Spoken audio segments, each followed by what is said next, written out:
largely confined to India. So let us start with the introduction of this series. Looking at the vibrant economy of India, environmental, social and governance criteria have gained increasing relevance in India during the past decade, driven by the rising sustainability challenge, regulatory policy, investor demand and global influence. However, the pace of ESG in India is still developing as it is largely practiced among 100 listed companies only, while the remaining largely grapple in the boardroom amount confusion over the implementation part. This happens due to advent of many international players adopting their framework and reporting system to be the best in the market. Globally, the commitment to the Paris Agreement, UN SDGs and net zero emission have pushed export-driven Indian companies to embedded ESG policy. This forced the Government of India to initiate ESG in India from profit to responsible business, accounting more towards socially responsible behavior. Spirited race against time, India has boldly positioned itself at the forefront of the global ESG movement, transcending the traditional focus on profit to embrace a more holistic approach towards environment, stewardship, social responsibility, and exemplify corporate governance. The journey has been marked by significant milestones, starting with the launch of National Voluntary Guidelines by Ministry of Corporate Affairs in 2009, the embedded of corporate social responsibility with a legal fabric under Clause 135 of the Companies Act of 2013, the alignment of United Nations Sustainable Development Goals in 2016, the introduction of National Guidelines on Responsible Business Conduct in 2009, the integration of GRI standards with SEBI Business Responsibility Reporting Framework by BSE in 2022, and the pioneering of the Balanced Framework for ESG Disclosure, Rating and Investing in 2023. This evolution reflects India's unwavering commitment to setting a new benchmark in sustainable and responsible practice. Despite these, wrong myths and confusion still prevails among the industries and ESG profession regarding the elements to be included in these three pillars of ESG. What should be measurable yardstick when industry operations are concerned beyond profit margin, and how they are more responsible could be projected at the stock exchange with the rating agency that has a feeble knowledge regarding the existing law of our country, which are somehow directly or indirectly associated with the ESG operation. Besides, varying methodology for their data collection makes it tedious as well as irrational to check the true performance of ESG in the commercial entity. Though India is lagging when compared globally in the matters of ESG implementation, the market intelligence reveals that definite pathway India is paved with the opportunity to create a corporate ecosystem that not only prosper economically but also contributes to a healthier planet and towards a more equitable society. Thus, taking the lead from this, a series of videos episode is planned to deliver right information as per the existing law and educate the concerned professionals and business entity operating from India. So stay tuned every week at 9 p.m. on Thursday with a new episode on ESG for India, which will be screened on this channel. An appeal is made for all upcoming professionals and interested business entities. Request to subscribe my channel.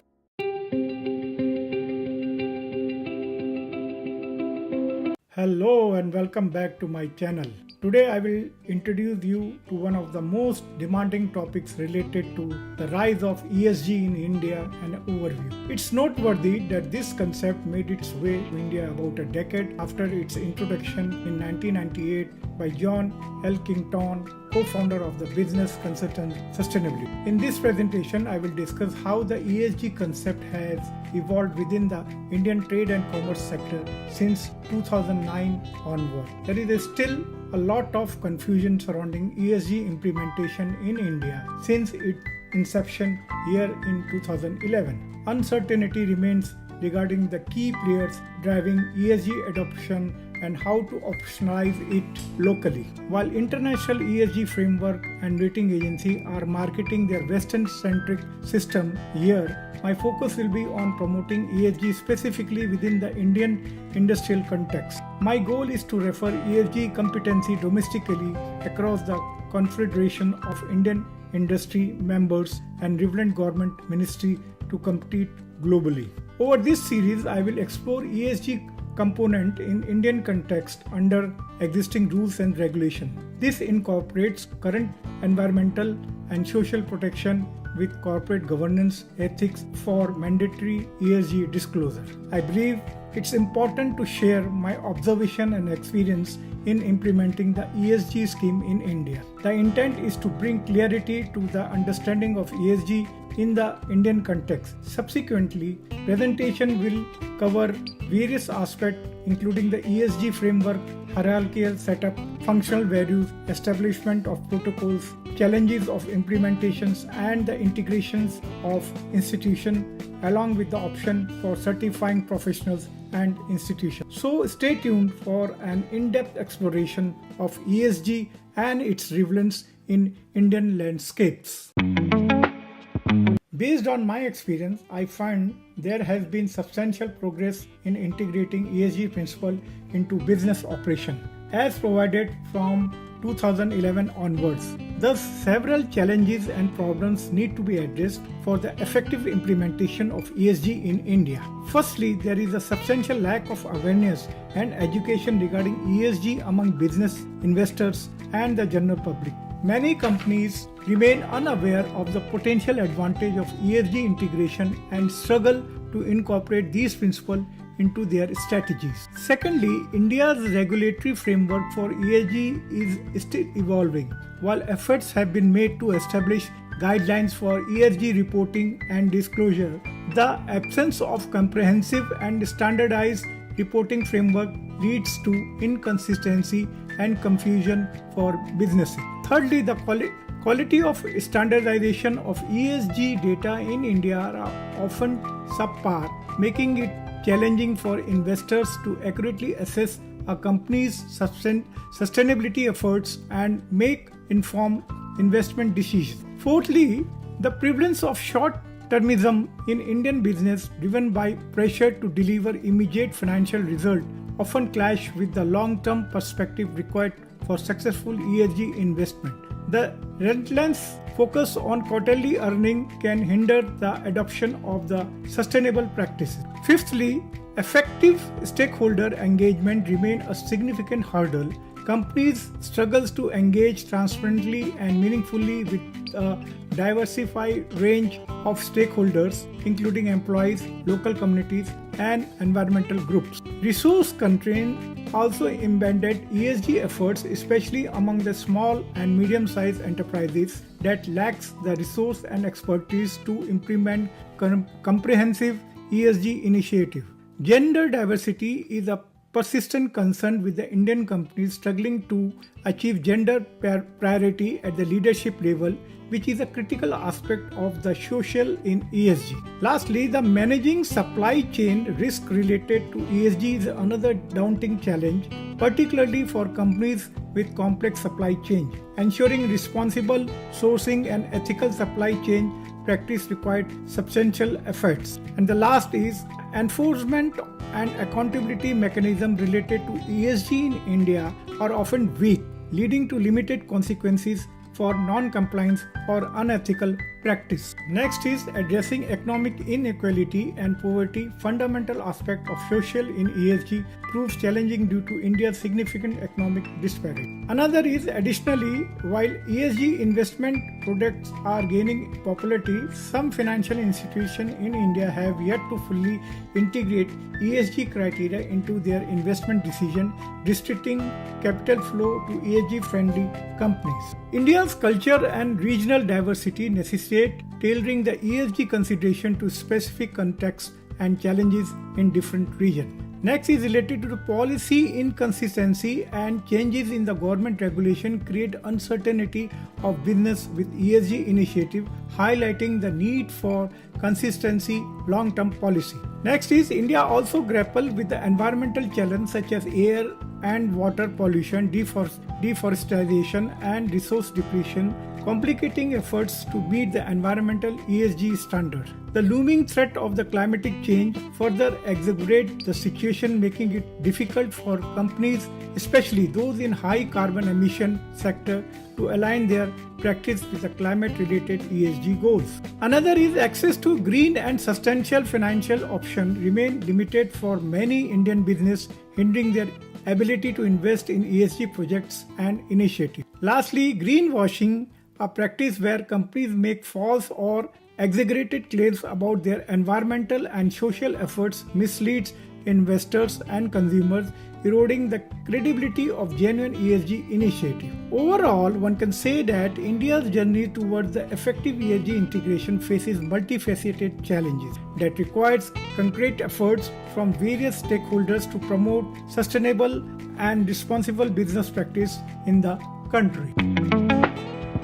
Today's presentation primary objective includes addressing the local industry needs through information, education and communication. Unlock insights that tailor to Indian business on ESG, addressing local challenges and opportunities, demystify ESG complexity, identify key components. The series of forthcoming presentation on ESG also aims to identify and define ESG elements and develop an operational plan integrating certified professionals and relevant bodies, empowering program managers and policymakers to drive country-specific ESG investment. The overarching goal is to maintain a balance between the nature, human activities, that is social equality, and business equity, that is governance, ensuring with the holistic approach. One can conclude that the series of presentation will strive for balance in our planet, people and prosperity through nature, social equity and good governance practice in India. Here the set objectives are narrated broadly in the coming series of presentation related to the issue of ESG in India. So please be patient and listen to the series of ESG presentation which will cover various type of topics related to ESG in India. One of the key issue is related to the giving meaningful meaning for environmental, social governance, that is ESG, to be defined for India. Let us take in 1998, John Elkington identified a novel cluster of non-financial consideration that should factor into a company's equity value, encompassing non-commercial aspect related to the environmental, social governance in the commercial entity. Subsequently, in 2006, ESG issues were officially introduced in United Nations Principles for Responsible Investment report, which include the Fresh Field reports and Who Cares Win. This represented a pivotal momentum as it marked the first instance where ESG criteria was integrated into the financial assessment of companies. ESG comprises a comprehensive set of standards utilized by the socially conscious investor. It entails evaluating a company's performance in environmental stewardship, scrutinizing social interaction with the stakeholders, and assessing the effectiveness of governance structure, including the leadership, executive compensation, audit practice, internal control, and the shareholder rights. The factors influencing environmental, social, and governance in India are multifaceted and can be broadly classified into four categories as external factors, internal factors, corporate governance practice, and government initiative. External factors global events such as environmental disaster and social issues have underscored the impact of business activities on the planet and society, leading to recognition of the significance of ESG factors since the late 20th century. Trade agreement countries like EU often includes environmental and labor standard provision, encouraging Indian companies to adopt ESG practice. The availability of ESG rating agency in India and the pivotal role of industrial bodies like CII in actively promoting the ESG principle and guiding companies in implementing ESG practice cannot be overstated. Furthermore, India's participation in the global trade and investment means that international ESG standard and initiatives such as the United Nations Sustainable Development Goals and the Global Reporting Framework have significant influence on the Indian business and investing. Another is related to internal factors. Growing environmental awareness about the climate change is increasingly recognized as a major threat in India. Climate risks such as air, water, noise pollution, and social concerns like poverty, inequality, and human rights issues are pressing challenges in India. Consumers and investors are becoming more sensitive to these issues and are seeking companies that contribute positively to society.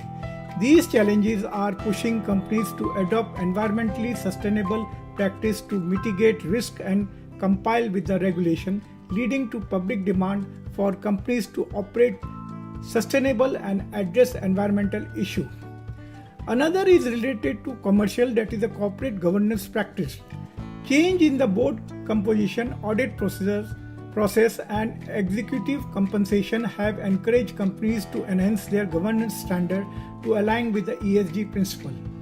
The growing interest of domestic and international investors in ESG compliance company has pushed Indian business to prioritize ESG factor for sustainable and social responsible investment, driving companies to improve their ESG performance. Investors, both domestic and international, have shown a growing interest in ESG factor when making investment decisions.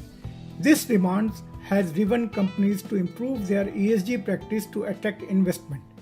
The upcoming ESG reporting strategy under the stakeholder capitalism approach have created value creation for business using the ESG framework. Overall, unconventional threats from climatic change, environmental challenges, and social awareness together have created the demand of integration of ESG factors into provocative business strategies. Last but not the least is related to the government initiatives. The government has launched several initiatives to promote ESG, such as National Action Plan on Climate Change and the Green Energy Mission. Regulators like SEBI have introduced various guidelines and mandates around business responsibility reporting, ESG disclosure, and sustainable reporting for the companies. Government policies and regulation play a significant role in shaping ESG practice. India has introduced various policies and regulations related to environmental protection, labor law standard, corporate governance, and sustainable development. These regulations encourages companies to adopt ESG practice and disclose relevant information, thereby boosting ESG adoption. Increasing media coverage of environmental and social issues keep ESG principle in the public eye. These factors together have created a strong momentum of ESG in India, which is still evolving but holds significant potential for shaping a more sustainable and responsible business landscape. To grasp the concept of sustainability, it's essential to understand why it is so crucial. There are three key drivers underscore significance. Firstly, the world's population is growing exponentially. Secondly, there is a finite supply of non-renewable natural resources. Lastly, there is mounting pricing pressure on these non-renewable resources, which will significantly impact sustainable business practice. In simple terms, sustainability means thriving and evolving without depleting the natural resources needed for the future. Different entities define sustainability as per their specific need. The United Nations earlier definition in 1987 emphasized meeting current needs without jeopardizing future generation ability to meet their own. The three-pillar sustainability model comprises environmental sustainability, which underscores the importance of natural resources and biodiversity. Social sustainability focuses on social structure, well-being, and harmony, vital aspects affected by poverty, wars, and injustice. Economic sustainability highlights the capacity of economic to grow, especially crucial for the finance many sustainable initiatives. These are a set of standards for companies' operations that socially conscious investors use to screen potential investment, or what equities or bonds are to be purchased from the company. As per national guidelines on economic and social environmental responsibility of business, sustainability has three main pillars: economic, environmental, and social. These three pillars are informally referred to as people, planets, and profit. These three principles are interconnected, driven by their core principles, and are increasingly practiced in India. Organizations that embrace all three principles simultaneously contribute to creating a sustainable future with responsibility. Overall, in the broadest sense, sustainability refers to the ability to maintain or support a process continuously over time. In business and policy contexts, sustainability seeks to prevent the depletion of natural or physical resources so that they will remain available for long term. The outcome is achieved by balancing the social, environmental, and economic impacts of business. It is the process that ensures that business goals are pursued without compromising any of the three elements. Going to my previous explanation, let us do a comparative analysis of ESG versus SDG versus CSR. The Republic of India, since its independence, had a revolutionary history of industrial development till date. Though it is justifiable with all parameters, remarkable interdependence is found in the approaches associated with ESG, SDG, and CSR. The early movement was on the right-based approach that largely focused on the relation to human rights into consideration and implementation of the development of the industrial growth. A right-based approach develops the capacity of duty bearers to meet their obligations and encourages rights holders to claim their rights. Government have three levels of obligation. First, to respect, protect, and fulfill every right. To respect the right meaning refraining from interfering with the enjoyment of the right. Human rights is a common parameter of both social and welfare approach and largely revolves around the participation, accountability, non-discrimination, and equality, empowerment, and legality. Looking at the growth in business profit margin, the trigger of welfare-based approach for a workforce engaged in the development of entity demand for a better living condition. The welfare approach deals with the issue related to inequality, injustice. The approach grew up as a reaction to the quantitative and model building traditions of 1960. This approach looks at the human being as beneficiary or target of all development activities. The approach argues for higher government expenditure on health, education, social secondary, and amenities. People are not participants in the development but also a passive recipient. However, modern welfare approach is based on the principles of equality of opportunity, equitable distribution of wealth, and public responsibility for those unable to avail themselves of the minimal provision of a good life. Sustainability is a holistic approach that considers ecological, social, and economic dimension, recognizing that all must be considered together to find the lasting prosperity, while the egalitarian belief in or is based on the principle that our people are equal and deserve equal rights and opportunities, or a person who advocate or support the principles of equality for people. Thus, the concept of business with the responsibility emerges with the total commitment of corporate sector. When these approaches materialize, demands for the people, profit, and the planet become the utmost necessary to evaluate through metrics using 17 sustainable goals with 169 targets and 306 national indicators to be monitored for our country's performance towards the environmental, social, with the governance pattern observed in all commercial entity. Based on my previous discussion, let us explore more about the triangular integration model. The triangular interlinked approach of sustainability play a crucial role for Republic of India, where CSR, SDGs, and ESG parameters have meaningful relation with each other. Based on my over 2-decade experience of working with the environment and social sector, I believe that likewise CSR has evolved into ESG, that is, CSR aims to make a business accountable, ESG criteria make its efforts measurable.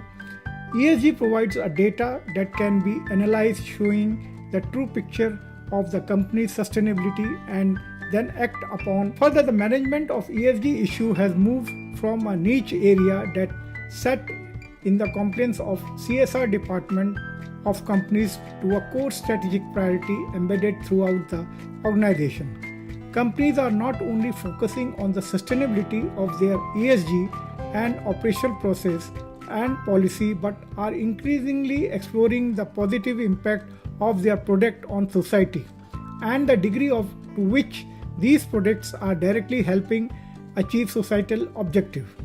While CSR is generally understood as being the way through which a company achieves a balance of economic, environmental, and social imperatives, while at the same time addressing the expectations of the shareholders and stakeholders. These align with the SDGs, which are a collection of 17 interlinked objectives designed to serve as shared blueprint of peace and prosperity for people and the planet now and into the future. Now let us look example of CSR activities with SDG under ESG as a triangular interlinked activities of sustainability. For companies with a strong CSR ethos, there seems to be a direct line between all three of these aspects of sustainability. The story you create through CSR is quantified by ESG, where you learn how you can make a real impact on your level of social responsibility and uncover the benchmark from which your strategies to improve. By aligning ESG with the areas highlighted by the UN, you also help your business make its contribution to the SDGs. These are few examples that I encountered during the evaluation of CSR activities for nearly 50 big and small entities that have been evaluated under the classification of 17 Sustainable Development Goals both in urban and rural area, and are further divided owing to the ESG criteria that makes its efforts measurable. Well, such combination helps show the true picture of the company's sustainability and then act upon it.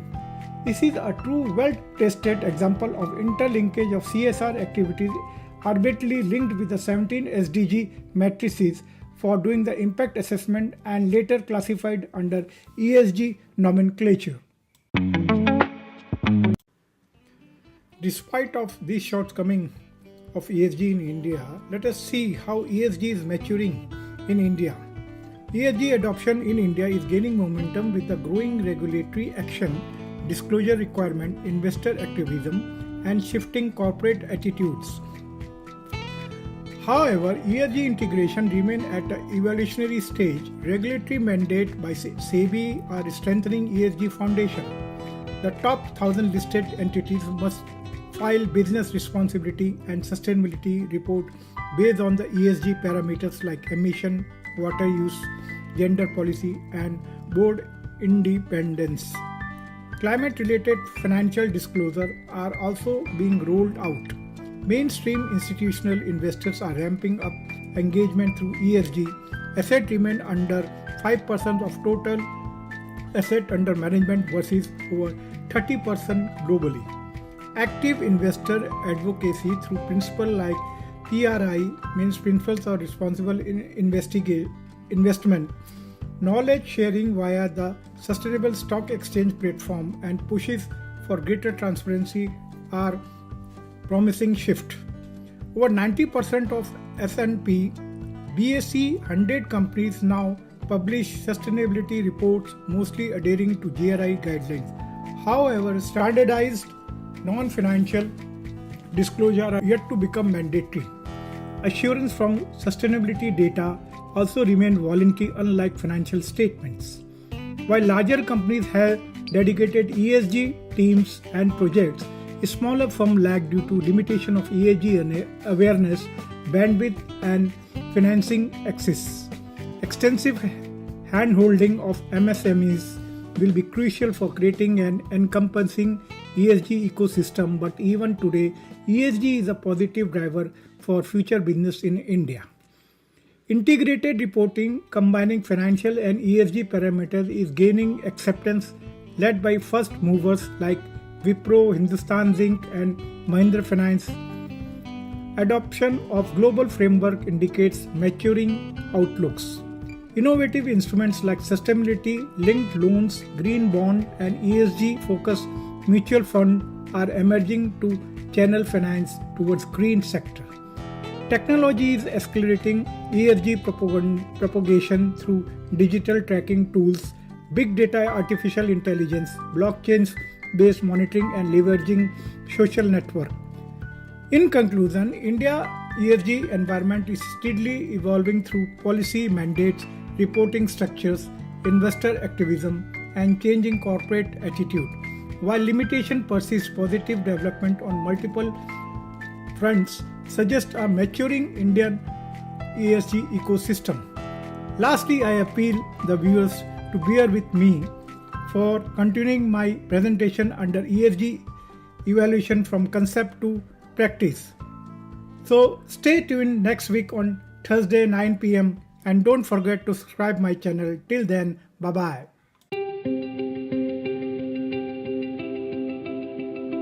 Hello and welcome back to another interesting continuing topic on India's ESG evaluation from concept to practice. Today, India encounters challenges in ESG integration. There are substantial opportunities to address these issues and promote sustainable and responsible business practice. As global ESG awareness continues to rise, India can leverage ESG principles to stimulate economic growth, enhance social well-being, and bolster the environmental sustainability. Achieving these requires a collaborative efforts from business, investors, policymakers, and civil society. In this presentation, I will discuss environmental efforts within the ESG framework that are increasingly visible, with India making headway in renewable energy adoption, enhanced waste management, and water conservation practice. Corporates are actively reducing their carbon footprint, aligning with the environmental expectations of global investors. Social actions are equally robust, reflecting a commitment to not just a profit but people. Initiative encompassing improved labor standards, community engagement, and enhanced are taking center stage. The social facet of ESG in India is becoming increasingly sophisticated, with the business investment in the upliftment and well-being of their employees and to the communities outside the business entity. On the governance front, the focus is on the fortifying framework that emphasizes accountability and transparency. India corporates are aligning with the global best practices, instituting robust governance mechanisms that appeal to conscientious investors. Milestones such as the mandatory CSR spending directive and the SEBI's business responsibility and sustainability report mandate for top listed entities signals India's firm commitment to ESG principles. These regulatory frameworks have provided much needed clarity and direction for ESG reporting. The national voluntary guidelines for business responsibility criteria play a vital role in assessing companies' future financial performance, considering aspects like return and risk. These guidelines introduce environmental and social protection legislation alongside ethical corporate governance. They also mandate corporate disclosure of environmental, social, and governance information utilizing three distinct approaches: the welfare approach, the right-based approach, and the sustainability approach. Now I will narrate on each issue of ESG in detail. Now first I shall discuss status of ESG investment in India. Environmental, social, and governance criteria have become increasingly important in the corporate world, reflecting a growing awareness of sustainability and ESG investment and business practice have gained significant momentum in India over the last decade, driven by the regulatory policy, investors, and global influence and rising sustainability challenge. However, ESG integration remains a long-term journey for Indian market. On the regulatory front, guidelines by SEBI, business responsibility reporting mandates, sustainability disclosure norms have expanded ESG awareness and disclosure by companies. The top 1,000 listed companies now submit business responsibility and sustainability reports. However, compliance levels vary across small and big firms. Enforcement of standards need further strength. Investor demand for sustainable investment has catalyzed the ESG movement. Assets under management of ESG mutual fund have grown from just 2 in 2014 to over 30, totaling $5 billion in 2021. Leading institutions like LIC, SBI and HDFC have incorporated ESG metrics in their investment framework. However, retail investors and smaller firms lag in ESG adoption. Globally, commitments to the Paris Agreement, UN SDGs and net zero emission have influenced top Indian companies operating in export-driven sectors to embedded ESG policy. However, smaller business oriented towards domestic market remains less proactive. On the environment, the major ESG risk for India includes water stress, air pollution, waste management and over-exploitation of natural resources. Companies are slowly responding through clean energy, recycled materials. On the environment, the major ESG risk for India includes water stress, air pollution, waste management, and over-exploitation of natural resources. Companies are slowly responding through clean energy, recycled materials, water conservation, and greener supply chain. But broader commitment are needed to move the needle. Key social risks like poverty, healthcare access, income inequality, and unemployment requires dedicated corporate action on targets like skill development, fair wages, and diversity. More transparent HR policy, better safety guidelines, and community engagement are gradually expanding. Governance changes also underway through independent boards, improved risk management, and higher transparency. However, issues around the corruption, unethical practice, and lack of accountability persist across various sectors and size of business. Overall, while India has made a considerable progress on ESG, the adoption remains nascent and fragmented. Greater regulatory enforcement, investors' advocacy, proactive leadership by industry's champions, partnership, and capacity building can embed sustainability principles deeply across India and power the country transition towards a just, inclusive, and greener economy trajectory. ESG factors are becoming more important to institutional investors around the world when making investment decisions. Let us see individual efforts being made for each letter of ESG. Thus, today one can summarize ESG investing as a need for the global money that have evolved into a driving force. Indian companies seek foreign investments and access to international capital market are aware of the importance of proving outstanding ESG performance.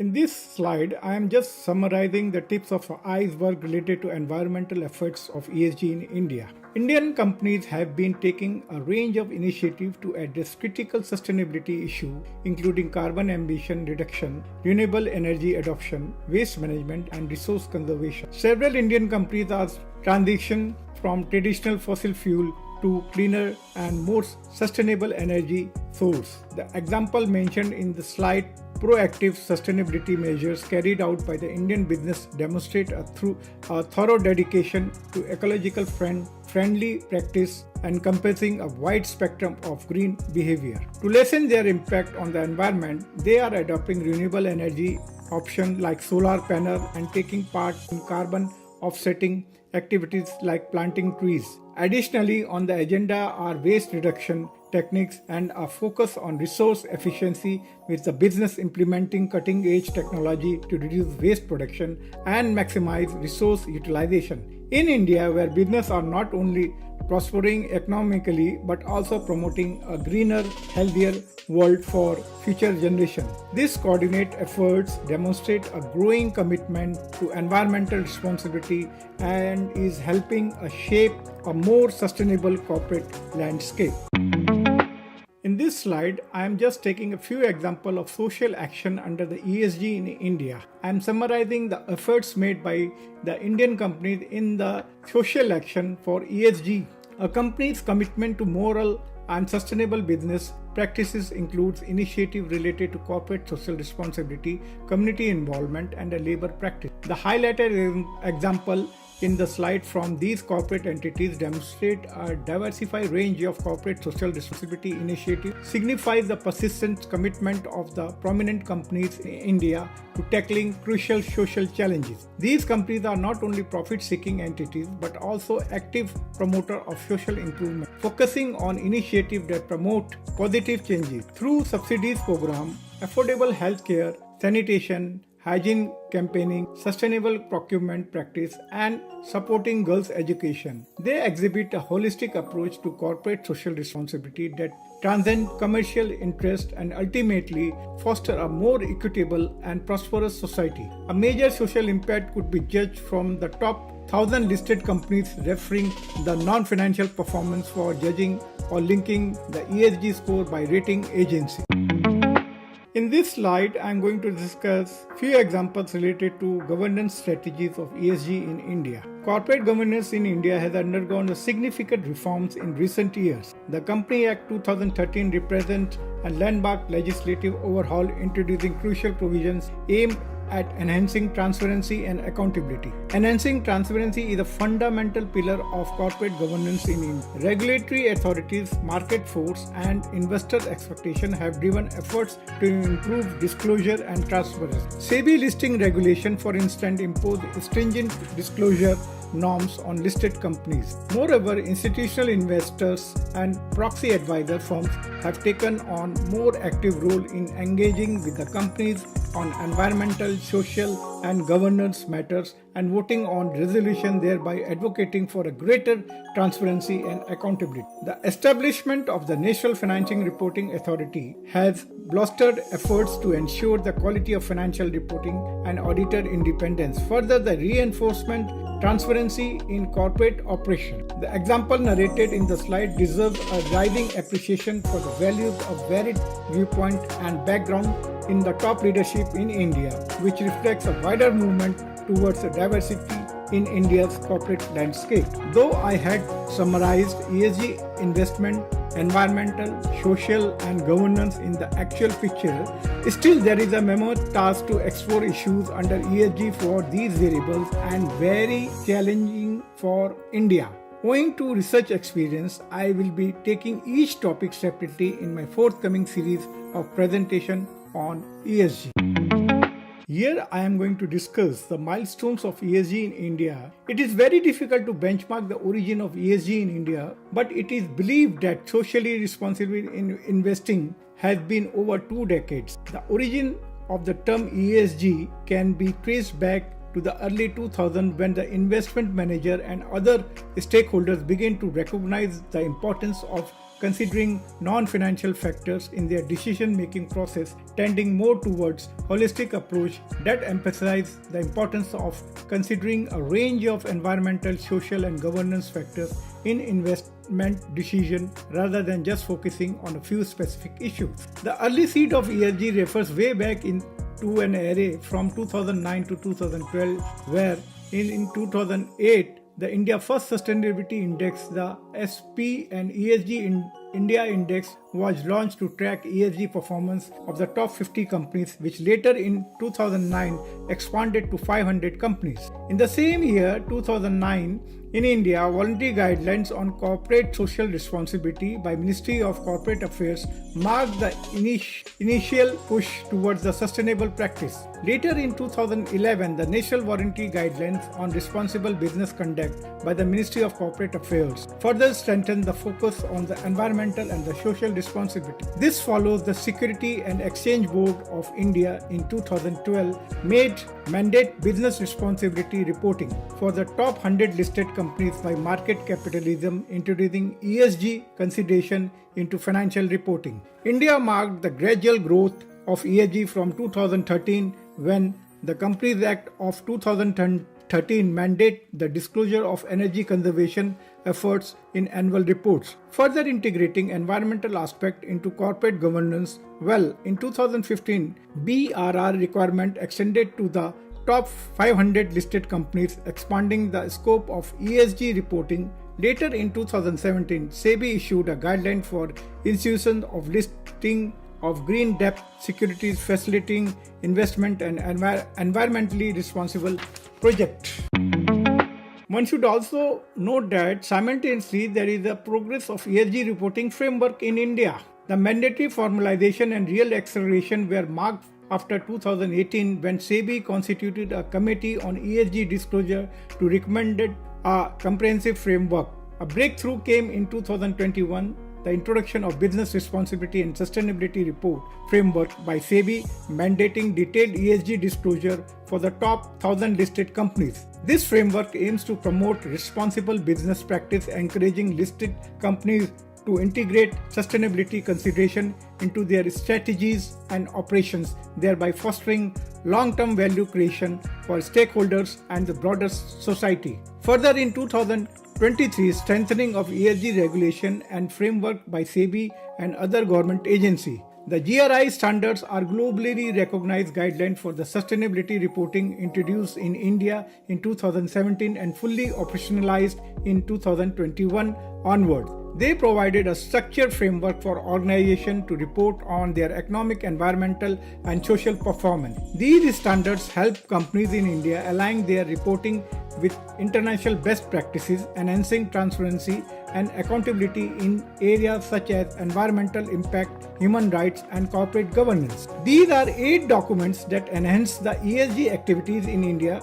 We will take each document in description in the forthcoming topic under the ESG series of presentation, but will take one of the most important document on the National Voluntary Guidelines on Social, Environmental, and Economic Responsibility of Business. The National Voluntary Guideline on Social, Environmental, and Economic Responsibility of Business were released by the Ministry of Corporate Affairs in India in July 2011. The guidelines are a significant step towards the inclusive development, aiming to develop the corporate sector in their efforts. They were updated in 2015 to capture the key national international development in the development agenda and business responsibility field. The guidelines provided a framework for business to operate responsible, considering economic, social, and environmental aspects. They include principles and core elements guiding on implementation, application of micro, small, and medium enterprises, and a business responsibility reporting framework. The guidelines also provide resource and explanation of terms to aid business in their implementation. The NVG represents a shift from individual charity or philanthropy to corporate social responsibility, corporate citizenship, and responsible business behavior of the commercial entity. In this slide, the National Voluntary Guidelines on Social, Environmental, and Economic Responsibility of Business released by the Ministry of Corporate Affairs in July 2011 is essentially a set of 9 principles that offers Indian business an understanding and approaches inculcate responsible business conduct. However, taking into account the national and international development in the arena of sustainable business since 2011, the NVG have been updated and released as a national guideline on responsible business conduct in March 2019 to reveal alignment of United Nations Guiding Principle on Business and Human Rights, UN Sustainable Development Goals, Paris Agreement on Climatic Change, etc. The NGB, the National Guidelines on Responsible Business Conduct, provides a framework for companies to grow inclusively and sustainable while addressing the concern of stakeholders. Overall, the guidelines provide a comprehensive framework for responsible business conduct that balance profitable with the ethical value, social development, and environmental stewardship. We will give a brief of each principle one by one. Principle 1 largely focuses on the ethical conduct at all levels by developing proper governance structure, practice, procedure with transparent communication. It also a truthful discharging of the responsibility of financial and other mandatory disclosure.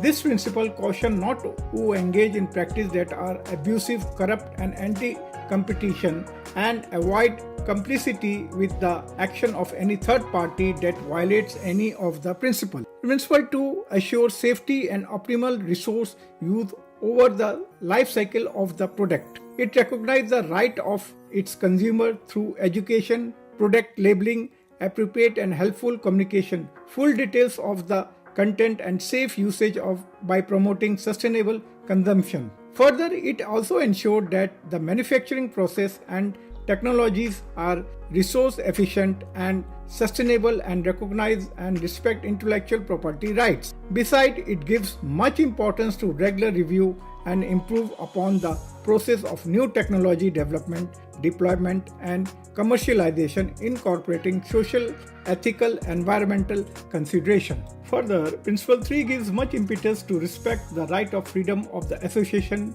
participation, collectively bargaining, and accept the proper grievance redressal mechanism, and provides equal opportunity to all caste, creed, gender, religion, race, disability, or it ensures that no child labor, forced labor, or any form of involuntary labor, paid or unpaid, and provides a cognitive of the life balance of employees, especially women, having facilities of their well-being with harassment-free workplace. Besides, it gives importance to safe, hygienic, and human workplace environmental and ensure continuous skill and competence upgradation of all employees. Principle 4 systematically identify their stakeholders, understands their concern, defines the purpose and scope of engagement, and commit to engaging with them. It also acknowledges assumed responsibility and is transparent about the impact of its policy, decision, product and services, and associated operation on the stakeholders. Further, it gives special attention to stakeholders in underdeveloped areas and resolve differences with stakeholders in just, fair, and equitable manner. Principle 5 helps to understand the human right content of the Constitution of India, national law and policies, and the content of the International Bill of Human Rights. It emphasizes integrating respect for human rights in management system through assessing and managing human rights impact of the business operation and not being complicit with the human rights abuse by the third parties. Further, it recognizes and respects all human rights of relevant stakeholders and groups within and beyond the workplace. This principle promotes the awareness and realization of the right across its value chain. While Principle 6 emphasizes utilizing natural and man-made resources. Hello and welcome to my channel. I am your host Dr. Harshit Sinha, continuing the ESG series in context to India, taking the word environment in ESG. It refers to how a company performs as steward of the natural environment. It includes company's strategy for conserving natural resources, managing environmental risks, and the effects of their operation on the environment. One can also say that the environmental stewardship is where ESG insights become action owing to the prevailing laws of the country. Thus, it involves direct engagement between the investors and the companies they invest in, aiming to drive positive environmental changes and safeguards the long-term value of these companies. In the ESG framework for India, environment refers to the consideration of environmental factors when assessing the sustainability and ethical practice of a company or organization. It involves evaluating how organizations are managing their impact on the natural environment, including aspects such as the climatic change, pollution, resource consumption, and biodiversity conservation. Within the Indian context, considering the environment in ESG is important due to country's significant environment challenges. India faces issues such as air and water pollution, deforestation, depletion of natural resources, and the impact of the climatic change. Therefore, assessing and monitoring how companies in India addresses these challenges is vital in assessing their overall sustainability and ethical practice. In terms of ESG reporting, companies in India are encouraged to disclose information about their environmental performance such as greenhouse gas emission, waste management practice, and environmental.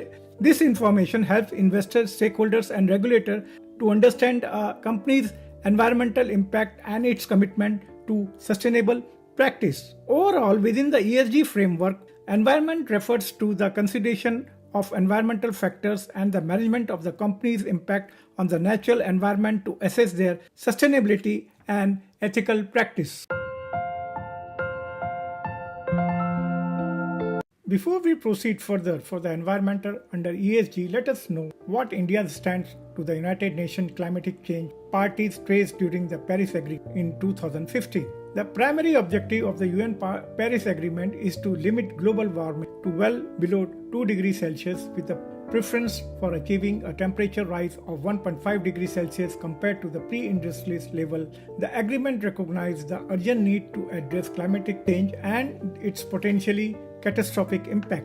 ESG disclosure has gained significant importance with a focus on analyzing specific risks and opportunities rather than high-level This shift in perspective highlights the need for the companies to provide detailed information on material ESG factors. The Task Force on the Climatic-Related Financial Disclosure has played a crucial role in shaping market and policy expectation for transparency. Their recommendations and the guidance have led to a paradigm shift in disclosure practice. This includes setting supervisory expectations, engaging with the industries to develop best practices, refreshing the TCFD guidelines within the regulatory. India, as a part of its commitment under COP21 Paris Agreement, has pledged to reduce greenhouse gas emission produced for every dollar of the economic activity by nearly half by the end of this decade. Additionally, India aims to achieve 40% of its electric power installed capacity from non-fossil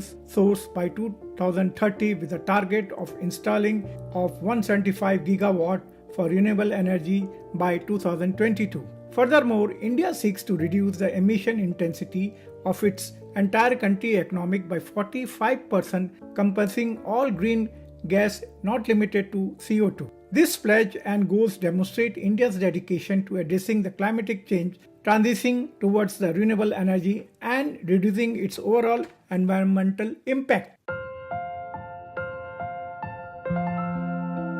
This slide explains the Indian context to COP26 Glasgow Climatic Pact in 2021. The summit primarily focused on the intersection of the climatic action and sustainable development goal. Its overarching objective was to achieve global net zero emission by the middle of the century, while striving to limit the increase of global temperature to a maximum of 1.5 degrees Celsius. Key outcomes from COP26 includes a commitment to provide financial support for the climate adaptation efforts in developing countries. Additionally, there was a significant milestone in finalizing the Paris Agreement rulebook, which established transparency and reporting mechanism. This rulebook holds countries accountable for fulfilling their climate action commitments and self-defined targets outlined in their nationally determined contribution. Another crucial aspect addressed at the COP26 was the development of the market mechanism and non-market approaches, particularly outlined in Article 6 of the Paris Agreement. These mechanisms aim to facilitate the transfer of emission reduction between the countries and incentives private sector's investment in climatic-friendly solutions. Additionally, countries explored non-market approaches to enhance cooperation on mitigation and adaptation efforts. India's commitment under COP21 Paris Agreement, the nations pledged to achieve net zero carbon emission by 2070. India also announced ambitious targets for expanding renewable energy infrastructure and reducing carbon emission as a part of its efforts to combat climate change and contribute to the global climate agenda. At COP27, India outlined its strategy for balancing development needs with climatic action. The focus is on just transition from fossil fuel to clean energy through the optimal use of natural resources and ensuring energy security. Major goals include rapidly expanding renewable, especially solar and wind energy, launching the national hydrogen mission to scale up the green hydrogen production, and threefold increase in the nuclear power by 2032. In the transport sector, increased use of biofuel like ethanol blending in petrol, greater electric vehicle penetration, and adoption of green hydrogen fuel will drive low carbon transition. India aims to maximize the use of electric vehicle, 20% ethanol blending by 2025, and enable a model shift towards public transport for passengers and freights. For sustainable and climatic resilient urban development initiatives like smart city, integrated planning for climate adaptation and energy efficiency, effective green building codes, and improved solid and liquid waste management will be pivotal. Industrial growth will continue while prioritizing energy efficiency via perform, achieve, and trade scheme, electrification and processes, material efficiency, recycling, and exploring options for hard-to-abate sectors like steel, cement, and aluminium. India has increased forest and tree cover alongside of economic growth in the last 3 decades. Low forest fire incidents and substantial carbon sequestration by forest and makes it on track to meet its enhanced NDC target in the area.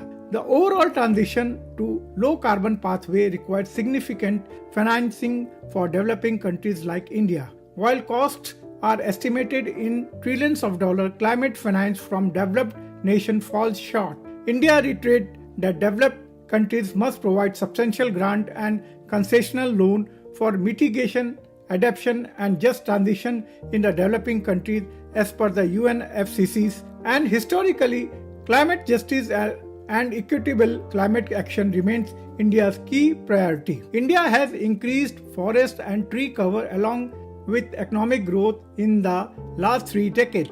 Its low forest fire incidents and substantial sequestration by forest and trees make its own track enhanced NDC target in this area. However, the overall transition to the low carbon pathway required significant financing for developing countries like India. While cost of estimated in trillions of dollars, climate finance from developed nations falls short. The developed countries must provide substantial grants and concessional loan for mitigation, adaptation and just transition in the developing countries as per the UNFCCC and historically responsibility. Climate justice and equitable climate action remains India's key priority.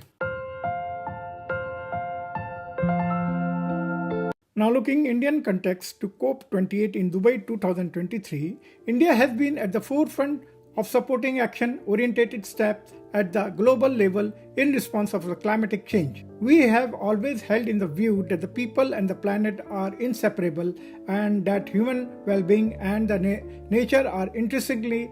India is concerned of the global south and reiterated the urgency of making the means of implementation, particularly climate finance, available to the developing countries to achieve their climate ambitions and implement their NDCs. India's demand the operationalize of loss and damage funds and establishment of the UAE Climatic Investment Fund at the COP28 and called for a COP28 to deliver the following issues related to climate finance. India engagement at the COP28 led by the Prime Minister Shri Narendra Modi showcase a comprehensive and proactive approach to tackling the climate change, emphasizing the urgency of accessible climate finance through multilateral development bank for developing nations. India highlighted the need to implement national determined contribution and voiced concern on the behalf of the global south. The initiative launched including LED IT2 for the industry transition, the Green Credit Program, incentives pro-environment action, and the focus on the Himalayan region vulnerability demonstrate the India's commitment to diversify strategies for sustainable development, mountain communities green and resilient with the help of National Mission for Sustaining the Himalayan Ecosystem launched as a part of the National Action Plan on the Climate Change in India. Furthermore, India's involvement in the Quad Climatic Working Group and the Mangrove illustrate a recognition of the pivot role played by local communities and the regional government in fostering the sustainable lifestyle and holistic conservation efforts. National statement for India's emphasis India's comprehensive approach to environmental conservation, addressing not only the emission but also land degradation, ecosystem restoration and biodiversity enrichment. The commitment to lending to micro, small and medium enterprises MSME in the renewable energy sector as highlighted by the IRDA underscore India's focus on driving economic and environmental sustainability. Overall, India's active participation and the COP28 position the country as a proactive and influential player in the global fight against the climate change, causing a commitment to collaborate, innovate and localize the.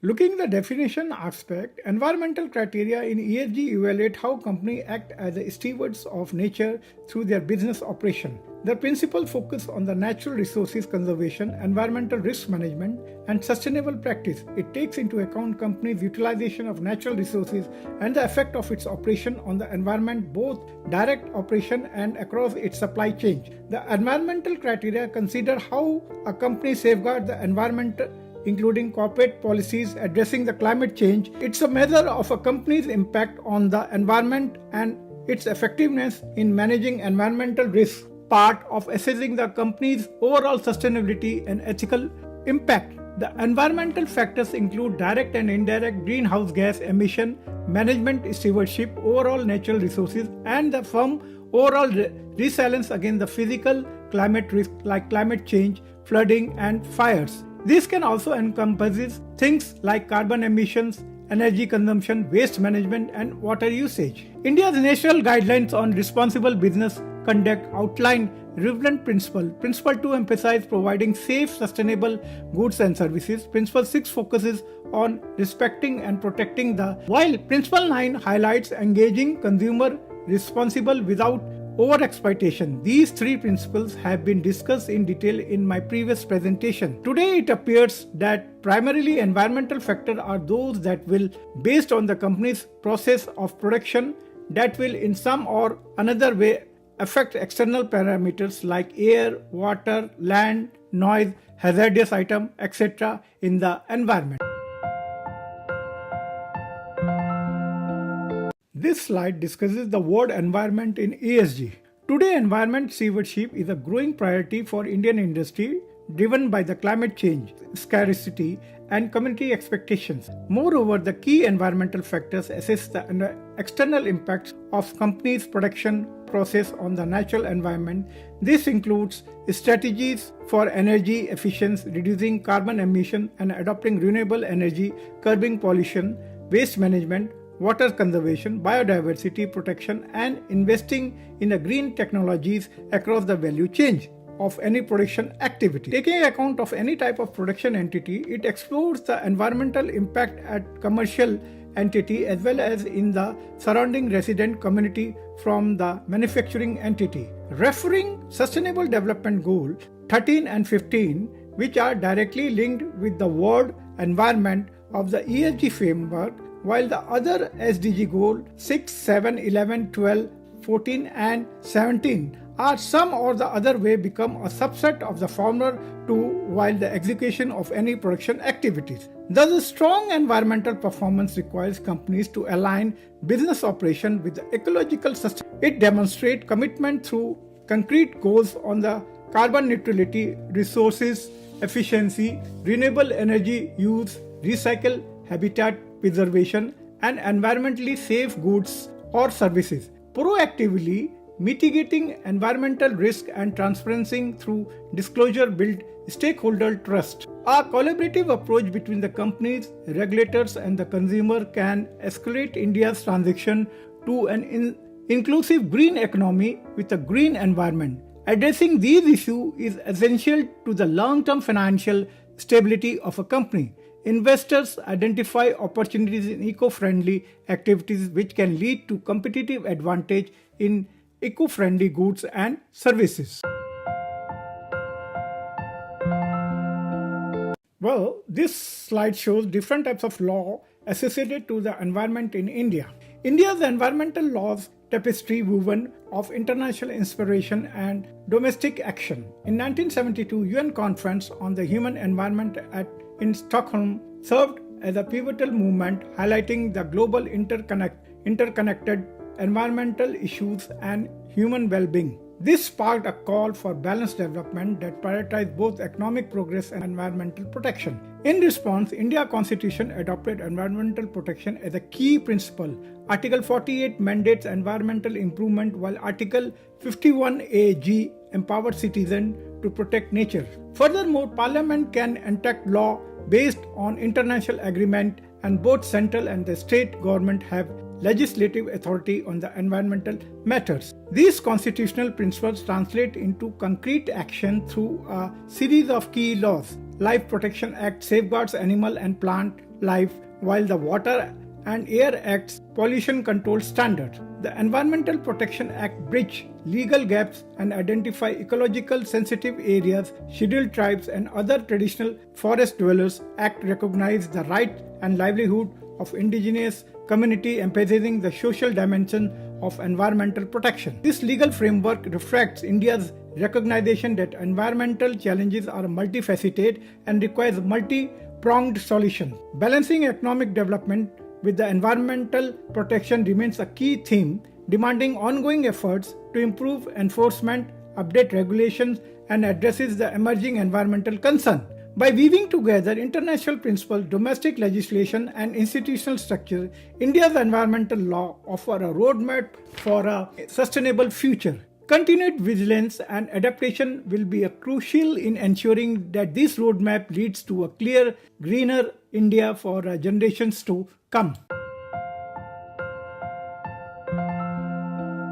Well, it becomes more complex when we look industry-based applicable law. Further, industry-based applicable law helps strengthen environmental governance, and the National Green Tribunal provides a fast-track platform for resolving environmental disputes. The Biological Diversity Act tackles piracy and regulates the use of biological resources, highlighting India's commitment to biodiversity conservation. Numerous provisions with the Indian Penal Code and the Code of Criminal Procedure penalize public nuisance and empower magistrates to prevent environmental harm. Civil law principles related to the nuisance also facilitate actions against violation. The Compensatory Afforestation Funds Act of 2016, afforestation requirements, and the fund management. India's Supreme Court has played a pioneering role in shaping environmental jurisprudence.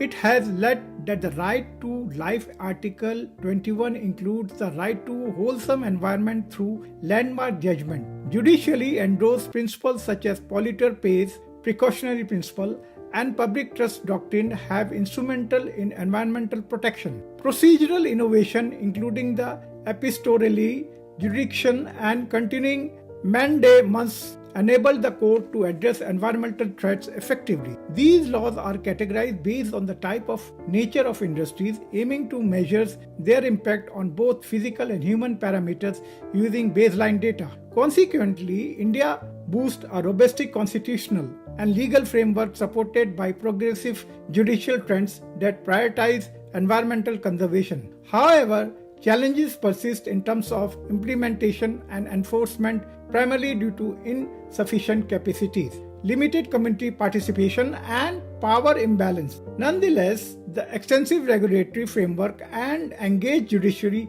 provide a solid foundation for addressing India's environmental challenges.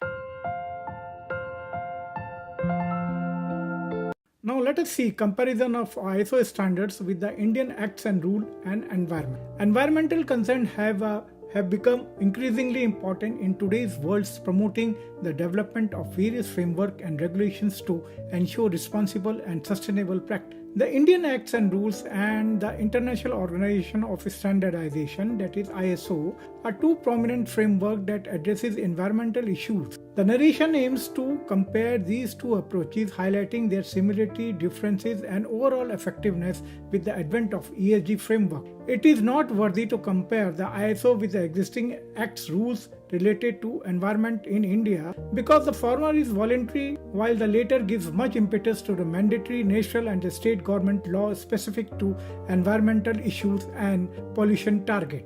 The main agenda of this slide is to share whatever is visualized as voluntary, which the country has taken seriously in its execution process. Thus today India competes with the rest of the world in maintaining the quality as well as ideology of the subject environment, and by large equally embedded easily with the ESG framework. The major strength of ISO is concerned with the adaptability to diversified industries, facilitating international trade and collaboration, regularly updated to reflect the advancements, provides business with the roadmap for environmental improvement. The major strength of ISO is concerned with the adaptability of diversified industries, facilitating international trade and collaboration, regularly updating to reflect advancement, provide business with a roadmap for environmental improvement.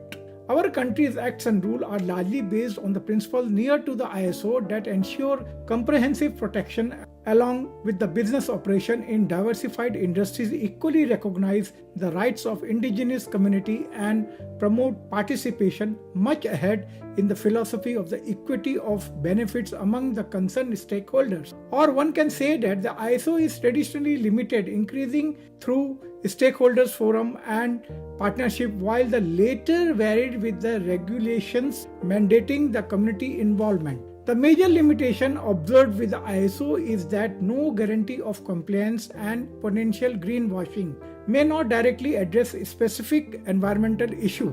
Traditional lack of stakeholders' involvement and largely rely on the self-assessment and certification by independent bodies, limited or voluntary mechanisms like audits and report. On the other hand, the formation of acts and rules relates to complexity, bureaucracy, and enforcement challenges, and its implementation involves cumbersome and time-consuming to navigate and limited monitoring capacity, resources, constraints for enforcement, potential disconnect between specific regulations and broader environmental goals that are enrooted largely with the government or accrediting agency, pollution control board, and designated courts enforcing penalty, fines, and corrective action order. Lastly, one can say that the potential of synergy that integrate ISO standards into relevant Indian regulation for practical tools and a stronger scientific basis. Besides, capacity to understand and implement both frameworks promote stakeholder engagement in standard development and regulatory decision making. Both ISO standards and the Indian Acts and Rules serve crucial role in environmental protection. ISO standard provides a global benchmark for best practices, while the Indian Acts and Rules serve as a legal framework with the enforceability. While ISO standards facilitate the voluntary adoption on a global scale, the Indian legal framework promotes mandatory compliance within the country. An effective environmental management system should combine the strength of both these approaches to ensure comprehensive and sustainable environmental practice. Collaboration between ISO standards and the country-specific law can further strengthen global environmental protection efforts under the ESG framework. This slide is a bit descriptive because it involves the initiative to climatic change in context to ESG by India. After the Paris Agreement 2015, India has progressed a lot to strengthen its efforts for global environmental protection under the ESG framework. Though the progress is at slow pace, remarkable and concreted efforts that lead to many affirmative action in this regard, highlighting India's significant role and contribution towards climate action. At the international level, India's contribution to climate action has been significant through its international efforts such as International Solar Alliance, Coalition of Disaster Resilient Infrastructure, creation of LED-IT, Infrastructure of Resilient and Island States, CAT Alliance. The Global Biofuel Alliance, launched when the G20 leaders met in Delhi earlier in this year, seeks to serve as a catalytic platform fostering global collaboration for advancement and widespread adoption of biofuels. Here produces a list of concrete efforts made by India which equals to that international standard and free in doing international trade around the world. India, the world's second most populous country, faces major environmental challenges stemming from its rapid economic growth and industrialization. Protecting the environment is a key priority of India. Initiatives like the National Solar Mission aim to rapidly increasing renewable energy capacity to 175 gigawatts by 2022 and ensure clean energy security. The National Mission for Enhanced Energy Efficiency targets annual saving of 10% of energy consumption by upgrading technology across sectors. Rigorous emission standards for vehicles have been implemented to control air pollution in cities. The LED Ujala scheme has distributed over 300 million LED bulbs, leading to 35 million tons of CO2 reduction annually. On the environmental front, India enacted the Biological Diversity Act to protect its ecological resources. However, industrialization and lack of strict enforcement have led to the continued loss of forest and wildlife. Air pollution from vehicle, industries and biomass burning in a massive health, with Indian cities ranking among the most populated globally. India is the third largest emitter of greenhouse gas after China and USA.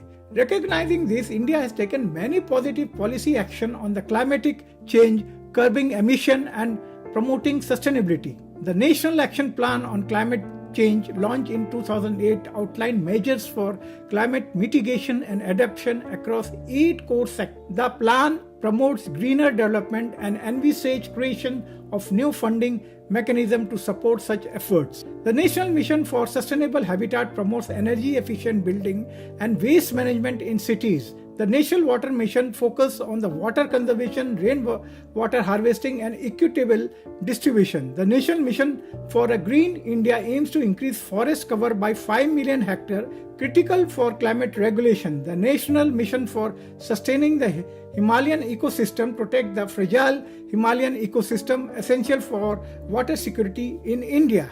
Expanding renewable energy capacity is a key priority. India aims to achieve 175 gigawatts of installed renewable energy capacity by 2023 under its National Solar Mission. It has made rapid progress with the current renewable energy capacity over 150 gigawatts. India has also set a goal of increasing energy efficiency by 20 to 25% under the National Mission for Enhanced Energy Efficiency. Cleaning up India's populated urban areas is another focus. The National Mission on Sustainable Habitat promotes sustainability in cities through improvement in energy efficiency, urban planning, transportation and the waste management. Many Indian cities are switching their public transport fleets to cleaner natural gas and electric vehicles. Ahmedabad launched India's first municipal green bond in 2018 to finance sustainable infrastructure. Recognizing the importance of forests, India launches the National Mission of Green India to increase forest tree cover by 5 million hectares and improve the quality of forests. The National Mission on Strategic Knowledge of Climatic Change promotes research on the impact and adaptation to climate change. Project Tiger and the Project Elephant conserve flagship species and their habitats. India has nearly attained the goal of bringing a third of its area under the forest and tree cover. Compensatory afforestation is mandated for the diversion of the forest land to minimize the ecological loss. However, more need to be done to reservation degradation from pressure like development projects, overgrazing and encroachments. Waste management and curbing pollution are also gaining more attention. Many cities are modernizing waste collection system and building waste to energy plants. Delhi's India's most polluted city is deploying smoke towers and procuring electric bus to cut the pollution, but still it is not sufficient. The National Clean Air Program seeks to reduce particulate pollution in over 100 cities by 20 to 30% over 2017 levels by 2024-25. Plastic waste management rules curb single-use plastic. The Swachh Bharat mission has built over 110 million toilets to end open defecation and is supporting waste management program across India. India banned single-use plastic in 2022. More broadly, the Indian industry is also awakening to the importance of environment, sustainability and governance due to the growing global focus on ESG investing and disclosure. Top Indian companies are now reporting on their ESG policy, carbon footprint and sustainability targets more transparently. Reliance, India's largest company, recently unveiled ambitious net carbon zero target for 2035. More firms are also linking executive pay to ESG goals. While India still faces huge environmental and sustainable challenge, the policymaker and initiative launched in a recent year demonstrate India's commitment to tackle climate change comprehensively. National Action Plan on Climate Change and specific mission for solar energy efficiency, forests and sustainability put India on the right path. But stronger implementation of ESG policy, public-private partnerships and civil society participation will be the key to translating these goals into effective action on the ground with its growing economic and large populations. India's ability to balance development needs with the environmental sustainability will be the important goal story in the 21st century under ESG framework. Now we will focus what does the environment management contains in context to the ESG framework. That is, the environment elements should be included in ESG framework. The ESG framework in India refers to set of guidelines and principles that companies and organizations can adopt to measure and assess their environmental, social and governance practice. ESG considerations have gained significantly importance in recent years as investors and stakeholders increasingly focuses on sustainability and responsible business practices. Ministry of Forest and Environment and Climatic Change of India has had a very exhaustive structural scope covering all aspects of environment protection and promotion. Taking account of this, the question arises as to what should be included as per the ESG framework of our country.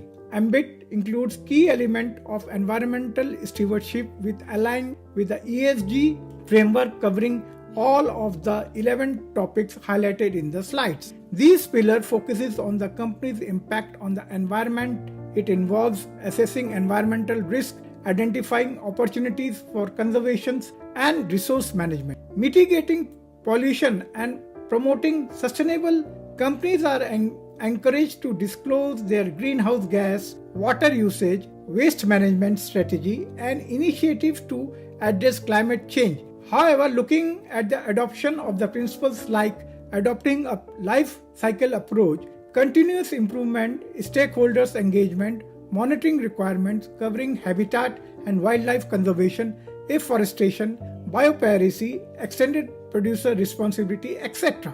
It was decided that ESG framework for the environment must revolve around 11 major elements as displayed in the slide and will be covered in detail in the later part of the.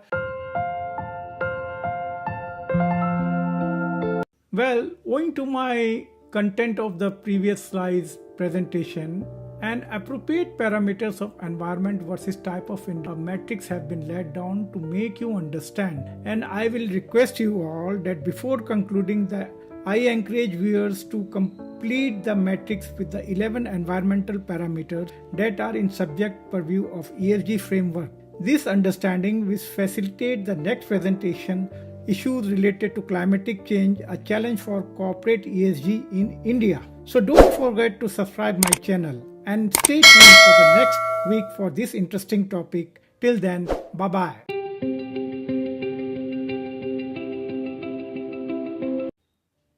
Hello and welcome again in continuation of my previous presentation on the environment and now exploring climatic change, a challenge for corporate ESG in India. Climate change is one of the biggest challenges facing India today. India is already witnessing changes in rainfall pattern, rising temperature and increased frequency of extreme weather events like floods, drought and cyclones.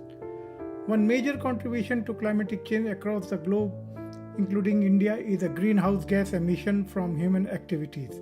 India's emissions have been rising steadily over the past few decades, though its per capita emissions are still below the global average.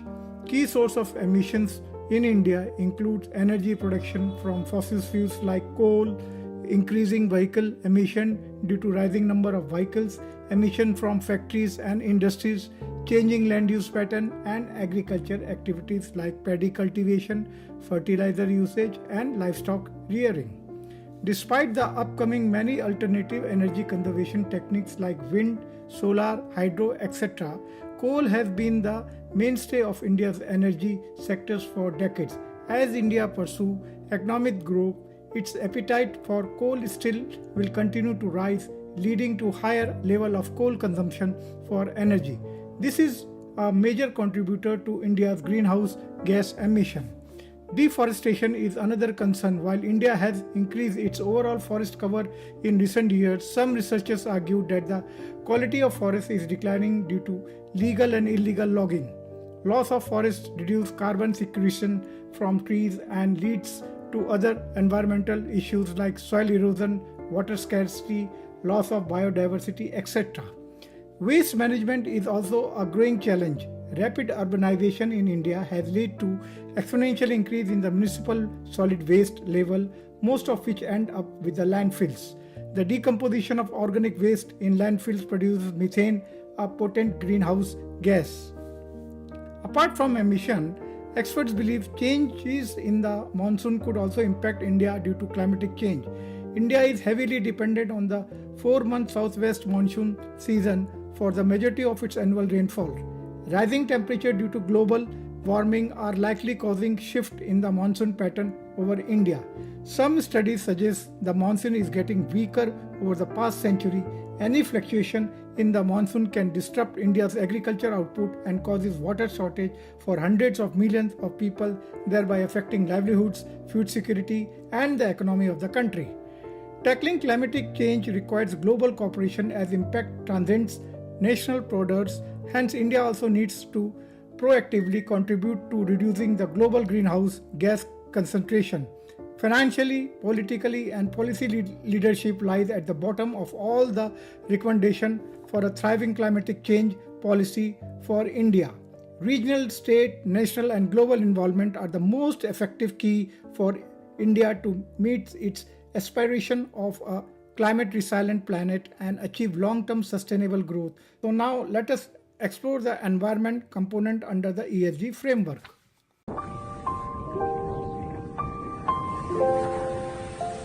As pointed out earlier in my presentation, there are 11 major elements related to environment.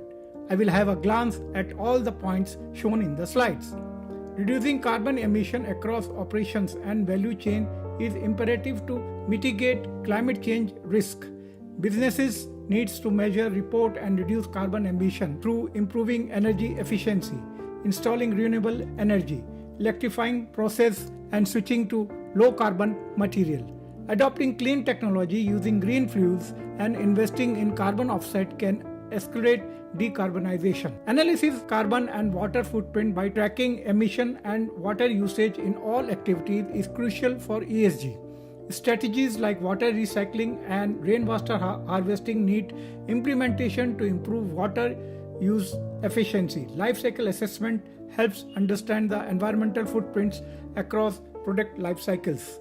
Controlling emission of greenhouse gas like carbon dioxide, methane, and nitrous oxide is also vital to reduce climate impact. Monitoring major greenhouse gas emission sources and investing the abatement technology to improve the industrial process and energy generation is important.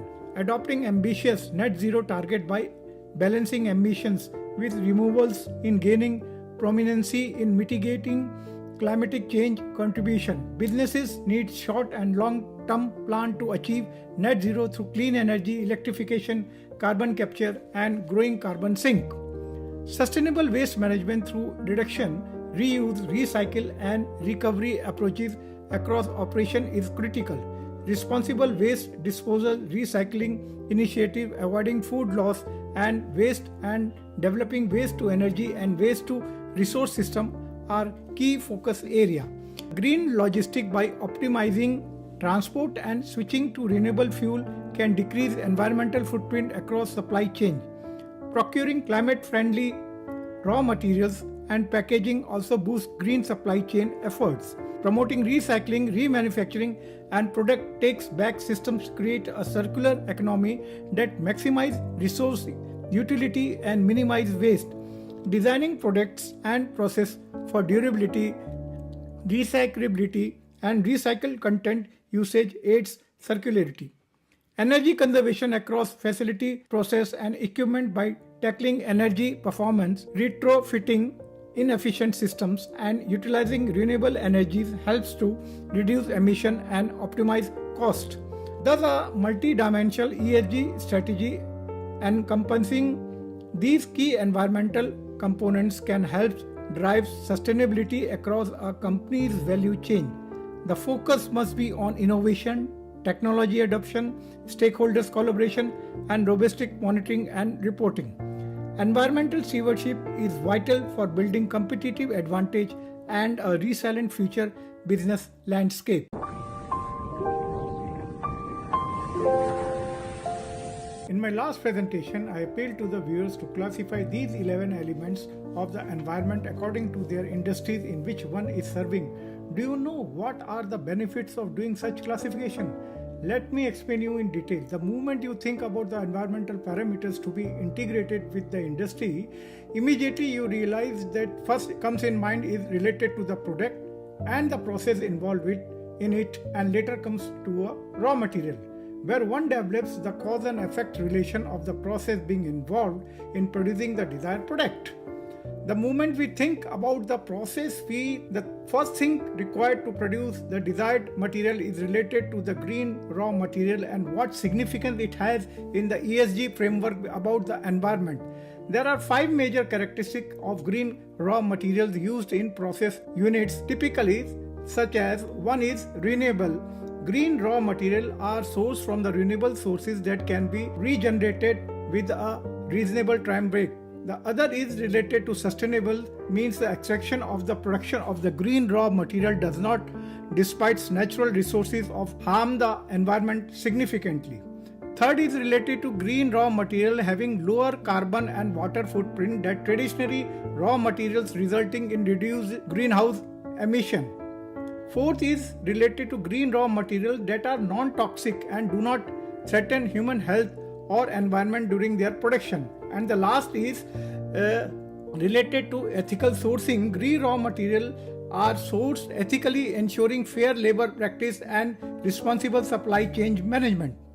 Once you think about these 5 points, it strikes immediately in our mind related to green technology products, which are result aims to reduce waste, cut pollution, and even diminish fossil fuels use. Some of the important types of green technology products includes energy creation products, green chemicals, sustainable or recyclable products, and technology that provides renewable alternative energy.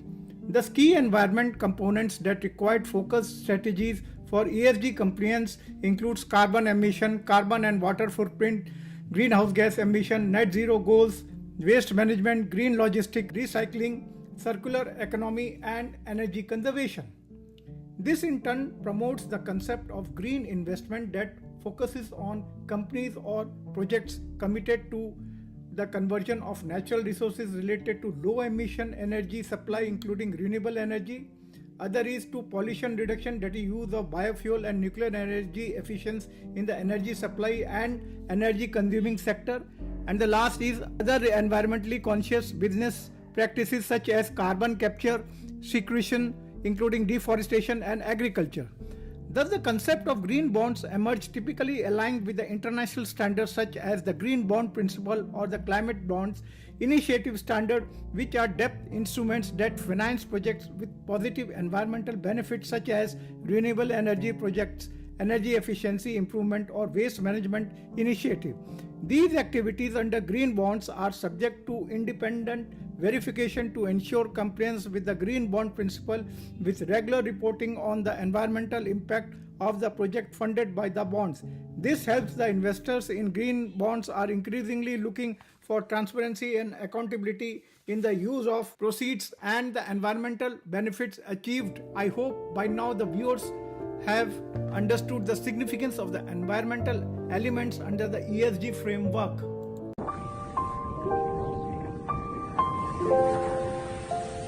During my previous presentation on the environment, I gave much importance and comparison of ISO with Indian prevailing laws related to the environment. Both ISO and the Indian Act's rules serve crucial roles in environmental protection. ISO standards provide a global benchmark for best practices, while the Indian Acts and rules serve as a legal framework with enforceability. Gearing up with the ESG commitment, integrating robust environmental management into India's growth story with investors and stakeholders worldwide increasingly focus on ESG parameters. Indian enterprises must urgently embrace a robust environmental management system to showcase their sustainability credentials. The ISO 14001 standard guides holistic and integrated systems to minimize environmental impact across operations.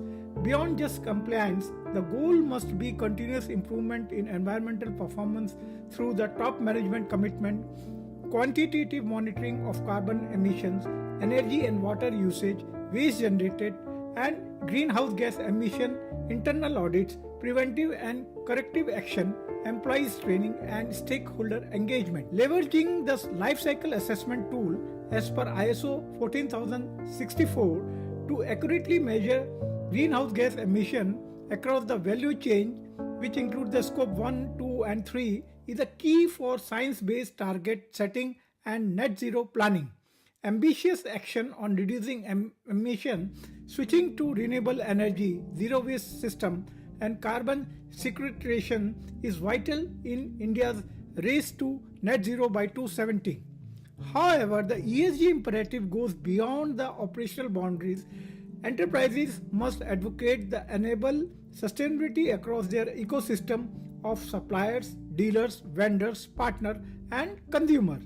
Building awareness and playing a stewardship role for the environment by setting examples and holding stakeholders, providing access to green technology, and even financial sustainable transition foster positive ripple effects. Transitioning to renewable energy, embracing circular economy and nature-based solution, optimizing logistics, preventing deforestation, and partnering with the SME and farmers to adopt regenerative practice helps green the wider value chain. This creates a shared value. Finally, supporting robust carbon market and pricing in India through voluntary and compliance mechanism catalysts meaningful climatic action.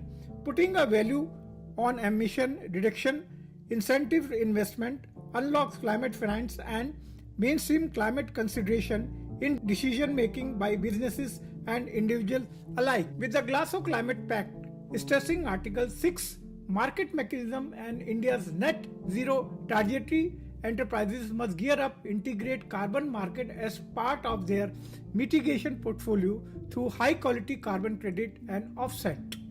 The message is clear. Enterprises who proactively incorporate environmental management system, life cycle thinking, net zero planning, supply chain sustainability, and carbon market at the core of the ESG blueprint will gain a competitive edge, contribute to the national goal, and build climate resilience for the future. The time for action is now.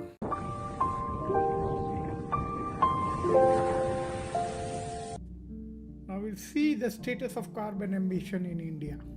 India's soaring population of 140 million and fast-growing economy have resulted in India's carbon emission rising dramatically in the last 2 decades. This growth has seen India in 2021 become the world's third largest emitter of the greenhouse gas after China and US. The 8.2% rise in the India's annual CO2 emission for 2023 would be more than the double the expected increase in China, which is set to see a 4% growth this year. Nevertheless, India's per capita greenhouse gas emissions are well below the global average at just 2.8 ton carbon CO2 emission. Additionally, India's contribution to historically cumulative CO2 emission is also far less than other major economies at less than 4%. India has made several commitments to address carbon emission. First is India has committed to achieving the net zero emission target by 2070. Second is India aims to reach a non-fossil fuel energy capacity of 500 gigawatts by 2030. Next is India plans to fulfill at least half of energy requirement via renewable energy by 2030. India aims to reduce CO2 emission by 1 billion ton by 2030. Other is India plans to reduce carbon intensity below 45% by 2030. Well, last but not the least is India is committed to reducing the emission caused by the activities for the nation's economic growth by 45% by the year 2030 from 2005 levels. These commitments were part of India's Panchtantra declaration at COP26. However, under current policy, India overall emissions are still expected to rise beyond 2030. To ensure a fair contribution to the global climate crisis, India emission would need to stay below the emission projected under the current policy. To date, major confusion arises among the industries as to which is the official authorized body to measure the carbon emission. In India, the measurement and regulation of carbon emission for industries fall under the purview of the various government agencies and regulatory bodies. The primary authority responsible for monitoring and regulating carbon emission in India are Central Pollution Control Board is the apex regulatory body for environmental protection in India. The CPCB set emission standards for various industries and conducts periodic inspection to ensure compliance. State Pollution Control Board. Each state in India has its own State Pollution Control Board, which work in coordination with the Central Pollution Control Board and monitor emission from industry operating within their respective state. Ministry of Environment, Forest and Climate Change is the central government ministry responsible for formulating and implementing policies and regulation related to environment protection and climate change. It works in collaboration with CPCB to set national environmental standard and policies. National Accreditation Board for Testing and Calibration of Laboratory in India that performs emission testing and analysis. Accredited laboratories are authorized to conduct emission measurements and provide accurate data for regulatory compliance. Indian Forest Service is responsible for monitoring and managing forest cover and carbon sequestration efforts. Forests plays a crucial role in mitigation carbon emission by absorbing CO2 from the atmosphere. Bureau of Energy Efficiency, while focuses on energy efficiency, it also focuses a role in emission reduction by promoting energy efficient technology and practices in industries. Other additional agencies are the National Accreditation Board for Education and Training, approved certification bodies to train and certify energy auditor, and additionally, industry may also engage third-party environmental consultants. Industry needs to adhere to emission and standard and regulatory requirements set by these authorities. Compliance with the emission standard is often mandatory, and industries are required to install emission control equipments and regularly monitor and report their emission. Non-compliance can lead to penalties and legal action. So in summary, CPCB, SPCB, accredited private agency and in-house team conduct primary emission measurement and monitor for industries as per the central and the state government norms in India.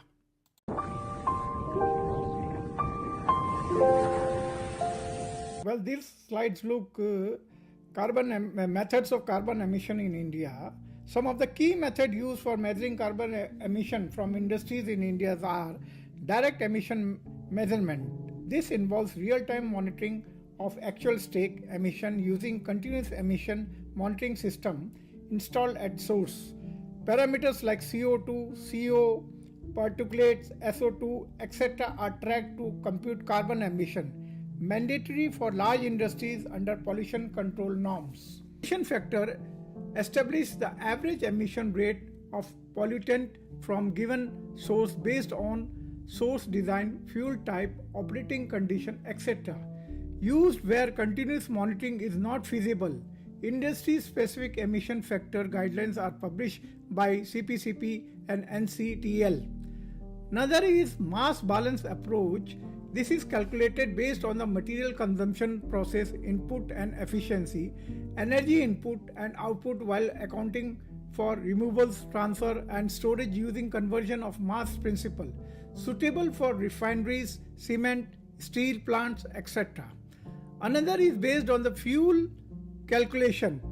Emission estimated based on quantity of fuel consumed, their calorific value and default CO2 emission factors for respective fuels as prescribed by IPCC guidelines or local norms. Simpler method subject to availability of reliable fuel usage data. Another is the most important is life cycle assessment. Evaluate emissions across the full product life cycle from raw material extraction, production, transportation, use phase and waste management. Provide comprehensive estimates but more complex. Another is emission model. Mathematical models stimulate chemical reaction and processes to estimate emissions from input operating data. Recommended for vessels, power plants, oil and gas industries, etc. with a high accuracy. Last but not the least is the ambient air quality control. Track CO2 level in ambient air using automated air analyzer around the industry to estimate carbon footprints, supplementary and may be influenced by other source. While other methods like data logger and sensors, remote sensing technology, carbon accounting software, carbon credit and offset, and personal audit and inspection are some other method to know the carbon emission. The choice of method depend on the complexity of the operation, relates reliability requirement, instrumentation availability, regulatory norms, and technical capabilities. A combination of approaches may be adopted for comprehensive and monitoring.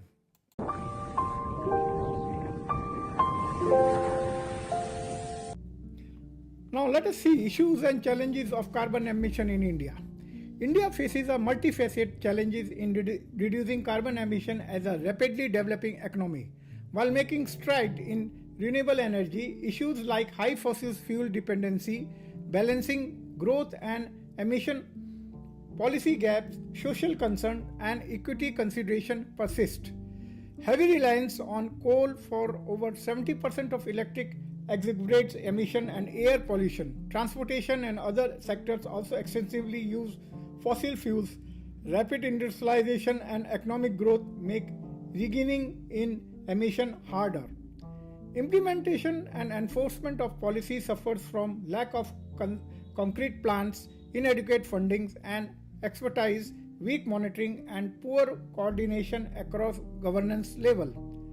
Transitioning away from fossil fuels poses risk of job loss and energy affordability issues requiring careful management. India argues for differentiated responsibility, highlighting its low historical per capita emission and the need of developed nations to provide financial and technological support.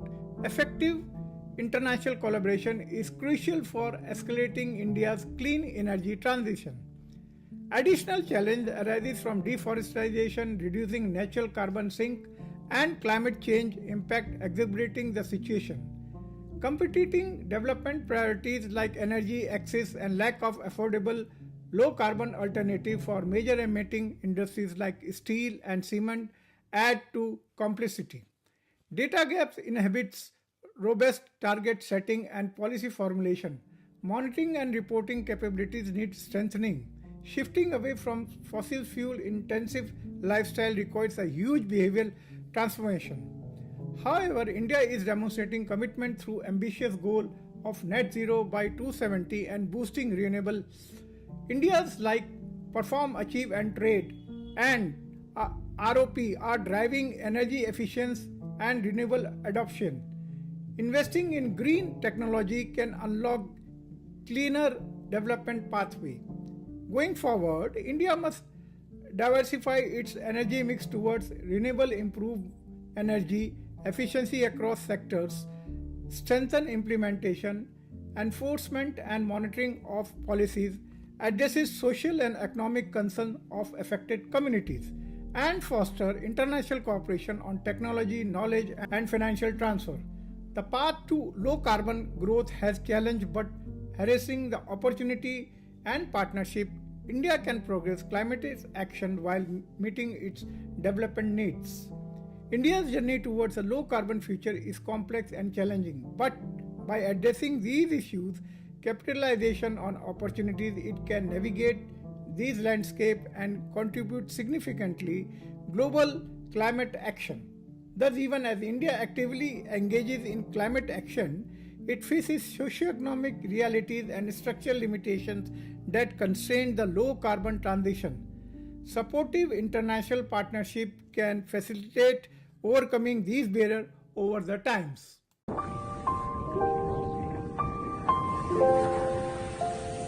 One of the remarkable efforts made by the India is the launch of the Green Credit Program for ESG program in India. The Government of India has proposed a draft notification for implementation the Green Credit Program to promote sustainable lifestyle and incentives climate action. The scheme proposed implementation rule of Green Credit Program, which is positioned as a key initiative under the India's lifestyle of environment movement for engaging citizens and stakeholders in climatic action and environmental stewardship. This voluntary market-based mechanism will enable earning and trading of green credit by individual, communities, business and organizations for undertaking the environmental friendly activities across sectors like agriculture, forestry, industry, etc. Green credit can also from small enterprises to local bodies to private companies. The program aims to leverage competitive market and credit trading to promote conservation, modernization in resource use and low carbon development. The draft rules outline the institutional framework, procedure and safeguards. Overall, the initiative aims to drive impactful climate action through a credit-based reward mechanism. It commences with the title Green Credit Program's Implementation Rule of 2023 with the objective to create a market-based mechanism for providing incentive in the form of green credit to individuals, farmer producer organization, cooperative, forestry enterprises, sustainable agriculture enterprises, urban and rural local bodies, private sector, industries and organization for environment positive action, and create mass movement around the environment positive action and realize the vision of mission life through a pro-planet people and entities. Further, it makes clear the act by defining the meaning of green credit with the accredited green credit verifier with a registered entity, making more clarity about the registry, thereby giving the significance of or as a third party certifier with a clear defining the terms of verification through the panel auditors entitled for auditing the entire system of the program. The Green Credit Program will be implemented in phases, starting with the 2 to 3 activities in sectors like tree plantation, water conservation, sustainable agriculture, waste management, air pollution reduction, mangrove conservation, eco-mark labeling, and sustainable building. More activities and sectors will be added in subsequent phase with the government approval. The program aims to promote environmental stewardship through credit-based incentives for climate-friendly actions across these areas. A phased approach allows the iterative development and expansion of the various market mechanisms. The methodology for generating green credit will involve setting activity-specific threshold and benchmark aligned with the legal obligation. One green credit unit will be allocated based on the equivalent environmental outcomes across the sector. Digital process will be developed for self-assessment, registration, credit issuance, performance monitoring and other aspects of the program. A steering committee comprising the government expert, industries and stakeholders will govern the green credit program. It will approve procedures, guidelines and process, make recommendation on activities, sectors, demand creation, review implementation and advise the government. The committee will monitor and enable the effective rollout of the program.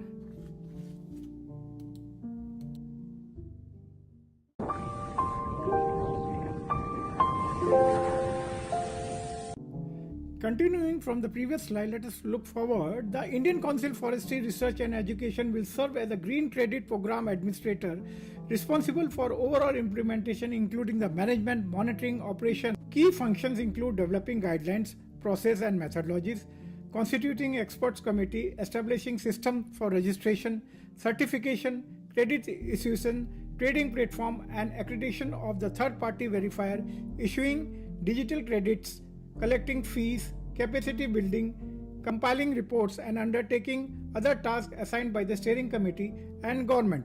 The administrator will provide the institutional framework to operationalize the various aspects of the program spanning registration, monitoring, verification, certification, registry, trading, knowledge of management and stakeholders engagement.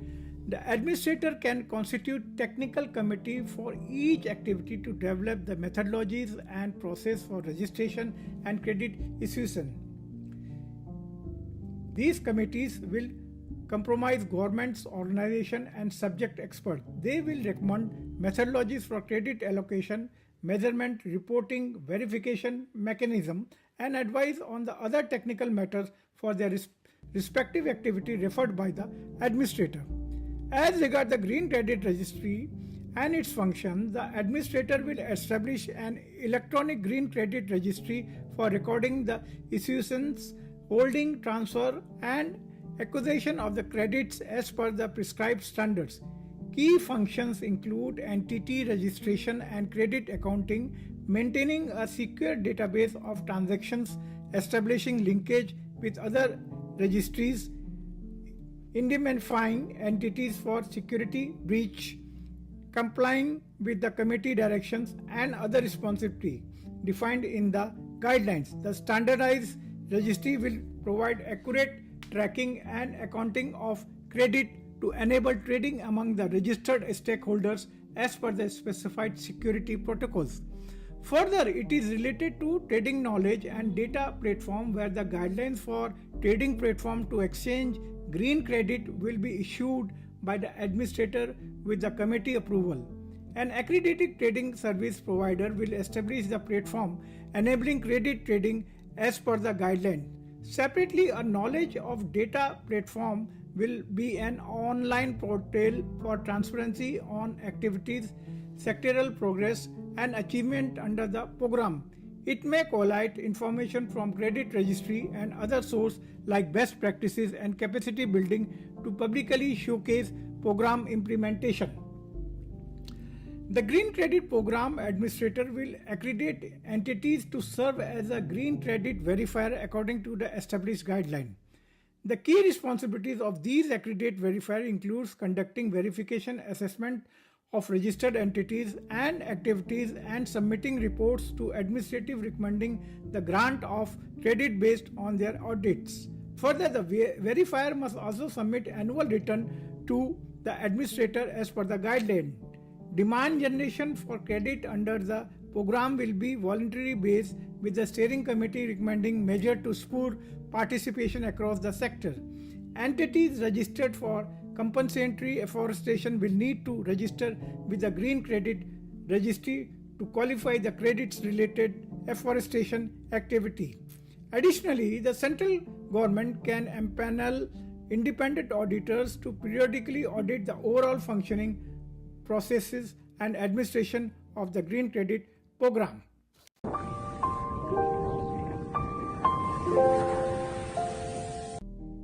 Hello, this slide explains the methodology for calculating green credit concerning tree plantation. Very recently, Ministry of Environment, Forest and Climatic Change in India, through a notification dated February 22nd, 2024, has outlined the methodology for calculating green credit concerning tree plantation under the Green Credit Rule 2023, established under the Environment Protection Act of 1986. Rule 5 of the Green Credit Rules empowers the central government to notify the methodology for calculating the green credit. The central government, following the recommendation of the administrator, issues the current notification to specify the methodology for calculating green credit, particularly for the tree plantation as shown in the slide. The entire methodology is explained in bullet points in the slide. The notification mandates the Forest Department of each state and union territory to identify degraded land parcels such as open forest, scrub land, waste land, and catchment area under their jurisdictions for tree plantation. These areas are to be made available to promote activities aimed at increasing the country's green cover, generating green credit under the mentioned rules. The identified land must be free from the encumbrance and have a size of a 5 hectare or more. Entitles interested in undertaking tree plantation for green credit can apply to the administrator. Upon receiving the application, the administrator will identify suitable land and assign it to the applicant, who must then submit a proposal for the tree plantation. A demand note including the cost of plantation and administrative expense will be issued to the applicant, who must pay the specified amount within a given period. After payment, the Forest Department, under the direction of administrator, will carry out tree plantation based on the management plan or working plan to be completed within the 2 years from the payment date. Upon completion, the Forest Department will submit a report to the administrator and issue a certificate of completion to the applicant. The administrator, after evaluating and verifying the plantation activity, may generate and issue green credit to the applicant. The credit is calculated at 1 green credit per tree with a minimum density requirement of 1100 trees per hectare, considering a local sylviclimatic and soil condition. The green credit can be exchanged to meet compensatory afforestation compliance in case of forest and land diversion for non-forestry purpose as per the applicable law. Furthermore, the generated green credit can be used for reporting under the environmental, social and governance, that is ESG, as an ESG indicator or corporate social responsibility following the rules under any prevailing law. The notification established a comprehensive framework to incentivize the tree plantation, contributing environmental conservation and sustainable development while aligning with the broader regulatory requirements.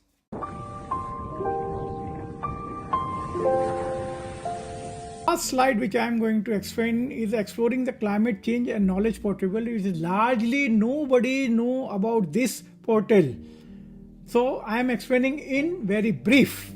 India is a part to measure the international agreement on climate change, including the United Nations Framework Convention on the Climatic Change, the Paris Agreement and the Kyoto Protocol. The Ministry of Environment, Forest and the Climate Change is the nodal ministry responsible for conducting India's responses to climate change in line of the national policies and UNFCCC. Specifically, the Climate Change Division of the Ministry of Forest and Climate Change handles issues related to climate change, including the international negotiation and domestic policies and action. The key responsibilities of the Climate Change Division include submitting national communications and biennial update reports to UNFCCC, coordinating India's National Action Plan on Climate Change, which outlines strategies for climate change adaptation and mitigation, leading preparation and implementation of India's national determined contribution for emission reduction under the Paris Agreement, conducting studies to assess climate change impact in India under the programs like the Climate Change Action Program, National Carbonizes Aerosol Program, Long-Term Ecological Observation Program, and Greenhouse Gas Modeling. Implementing the National Adaptation Funds and climate change to support adaptation in vulnerable areas, encouraging the Indian states to develop state action plan on climate change aligned with the national plan, and last but not the least is representing India in international negotiations on the climate change. All the major milestones related to climate change action activities in context to international agencies are highlighted in the slide. I appeal to all viewers to have a glance to understand the policy of India about the climatic change linked with all concerned international bodies, and please reframe all other notes and concepts which are not officially part of the Republic of India. However, a remarkable milestone India has achieved after introducing the Green Credit Program that aims to incentivize climate-friendly action by generating market-based credit for environmental activities. Overall, it harnesses competitive market to escalate India's sustainable transition, thereby giving much weightage to ESG program in India. I have completed the major elements of the environment for ESG program, but still many elements of the environment under ESG program are yet to be explored and presented for the viewers. Topics like energy conservation, waste and water management, extended producer responsibility, green logistics support system and circular economy will be covered lately, because we want to continue the series related to ESG framework for India. So stay tuned for another interesting topic on nurturing communities, social stewardship in ESG perspective. Please do not forget to subscribe the channel. See you soon. Goodbye for now.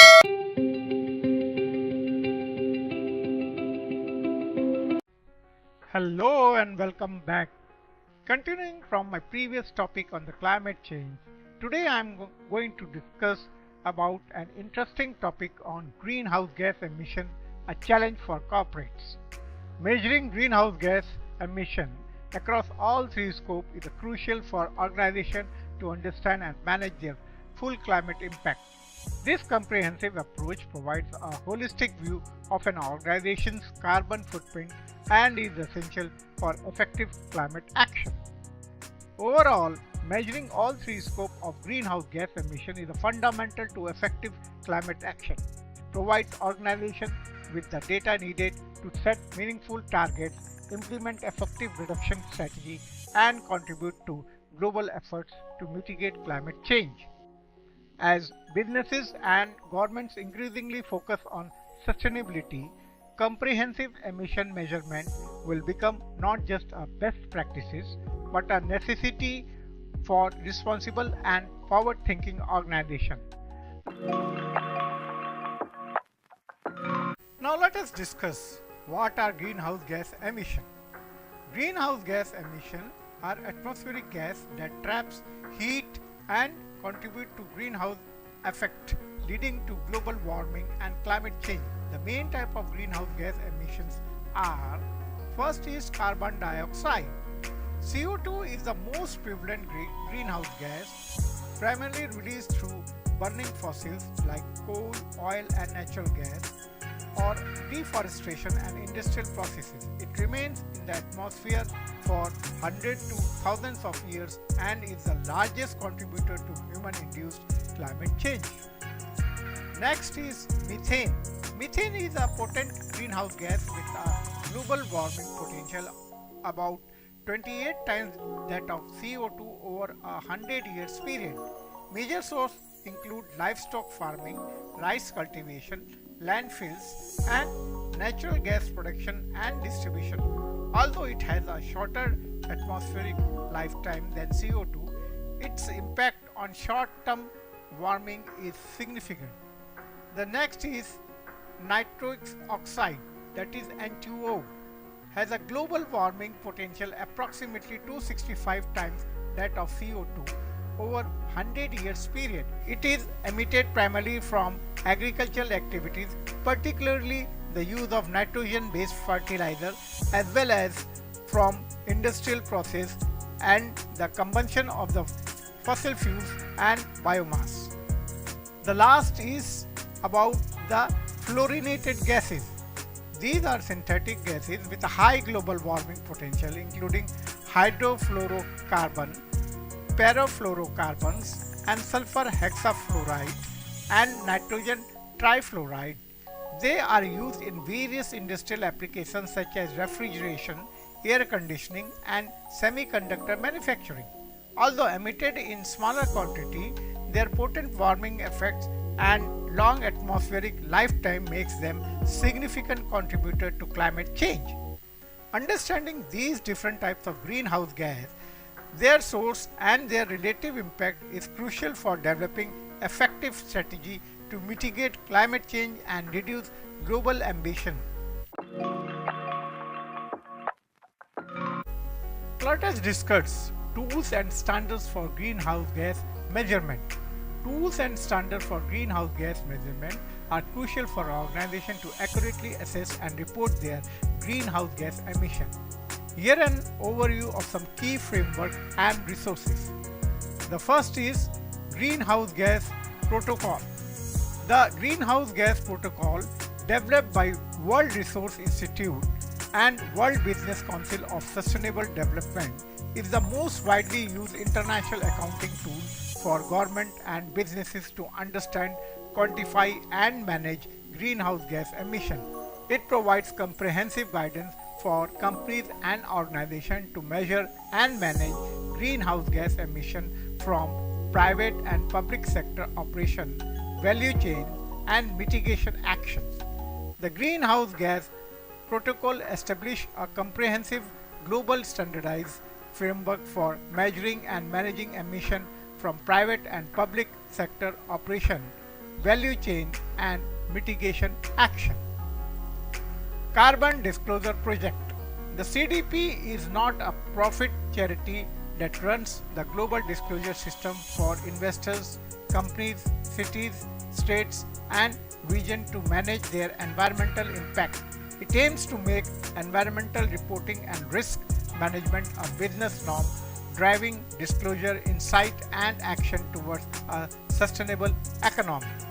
The CDP framework helps companies and cities disclose their environmental impact. It works with the market force to motivate companies to disclose their impact on the environmental and natural resources and take action to reduce them. The next is Science-Based Target Initiative. The Science-Based Target Initiative is a collaboration between the CDP, the United Nations Global Compact, World Resource Institute, and the Worldwide Fund for Nature. It provides companies with a clear defined path to reduce emission in line with the Paris Agreement goals. The SBTi defines and promotes best practices in emission reduction and net zero target in line with the climate science. It provides a technical assistance and experts resource to companies who set science-based targets in the line with the latest climate science. Another is related to EPA Greenhouse Gas Emission Factors Hub. The United States Environmental Protection Agency Emission Factors Hub provides the emission factors and global warming potential to help organizations calculate greenhouse gas emission. These factors are essential for converting activity data into emission estimates. The EPA Emission Factor Hub provides a comprehensive set of emissions factors for greenhouse gas inventories. These factors are regularly updated to reflect the latest science and are widely used in greenhouse gas accounting. It's important to note that while these tools and standards provide robust framework for greenhouse gas measurement, they often work in complementary ways. For instance, a company might use greenhouse gas protocol to structure its emission inventory. The EPA Emission Factors Hub to calculate emissions, set target using the SBTi framework, and discloses its progress through CDP.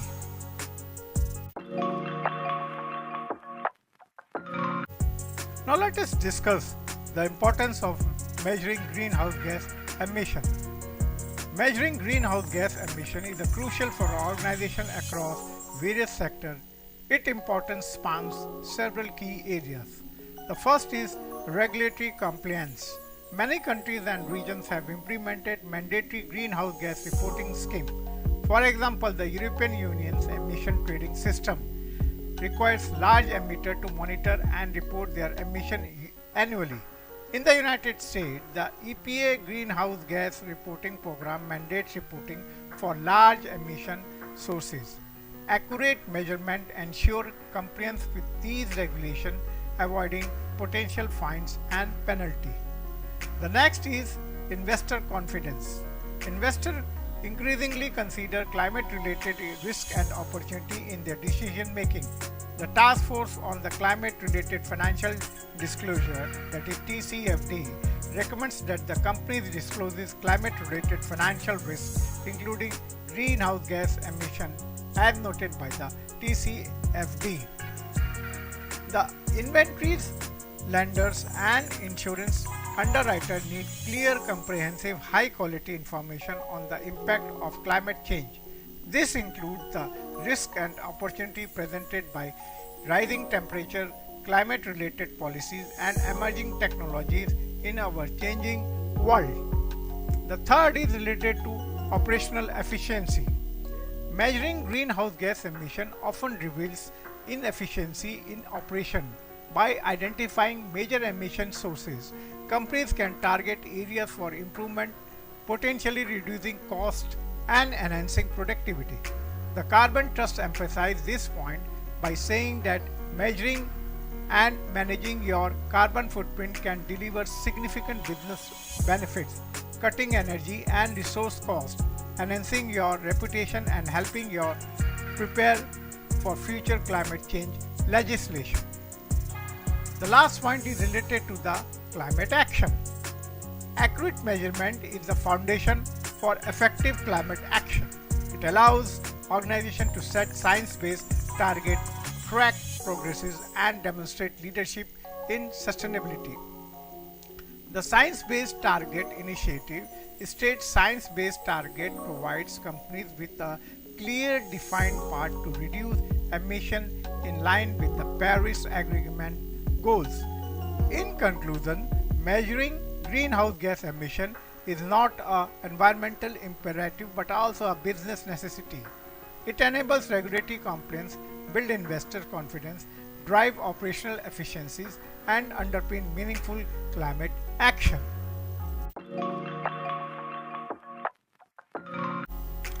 Now let us discuss what is the scope of emission. Measuring greenhouse gas emission across Scope 1, Scope 2 and Scope 3 is crucial for understanding and mitigating the environmental impact of organization. These scopes defined by the Greenhouse Gas Protocol provide a comprehensive framework for categorizing emission based on their source. Accurate measurement of these emissions is essential for organizations to manage their carbon footprint, comply with the regulations, and contribute to our global climate goals. Scope 1 emission. The Scope 1 emission is directed greenhouse gas emission from source owned or controlled by the organization. This includes emissions from fuel combustion in the company owned vehicle, industrial process, and on-site energy generation. Measuring Scope 1 emission is important because it reflects the organization's direct impact on the environment. By accurately tracking these emissions, companies can identify opportunities to reduce their carbon footprint, such as by improving energy efficiency, switching to low carbon fuels, or investing in renewable source energy.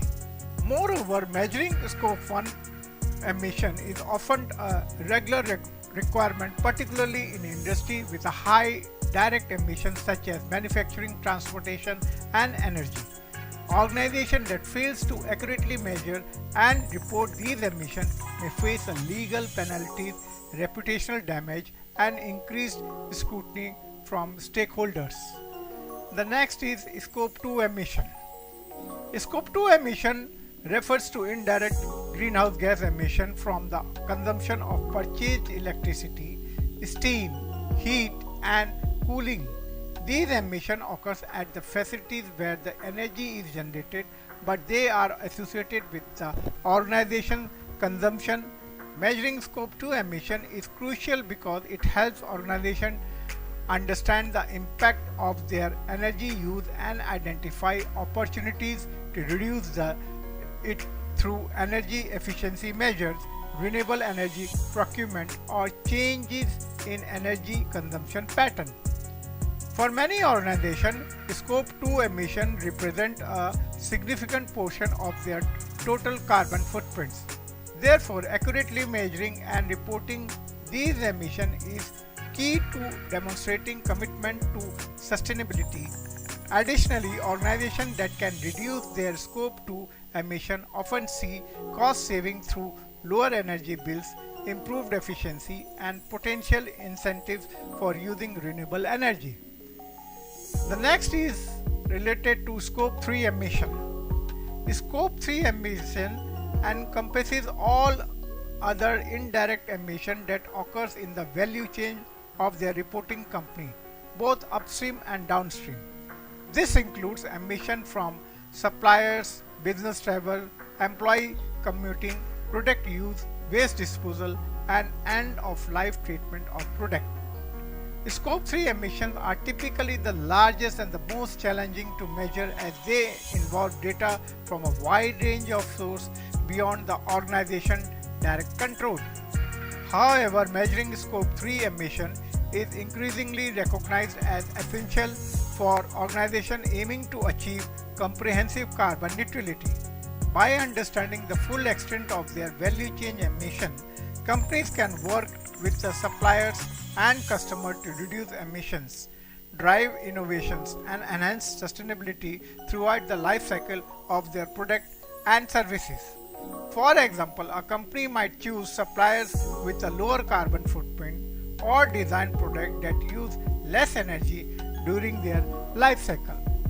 In summary, measuring greenhouse gas emission across Scope 1, Scope 2 and Scope 3 is vital for an organization to manage their environmental impact effectively. This comprehensive approach enables organizations to identify opportunities for emission reduction, comply with the regulation and demonstrate their commitment to sustainability. Accurate measurement and reporting of these emissions are critical for addressing the global challenges of climate change, as they provide the data needed to set and achieve ambitious climate goals.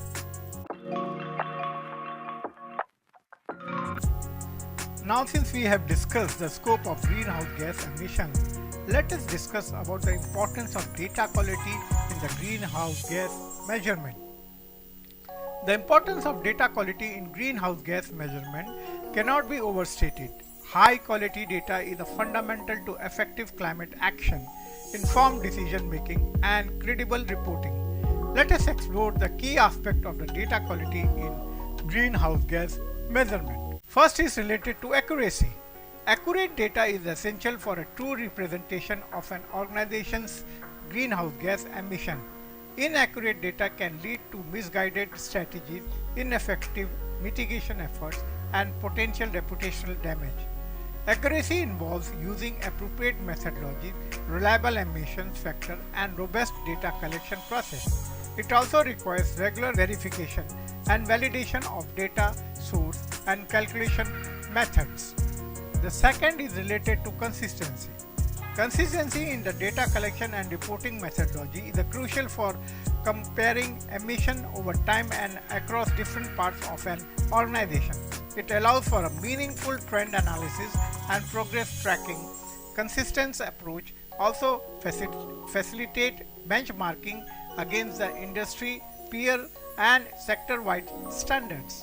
This consistency should extend to the choice of organizational and operational boundaries, calculation methodologies, and reporting formats.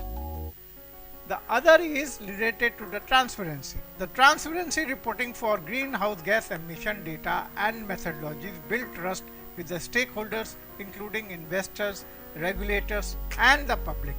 Transparency involves clear documentation of data source, assumptions, calculation method, and any limitation or uncertainties in the data. It also includes disclosure of the scope of emission covered and in any significant changes in methodology or organizational boundaries from previous reporting period.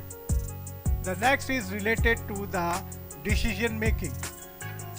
High quality greenhouse gas emission data is critical for informed decision making at all levels of an organization. It enables identification of major emission sources and opportunities for reduction.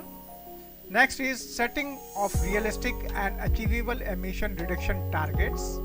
Other is evaluation of the effectiveness of mitigation strategies, assessment of the climate related risk and opportunities, and allocation of the resources for emissions reduction initiatives. Moreover, quality data supports strategic planning, help in prioritizing sustainability initiatives, and informs investment decision in low carbon technology. Overall, the Greenhouse Gas Protocol emphasizes the importance of data quality, stating quality of greenhouse gas inventory is only as good as the quality of the data used to develop it. Companies should ensure that the data used to support business goals and meet the decision-making needs of users, both internal and external to the company, are of sufficient quantity. To ensure data quality, organizations should implement robust data management system, conduct regular internal audits, and consider third-party verification of the greenhouse gas inventories. Continuous improvement in data collection and management process is also crucial as methodology evolves and new data source becomes available.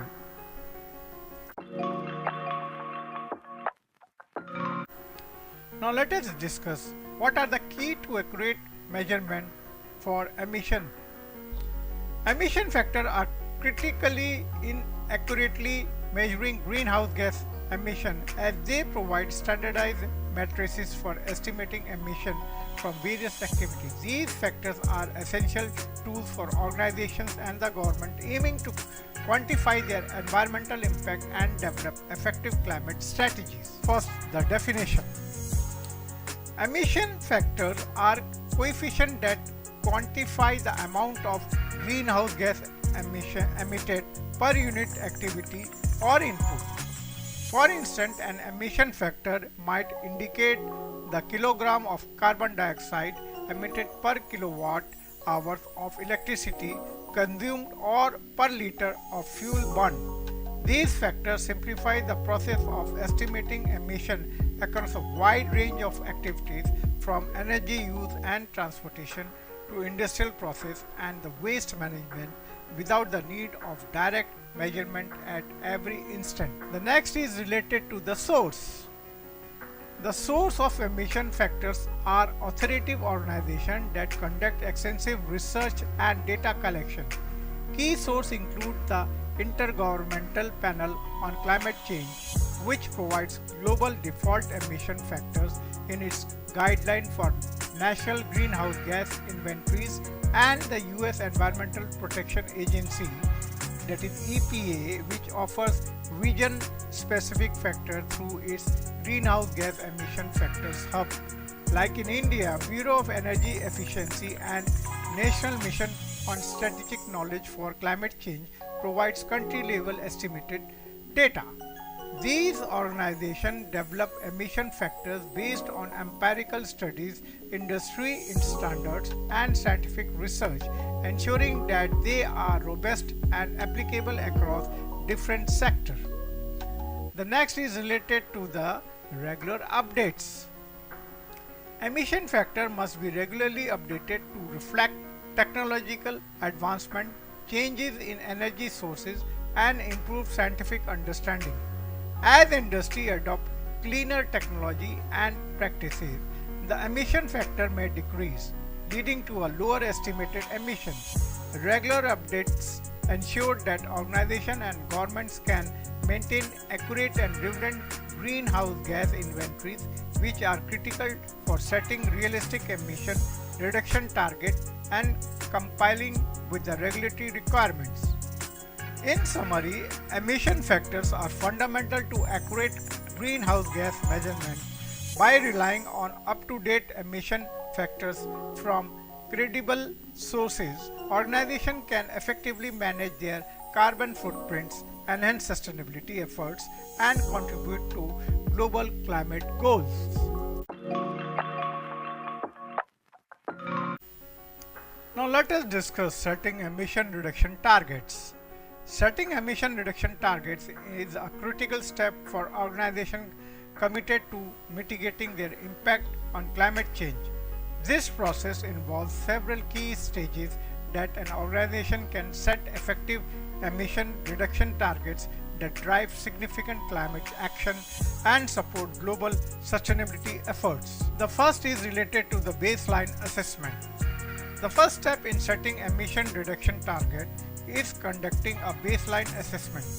This involves calculating the current level of greenhouse gas emission across the organization operations, typically categorized into Scope 1, that is direct emission, the Scope 2, that is indirect emission from purchased energy, and Scope 3, all other indirect emission.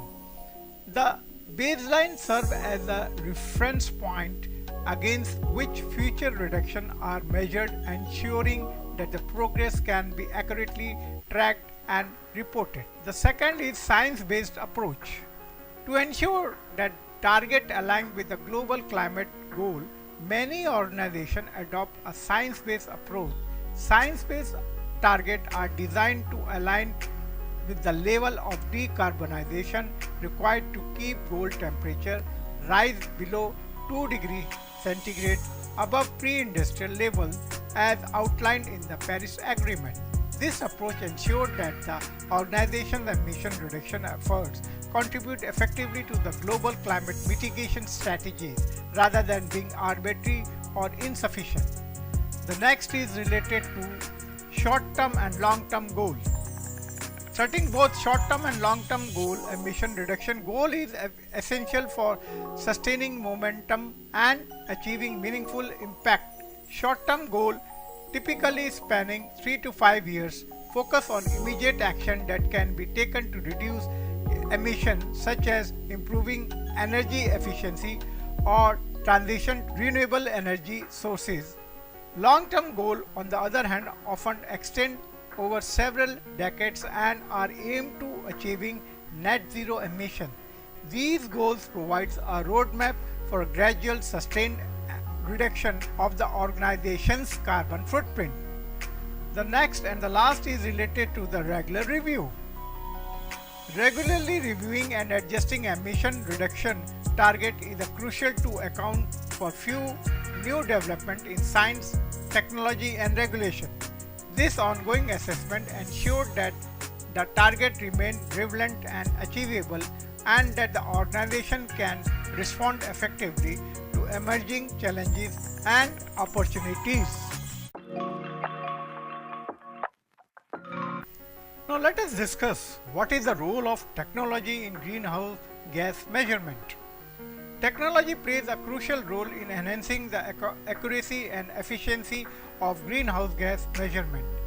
Advances in the cloud-based platform, artificial intelligence, Internet of Things, sensors, and the blockchain technology are revolutionizing how organizations monitor and manage their carbon footprints.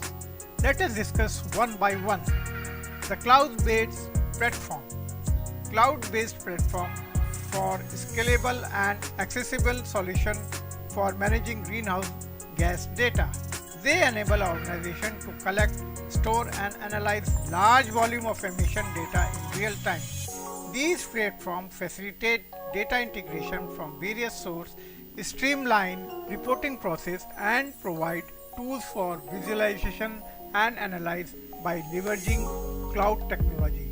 Organizations can improve data accuracy, enhance collaboration and ensure that stakeholders have access to up-to-date information. The next is related to the artificial intelligence. Artificial intelligence enhances greenhouse gas measurement through advanced data analysis and predictive modeling. Machine learning algorithms can identify patterns and anomalies in emission data, optimize emission reduction strategies, and forecast future emissions based on historical trends. AI-driven tools can automate the data analysis process, reduce human error, and provide actionable insight for better decision making and more effective climate action. The next is related to IoT sensors. The IoT sensors play a vital role in providing real-time data on emission. These sensors can be deployed across various operational areas to continuously monitor factors such as energy consumption, fuel usage, and pollutant level. The real-time data collected by IoT sensors enable more accurate and timely greenhouse gas measurement, allowing organizations to respond quickly to changes and optimize their operation for reduced emission.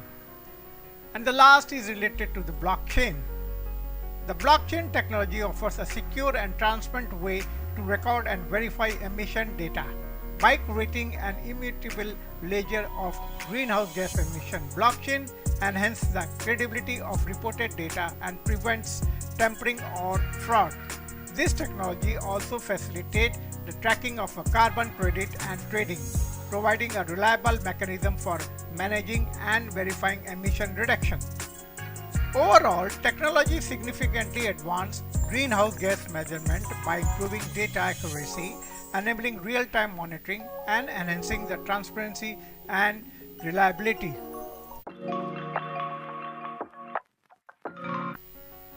Now let us see what are the best practices for reporting greenhouse gas emission. Reporting greenhouse gas emission is essential for organizations aiming to manage their environmental impact and demonstrate their commitment to sustainability. Adhering to the best practices in greenhouse gas reporting, ensuring that the data is reliable, actionable, and credible.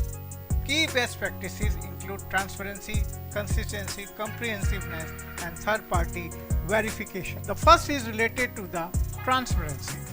The transparency is crucial for building trust and credibility in greenhouse gas reporting. Organizations should openly disclose their reporting methodologies, data source, and any assumption or uncertainties involved. Clear communication about the scope of the emission covered, including scope 1, that is direct emission, scope 2 is the indirect emission from purchased energy, and scope 3 all other indirect emission, is essential. Transparency helps stakeholders understand the context of the reported data and allows for a meaningful comparison with the other entities. The next is related to consistency.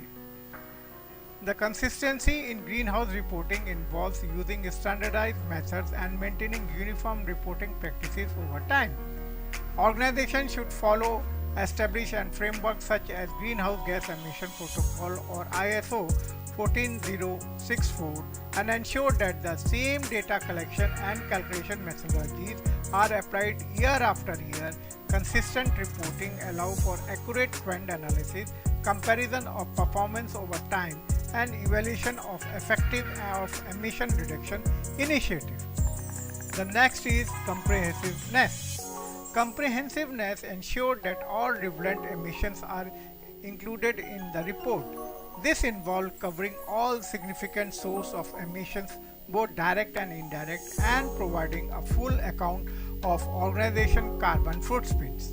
A comprehensive report should address all three scopes of emission and include any relevant information on emissions reduction activity, target and progresses. By covering the full extent of their emission, organization can offer a complete picture of their environmental impact. The next is very important and is related to third-party verification. The third-party verification adds credibility to greenhouse gas report by ensuring that the data is accurate and adhere to reporting standards.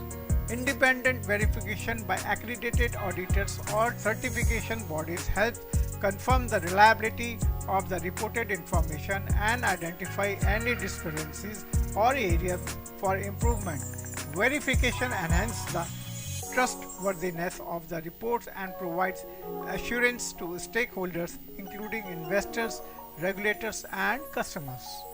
Overall, adhering to the best practices in greenhouse gas reporting, transparency, consistency, comprehensiveness, and third-party verification ensures that the emission data is credible and useful for the stakeholders and supports effective environmental management.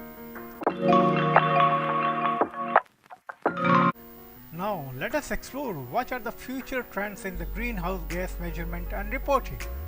The future trend in greenhouse gas measurement and reporting are set to evolve significantly, driven by increased regulation, standardization, real-time reporting, and integration with the financial reporting.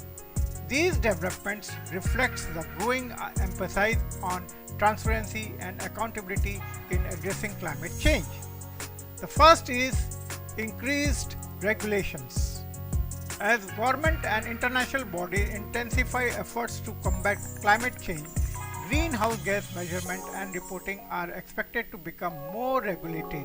New regulation and policy will likely mandate more stringent reporting requirements for organizations covering a broader range of emission sources and requiring more detailed disclosure. For example, the European Union Corporate Sustainability Reporting Directive is set to enhance the reporting obligation, including greenhouse gas emission, for a wide range of companies.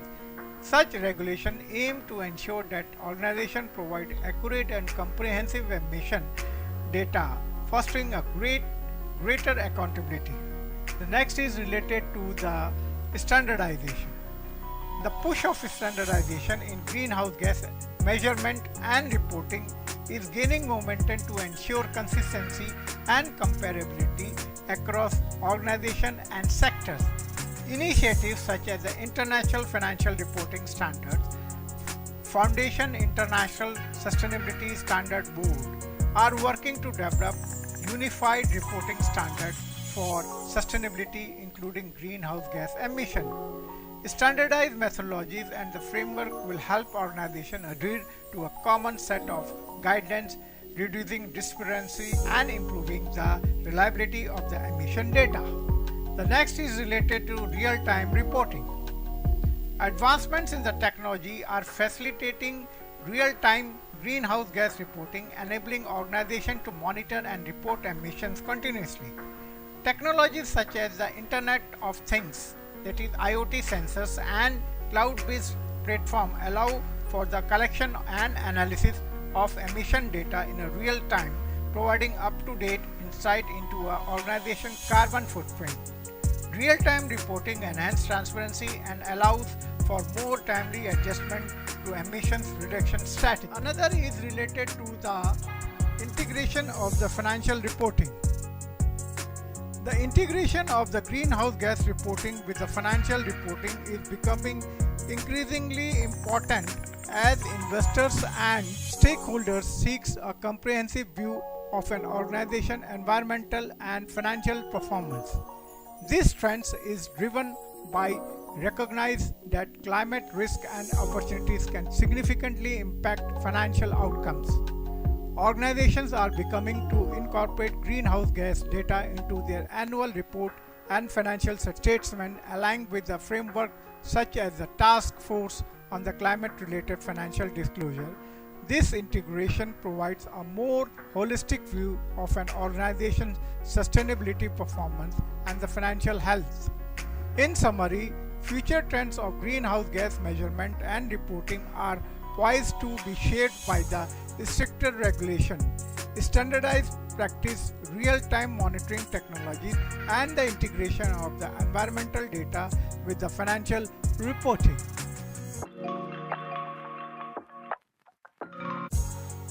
Well, this is the last slide of this presentation, where we conclude our presentation on greenhouse gas emission measurement and reporting. So far we have covered several key topics like types of greenhouse gases, tools and standards of greenhouse gas measurements, importance of data quality in measurements, scoping greenhouse gas emissions, setting emission reduction targets, role of technology of greenhouse gas measurements, best practices for reporting, future trends in measurement and reporting. Our next presentation will dwell deeper into all three scopes of the greenhouse gas emission, that is scope 1, 2 and 3. The upcoming discussion will provide a more detailed examination of each scope, offering valuable insight into the comprehensive greenhouse gas emission accounting.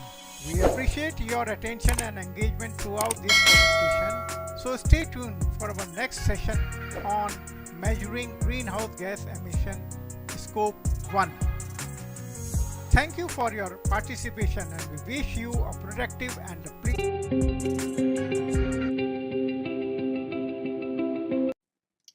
Hello and welcome back. This is your host Harshit Sinha, continuing from my previous presentation on greenhouse gas emission, and now describing another related interesting topic on measuring greenhouse gas emission under scope 1. Measuring and managing your organization carbon footprints is an essential step in understanding how to reduce your impact on the environment. It can also deliver significant business benefits, cutting energy and resource costs, enhancing your reputation, and helping you to prepare for future climate change legislation. Scopes defined by the Greenhouse Gas Protocol provide a comprehensive framework for categorizing emissions based on their sources. Accurate measurement of these emissions is essential for organizations to manage their carbon footprint, comply with regulations, and contribute to global climate goals. Now let us explore Scope 1 under greenhouse gas emission, that refers to direct greenhouse gas emission from sources that are owned or controlled by the reporting company. These emissions typically arise from the combustion of fossil fuels, chemical reaction, and other processes within the organization's operations.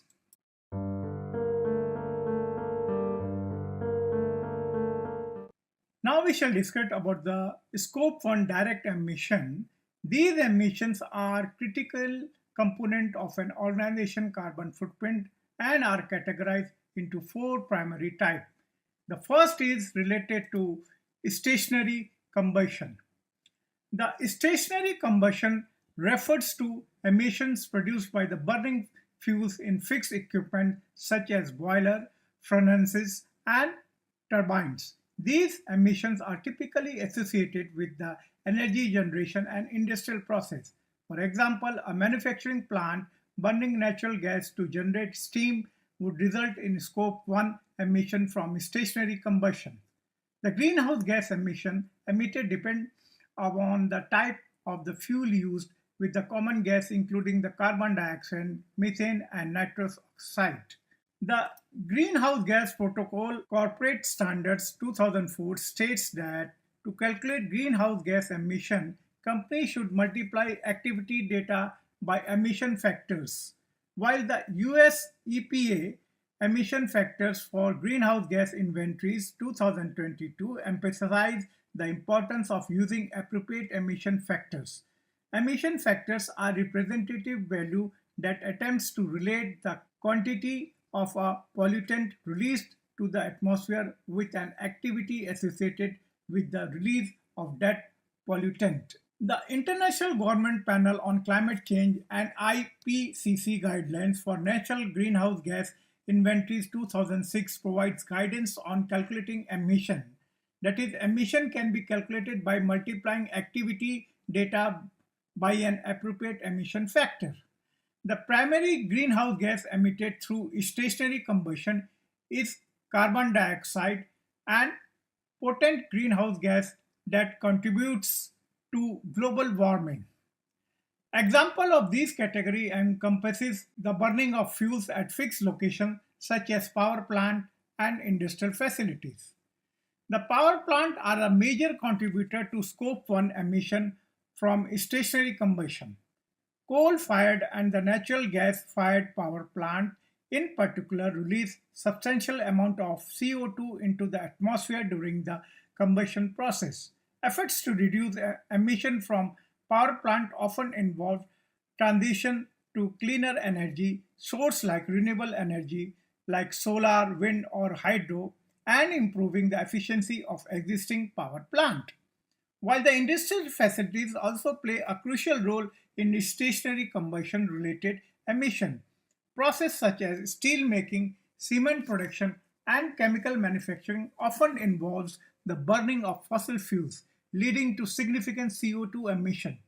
Industries can mitigate their emission by adopting more energy efficient technology, switching to low carbon fuel, and capturing and storing carbon dioxide. In conclusion, addressing stationary combustion emission is essential for mitigating climate change. Reducing emission from power plant, industrial facilities, and commercial building requires a combination of technological advancement, policy change, and investment in renewable energy source. By transitioning to a low carbon economy, we can reduce our reliance on fossil fuels and limit the negative impact of climate change.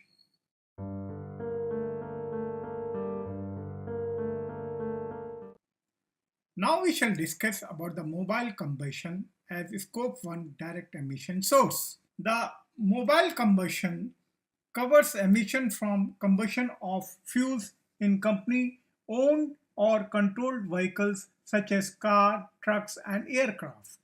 These emission occurs when an organization uses vehicle for transportation of goods, services, or employees.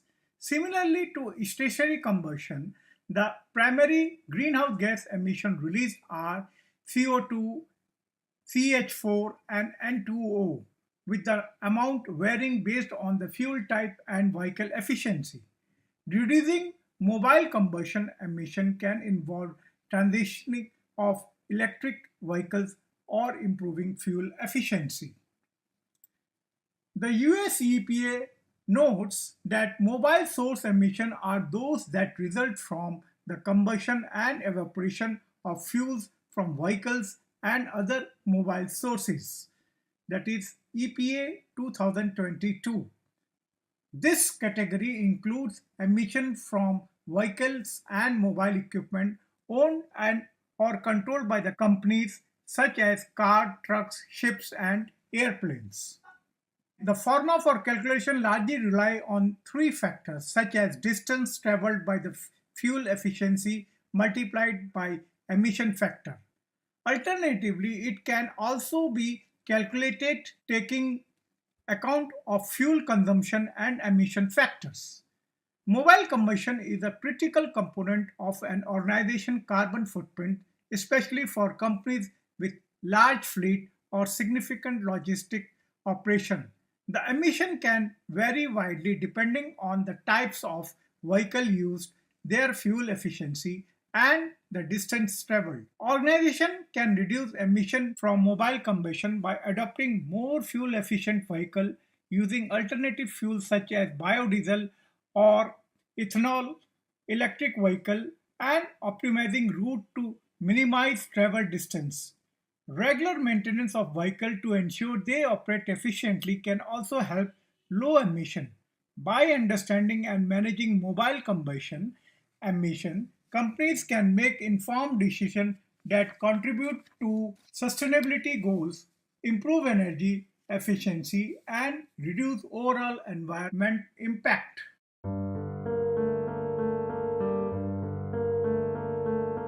Now we shall discuss about the process emission under Scope 1 direct emission sources. The process emission occurs during chemical reaction necessary for industrial production, excluding combustion. These are typically found in sectors such as cement manufacturing, where CO2 is released during the conversion of limestone to lime.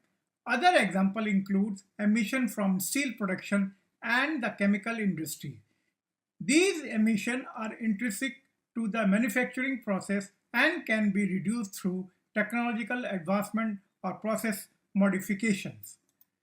The Greenhouse Gas Protocol explained that the process emission are emissions from physical or chemical process rather than from fuel combustion. These emissions result from the physical or chemical processes other than the combustion, such as cement production, chemical manufacturing, or metal smelting.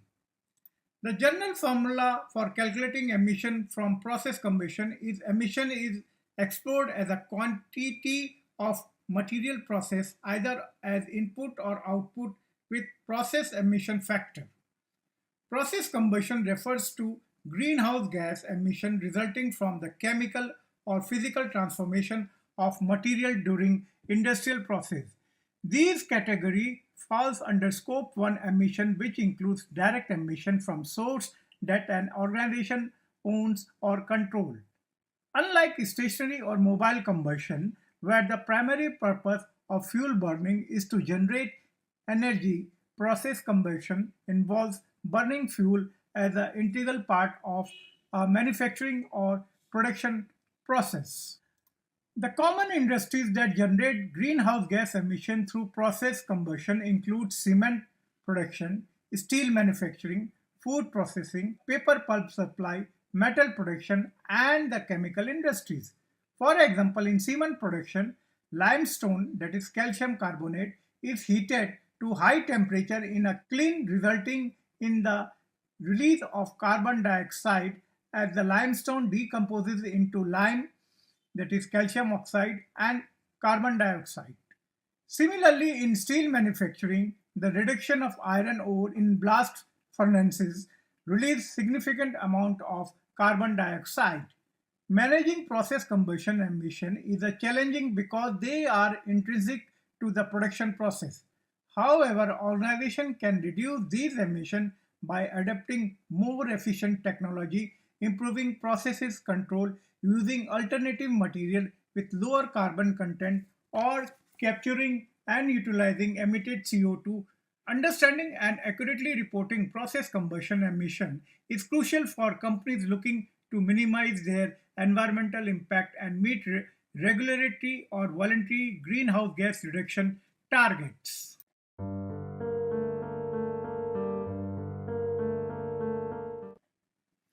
Now we shall discuss the most important Scope 1 direct emission source is fugitive emission. Fugitive emission refers to unintentional release of greenhouse gas during industrial process, often due to leak of equipment such as valves, pipelines, or storage tank. These emissions are common in industries like oil and gas, where methane leaks from pipeline or during drilling operation can significantly contribute to an organization's Scope 1 emission. Proper maintenance and monitoring of equipment are essential to minimize the fugitive emission. The IPCC 2006 defined these as emissions that are not physically controlled but result from the unintentional or intentional release of greenhouse gases. The general calculation of emission is done knowing the amount of gas released with the global warming potential.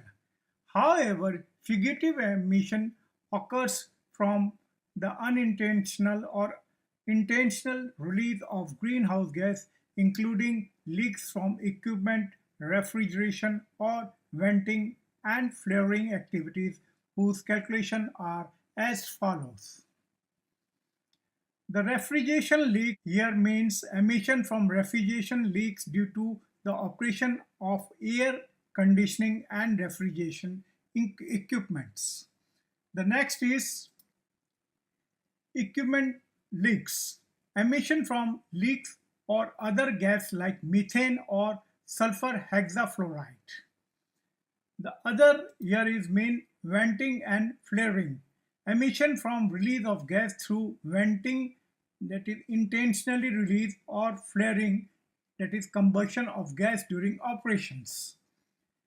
The example here shows that unlike emission from combustion, fugitive emission do not result from fuel burning but rather from leak equipment malfunctioning or evaporation during the handling process and storage of gas and liquids. Managing fugitive emission is challenging due to their often invisible and unpredictable nature. However, organizations can mitigate these emissions by conducting regular maintenance and inspection using advanced detection technology like infrared cameras and implementing better seal and containment methods. Addressing fugitive emission is crucial not only for regulatory compliance but also for reducing an organization's overall carbon footprint and its contribution to the climate change.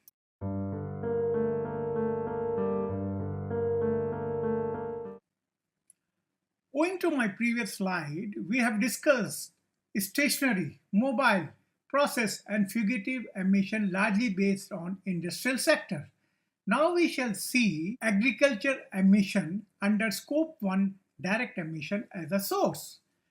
Agriculture emissions are significant component of Scope 1 greenhouse gas emission as they stem directly from activities on farms and other agriculture operations owned or controlled by an organization.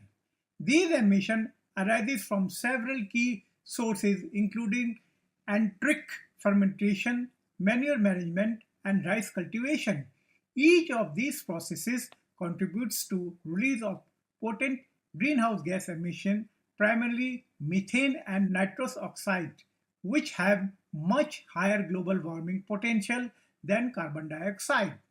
The US Environmental Protection Agency inventory of US greenhouse gas emission and sinks contain detailed information on emission factor and calculation method for agriculture activities. Now we shall take the first one is the anaerobic fermentation. The anaerobic fermentation is a natural digestive process in ruminant animals such as cattle, sheep and goats where microbes in the stomach decomposes and ferment food. This process produces methane as a byproduct which the animal then expel primarily through bleaching.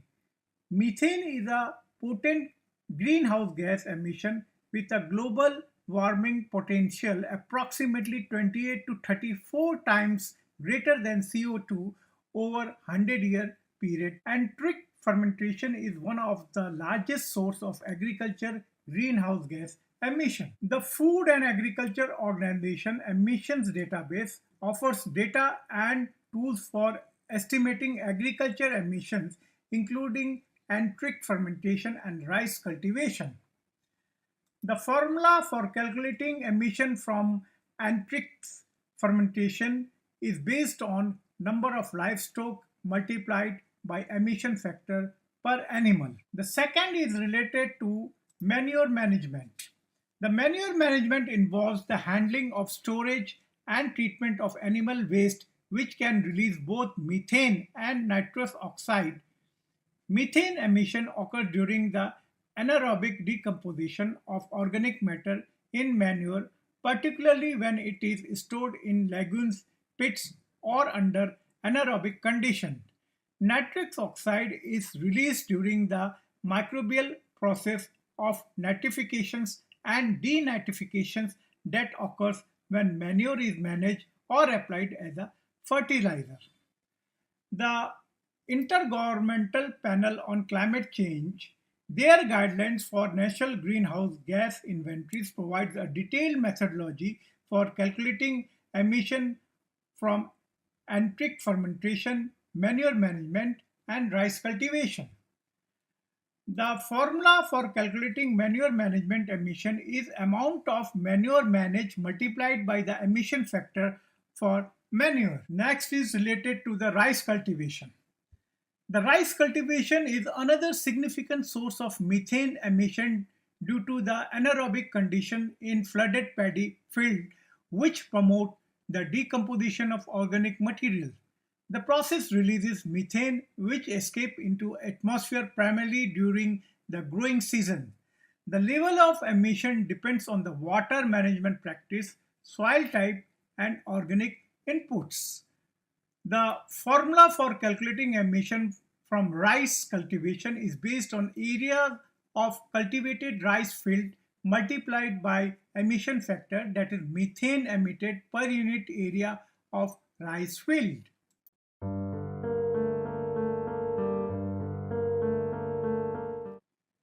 Now we shall discuss additional source, that is emission done by the land use changes under scope 1 direct emission sources. The land use activities such as deforestation and peatland drainage are significant source of greenhouse gas emission falling under the scope 1 emission. These emissions are considered direct because they result from activities that are organizations own or controls. Change in land use, particularly deforestation and peatlands drainage, lead to a substantial release of carbon dioxide and other greenhouse gas, contributing significantly to climate change. The Intergovernmental Panel on Climate Change has identified land use change as a significant contributor to global greenhouse gas emission in its sixth assessment report. The IPCC estimated the land use change accounted for approximately 23% of the global anthropogenic greenhouse gas emission between 2010 and 2019. The formula for calculating emission due to land use change is based on area of the land converted multiplied by the emission factor for the land use change. The first is now related to deforestation. The deforestation involves the clearing or thinning of forests to make way for the agriculture, infrastructure, or other land use. Trees and forests act as a carbon sink, absorbing CO2 from the atmosphere through photosynthesis. When forests are cleared, the carbon stored in trees, vegetation, and soil is released back into the atmosphere as CO2, a process that can take place over a short period, that is burning of biomasses or more gradually decomposing of organic matters. The formula used for calculating emission from deforestation is area deforested land multiplied by the carbon stock per unit area multiplied by deforestation. The next is related to peatland drainage. The peatlands are wetlands that store large amount of carbon in their waterlogged soils. When peatlands are drained from agriculture, forestry, or other purposes, the water table is lowered, leading to the oxidation of organic matter stored in the peat. This process releases significant amount of CO2 and some case methane into the atmosphere. The peatland drainage is particularly concerned because the peat soil contains for more carbon per unit area than the most other land type. The formula for calculating emission from peatland drainage is area of drained peatland multiplied by the emission factor of peatland drainage. While talking about the mitigation and management, managing emission from land use change involves avoiding deforestation, promoting reforestation, and restoring degraded peatlands. Companies can also adopt sustainable land management practices that maintain or enhance carbon storage. Understanding and mitigation these emissions is critical for organizations looking to reduce their carbon footprint and contribute to global climate goals. Here we want to point out that in our last 6 slides, the formula represents general approach to calculating scope 1 emission across various categories. Accurate data collection and appropriate emission factors are essential for reliable greenhouse gas accounting. The specific emission factor and data requirements can vary based on the industry, geography, and type of fuel or process involved.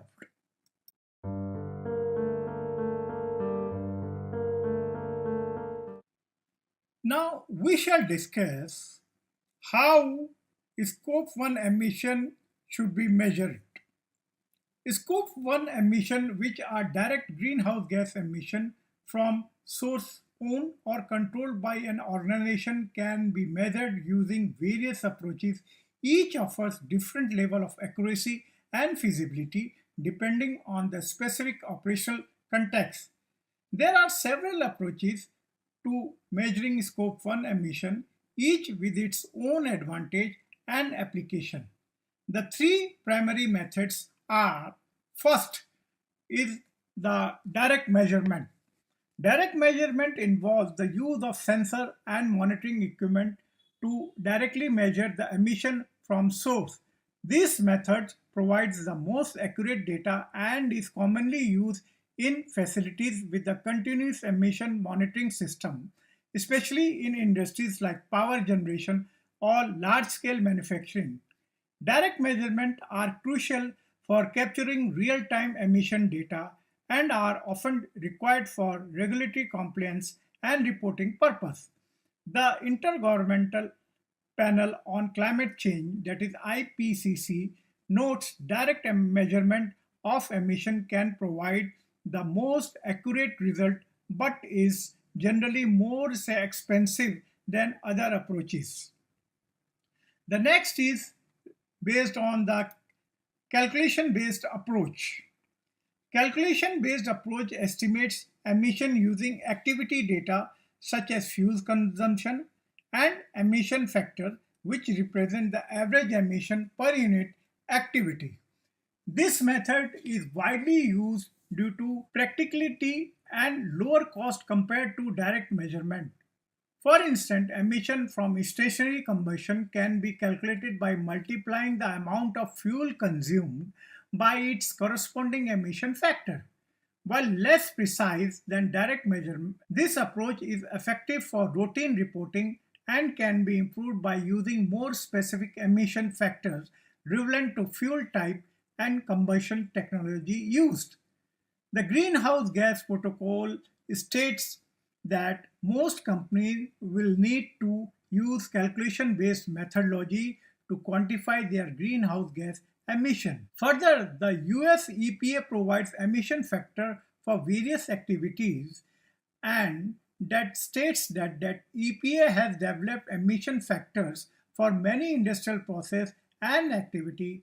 The next is related to mass balance.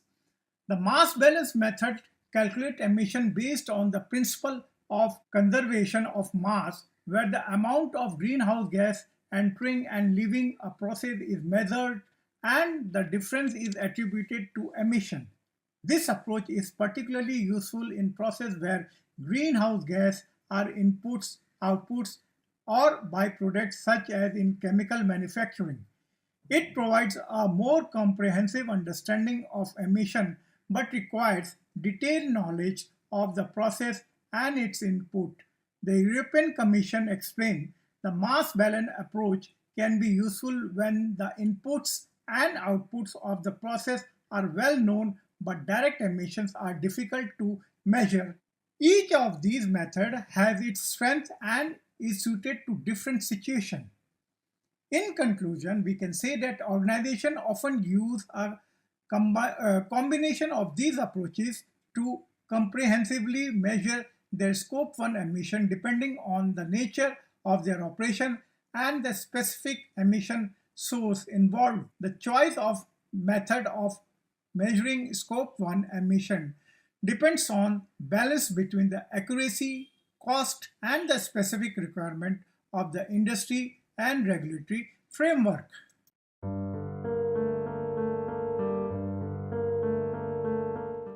Now let us see an example of a scope 1 emission in manufacturing sector. The slide provides an example of breakdown of scope 1 emission for an emission from source owned or controlled by the company. The table shows three main emission sources. Natural gas boiler. These accounts for the largest portion at 5,000 ton CO2 emitted annually, representing 50% of total scope 1 emission. This likely comes from the stationary combustion used for heating or industrial process. The second is company vehicle. The second largest source is emission from the company owned vehicles, contributing 3,000 tons of CO2 or 30% of the total. This represents mobile combustion source. The third is process emission. These accounts for 2,000 ton CO2 emitted or 20% of the total scope 1 emission. Process emission typically come from chemical or physical process involved in manufacturing separate from energy use. So the total scope 1 emission for this example company sum up to 10,000 ton CO2 emitted annually. This breakdown helps the company identify where their direct emissions are coming from, with stationary combustion from natural gas boiler being the most significant source of potentially target for reduction efforts.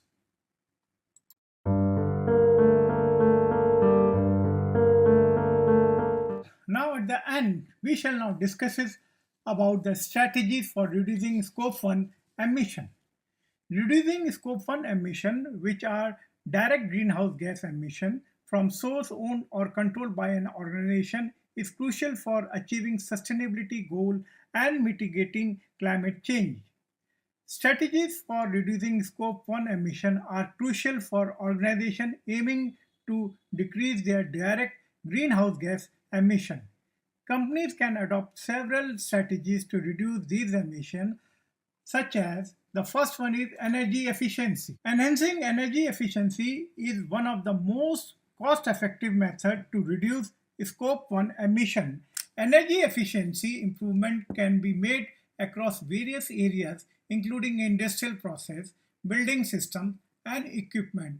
For example, upgrading to energy efficient boilers, optimizing heating, ventilation, and air conditioning system, and utilizing advanced control system can reduce fuel consumption.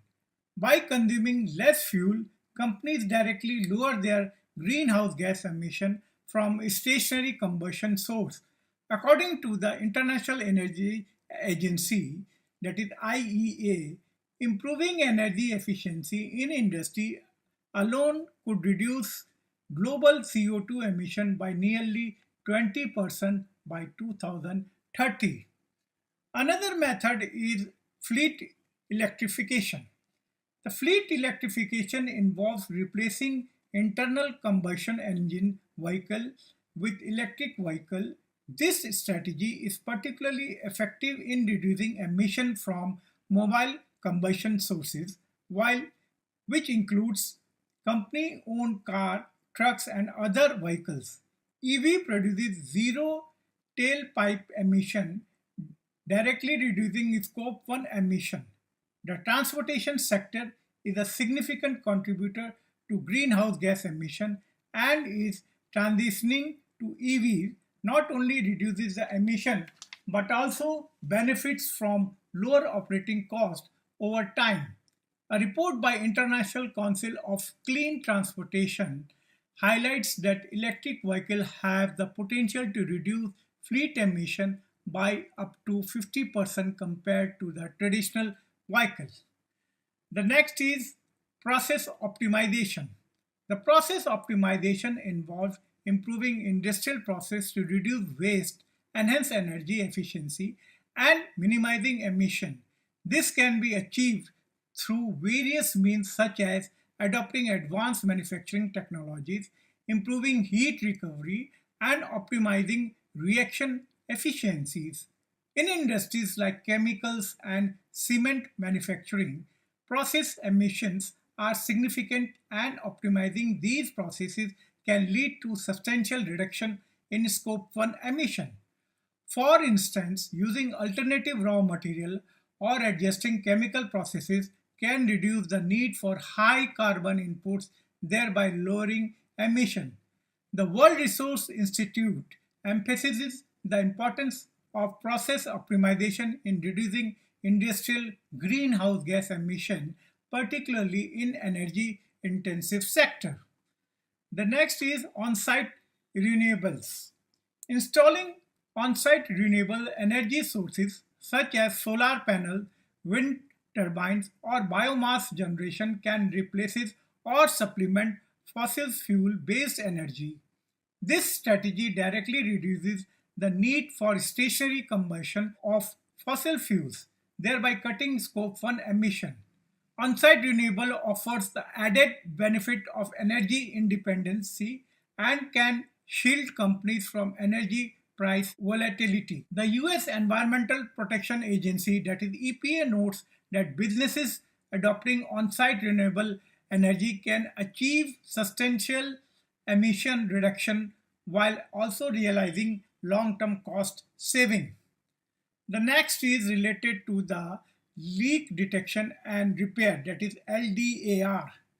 Fugitive emission, often from equipment leak in industries like oil and gas, can be a significant source of greenhouse gas, particularly methane, which has much higher global warming potential than CO2. Implementing a robust LDAR program helps identify and repair leaks quickly, preventing these emissions from escaping into the atmosphere. According to the Environmental Defense Fund, effective LDAR program can reduce methane emission by up to 80%, significantly lowering overall Scope 1 emission for companies involved in natural gas production and distribution. The Environmental Protection Agency, that is EPA, notes that LDAR program can result in significant emission reduction and cost saving by minimizing product losses. The next is related to the fuel switching. Fuel switching involves transition from high carbon fuels like coal and oil to lower carbon alternatives such as natural gas, hydrogen, or biofuel or ethanol. This strategy is especially effective in industries with high energy demand such as manufacturing, power generation, and transportation. Natural gas, for example, emits approximately 50% less CO2 than coal when burned. Moreover, the use of biofuel, which are derived from renewable organic material, can further reduce net carbon emission as they are considered carbon neutral over their life cycle. The International Renewable Energy highlights that fuel switching, particularly to renewable and low carbon option, is crucial for achieving decarbonization in energy intensive sectors. Lastly, the World Resource Institute suggests fuel switching, particularly to renewable or low carbon fuel, can be an effective strategy for reducing Scope 1 emission. Implementing these strategies requires a comprehensive approach, including conducting a thorough emission audit, setting science-based reduction target, investing in technology and infrastructure, training employee and changing operational practice, and regularly monitoring and reporting progress. By adopting these strategies, the company can make significant progress in reducing their Scope 1 emission, aligned with the global efforts to mitigate climate change and achieve sustainability targets.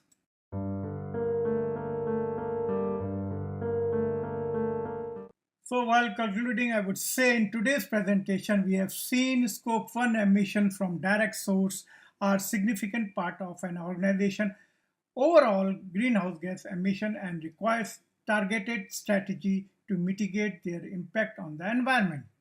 Besides, accurate measurement of Scope 1 emission is crucial for organizations to understand their direct climate impact and identify opportunities for reduction. Thus, we continue our journey. It is apparent to explore Scope 2 next. So stay tuned for our upcoming discussion on measuring and managing Scope 2 of greenhouse gas emission. Until then, bye-bye.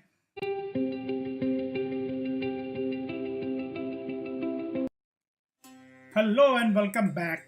This is your host Harshish Nag, continuing from my previous episode of 2.2 on measuring greenhouse gas emission under Scope 1. And now we will discuss the same for Scope 2. Scope 2 greenhouse gas emission are crucial as they represent the direct emission from the consumption of purchased electricity, steam, heating and cooling by an organization.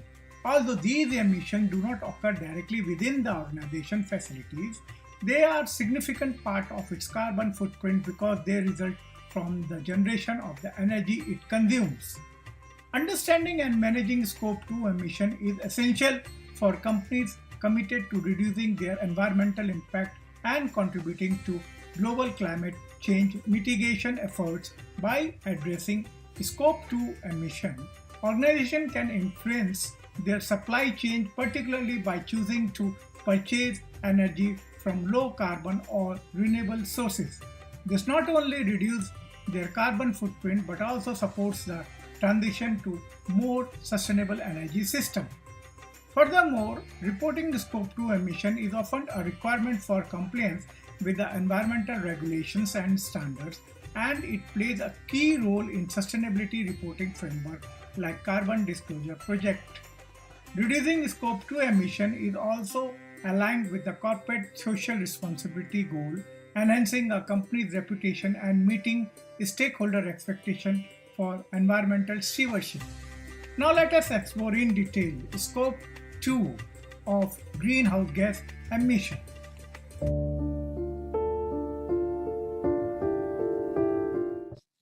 Now we shall discuss Scope 2 emission from the purchased energy.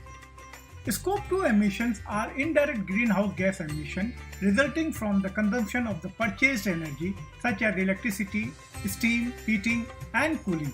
While these emissions do not originate directly from an organization operation, they are significant contributors to all overall carbon footprints. Managing and reducing Scope 2 emission is crucial for organizations aiming to achieve sustainability goals and minimizing their environmental impact. The first is electricity. Electricity is the prime source of a Scope 2 emission for most organizations. These emissions occur at the power plant where electricity is generated, often from fossil fuels such as coal, natural gas or oil. The carbon intensity of electricity depends on the energy mix used by the utility providers. For example, electricity generated from coal has a higher carbon footprint compared to all the produced from the renewable source like wind or solar. According to the International Energy Agency, electricity generation accounts for nearly 40% of the global CO2 emission, making it as a critical area for organizations to address when managing their Scope 2 emission. Companies can reduce these emissions by purchasing electricity from renewable sources, investing in energy efficiency measures, or participating in green power programs. Lastly, the greenhouse gas protocol states for many companies, purchased electricity represents one of the largest sources of greenhouse gas emission and the most significant opportunity to reduce these emissions. The second is related with the steam. Steam is used in the various industrial processes, heating and power generation. When organizations purchase steam, the emissions associated with its production are categorized as Scope 2. Steam is typically produced using fossil fuels, contributing to greenhouse gas emissions. The carbon intensity of the purchased steam depends on the fuel used in its production and the efficiency of the steam generation process. To reduce Scope 2 emission from steam, organizations can explore options such as sourcing steam from suppliers that use low carbon or renewable energy sources, improving the efficiency of steam use within their operation, or generating steam on site using cleaner fuels. The World Resources Institute recommends that companies track and manage steam-related emission as a part of their overall greenhouse gas inventory. We can see an example that US Environmental Protection Agency, that is EPA, notes steam can be a significant source of indirect emission, particularly in energy-intensive industries. Next is related to heating. Purchased heating, often in the form of hot water or direct heating services, is another source of scope emission. This emission arises from the energy used to produce and distribute heat, typically through the burning of fossil fuels. Organizations can reduce heating-related Scope 2 emission by improving building insulation, upgrading to more efficient heating systems, and using heat generated from renewable energy sources. For example, district heating systems that utilize waste heat from the industrial processes or biomass can significantly lower the carbon footprint associated with heating. The US Environmental Protection Agency suggests that companies explore such alternatives to reduce their Scope 2 heating emission. The International Energy Agency, that is IEA, highlights district heating system can provide an efficient and flexible option to decarbonize the heating sector. The next is related to cooling. The cooling, especially in the form of chilled water or air conditioning, also contribute to Scope 2 emission. The production of cooling energy typically involves electricity consumption, which, depending on the energy source, can have high carbon footprint. To reduce these emissions, organizations can invest in energy efficient cooling technology, optimize cooling process, and consider alternative cooling methods such as evaporative cooling or thermal energy storage. The use of renewable energy to power cooling system can further mitigate Scope 2 emission. The American Council for Energy Efficient Economy emphasizes the importance of energy efficient cooling system in reducing overall energy consumption and associated emission. The United Nations Environment Programme states district cooling can significantly reduce energy consumption and associated emission compared to individual cooling system. Addressing Scope 2 emission is essential for organizations committed to sustainability. By understanding the source of these emissions, electricity, steam, heating and cooling, companies can implement strategies to reduce their carbon footprint and contribute to global efforts to combat climate change.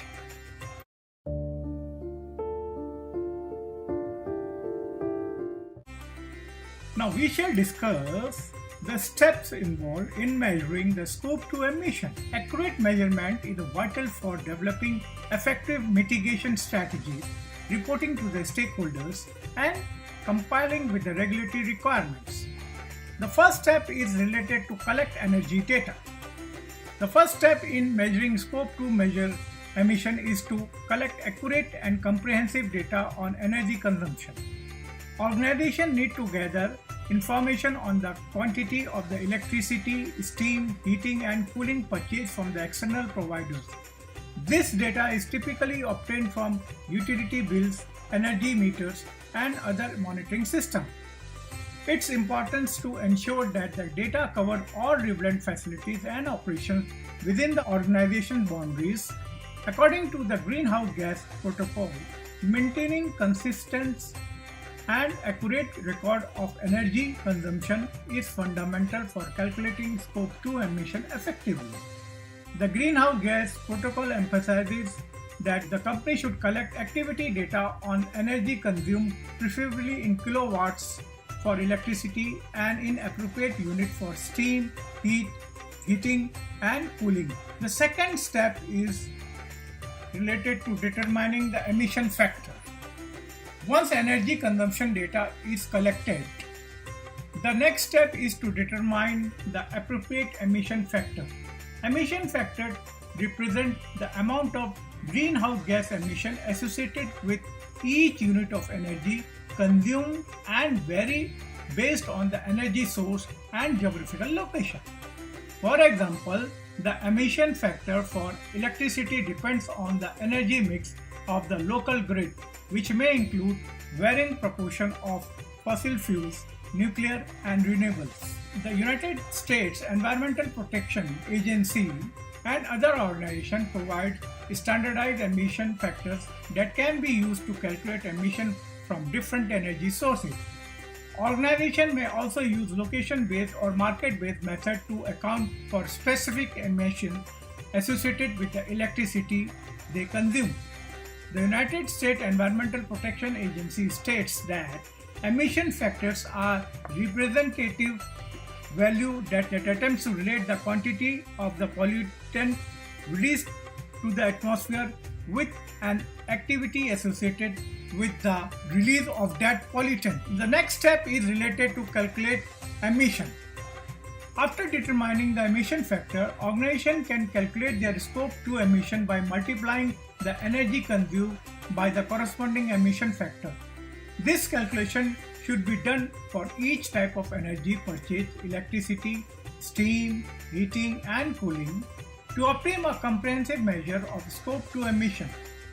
The results are typically expressed in metric tons of carbon dioxide equivalent, a standard unit for comparing emission across different greenhouse gas emissions. The Greenhouse Gas Protocols outline the methodologies for calculating Scope 2 emission and emphasize the importance of the transparency in reporting these figures. The Intergovernmental Panel on Climate Change, that is IPCC, notes that this approach is widely used and can provide reliable estimate when combined with the appropriate emission factors. The next step is related to consider green energy. To further refine the Scope 2 emission calculation and potentially reduce their reported emission, organizations should consider the impact of green energy purchase. The green energy refers to electricity generated from renewable sources such as wind, solar or hydro, which have lower or zero greenhouse gas emission compared to conventional fossil fuels based electricity. When organization purchases renewable energy certificates, that is RECs, or engage in power purchase agreement, that is PPAs, for green energy, they can account for these purchases in their Scope 2 emission calculation using the market-based method. According to the International Renewable Energy Agency, integrating green energy into an organization energy mix is a key strategy for reducing Scope 2 emission and supporting the transition to a low carbon economy. The Carbon Disclosure Project advises Companies should report on any contractual instrument used and ensure they meet quality criteria for Scope 2 accounting. The next is related to now reporting. After measuring Scope 2 emission, organizations must report their findings transparently and consistently. Reporting involves documenting energy consumptions, the emission factors used, and the total greenhouse gas emission calculated. This information is typically included in sustainability report, corporate social responsibility report, or greenhouse gas inventories submitted to regulatory bodies. The Greenhouse Gas Protocol provides guidelines for Scope 2 reporting, recommending the use of both location-based and the market-based method. Transparent reporting helps stakeholder understands an organization carbon footprint and supports accountability in meeting climate-related goals. The Greenhouse Gas Protocol recommends dual reporting. Companies shall account for and report Scope 2 emission using both location-based and market-based method where quality data is available for both. The next step is now related to verifications. Verification ensures the accuracy and reliability of the Scope 2 emission data. The third-party verification involves independent auditors reviewing the data collection method, emission factors, and calculation to confirm their validity. Verification is often required by regulatory bodies or investors and enhance the credibility of an organization's emissions reporting. According to the World Resources Institute, verified data provides stakeholders with the confidence that reported emissions are accurate and that the organization is committed to robust environmental management. The International Organization for Standardization (ISO) provides guidelines that verification can provide stakeholders with the increased confidence in the reported information. Now the next is related to continuous improvement. The continuous improvement is a critical aspect of managing Scope 2 and it is the last step for measuring the Scope 2 emission. Organizations should regularly review their energy use, explore opportunities to improve efficiency, and adopt greener energy sources. This ongoing process involves updating energy procurement strategies, investing in energy efficiency projects, and potentially increasing the share of renewable energy in the energy mix. By continuously improving their approach to measuring and reducing Scope 2 emission, organizations can not only meet regulatory requirements but also contribute to broader sustainability goals, such as reducing global carbon emission and combating climate change. The Science Based Target Initiative, that is SBTi, emphasizes more that the companies should regularly assess and update their Scope 2 emission calculation to ensure accuracy and identify reduction opportunities. In summary, measuring Scope 2 emission involves collecting accurate energy consumption data, determining the appropriate emission factors, calculating emissions, and considering the role of green energy purchase. These steps enable organizations to assess their indirect greenhouse gas emission and take action to reduce their carbon footprints.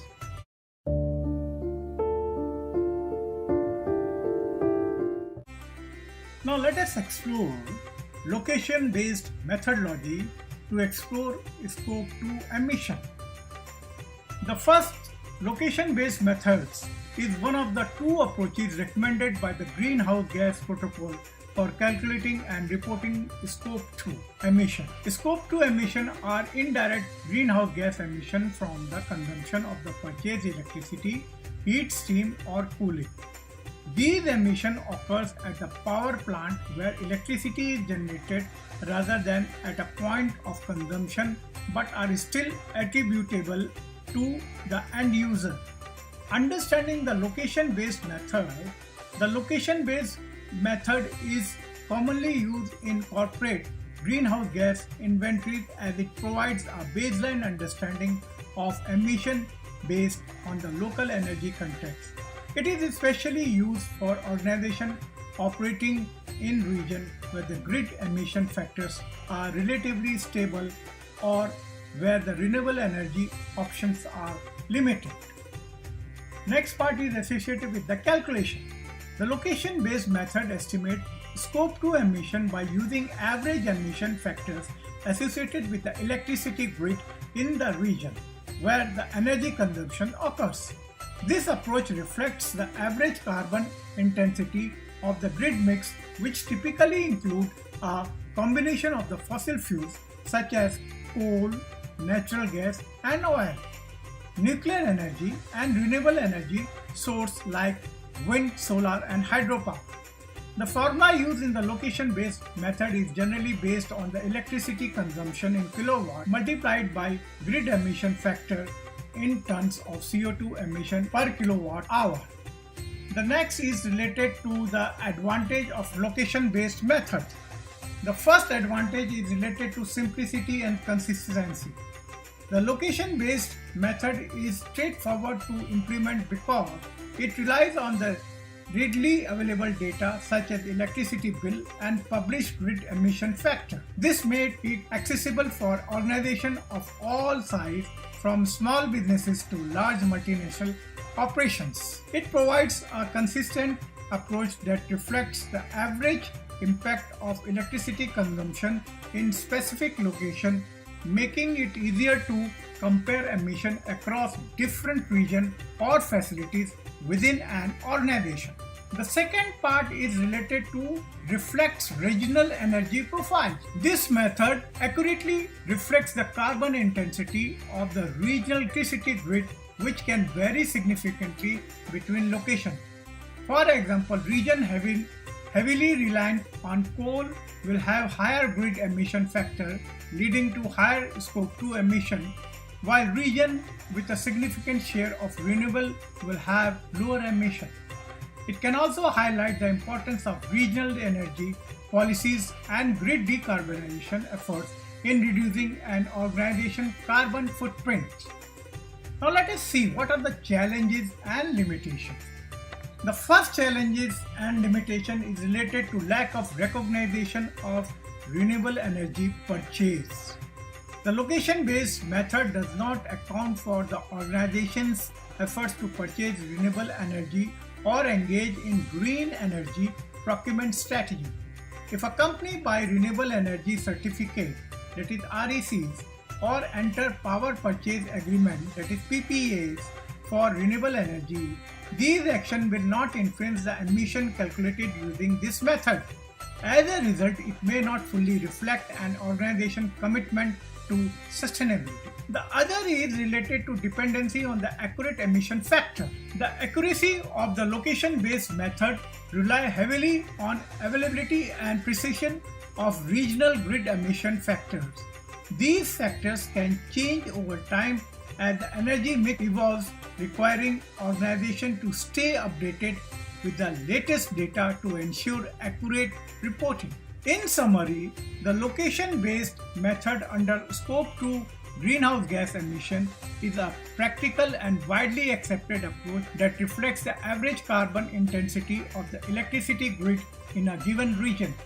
While it offers simplicity and consistency, it may not fully capture the impact of renewable energy procurement, making it essential for organizations to consider both this method and alternative market-based method to get a comprehensive view for their Scope 2 emission.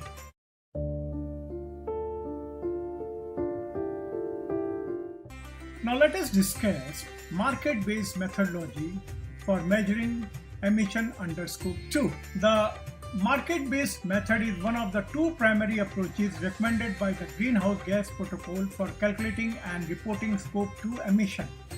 Scope 2 emission refers to indirect greenhouse gas emission from the consumption of the purchased electricity, heat, steam or cooling.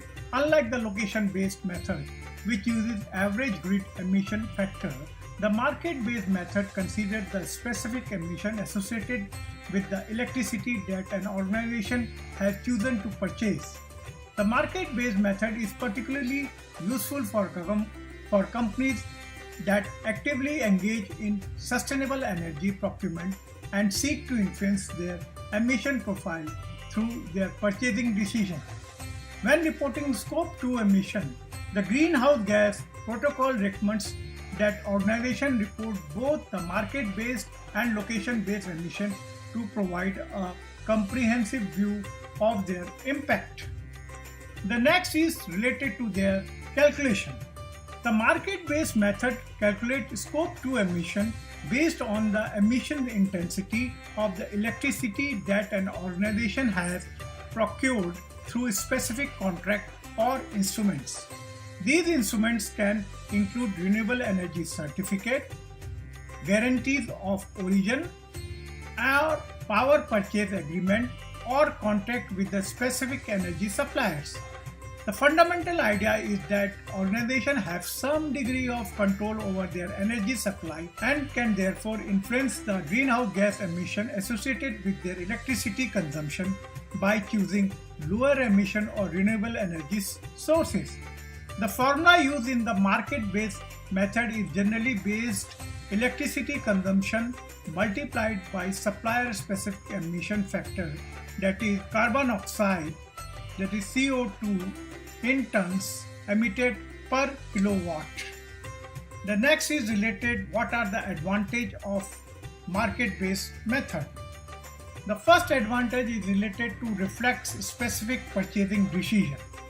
The market-based method allows organizations to reflect their specific purchasing decision in their greenhouse gas inventories.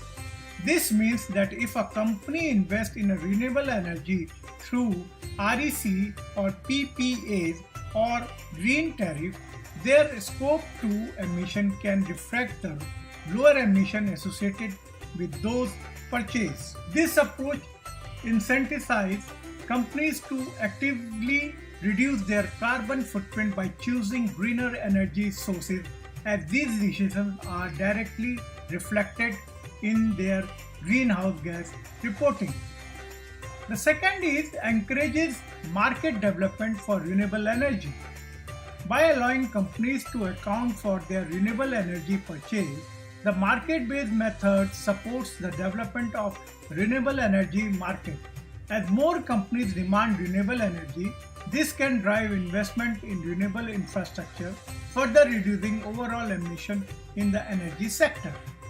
The next advantage is related to alignment with the sustainability goal.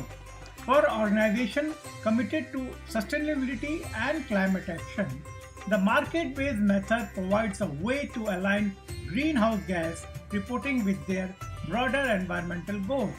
It enables them to showcase their efforts in procuring cleaner energy and reducing their resilience of fossil fuels. Now let us discuss about the challenges and limitations. The first challenge is related to the complexity of the data availability. The market-based method can be more complex to implement than the location-based method, as it requires specific data on the emission factors of energy products purchased.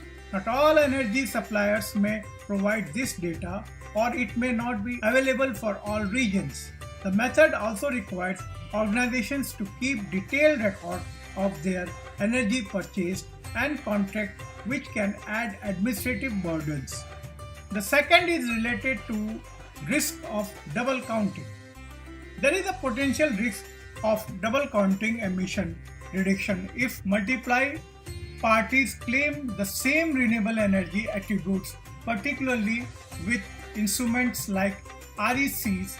To mitigate these, the Greenhouse Gas Protocol provides a guidance on ensuring that claims are exclusively and accurately reported. The third is related to limited applicability in some regions. In regions where renewable energy markets are not well developed or where the energy procurement options are limited, the market-based method may be less applicable or result in less accurate reflection of organization's actual emission. In conclusion, the market-based method under Section 2 of greenhouse gas emission offers a flexible and forward-looking approach that enables organizations to reflect their specific energy procurement strategy in their greenhouse gas reporting. While it presents some challenges, particularly in terms of data availability and complexity, it plays a crucial role in driving the transition towards a lower carbon economy by encouraging the use of renewable energy.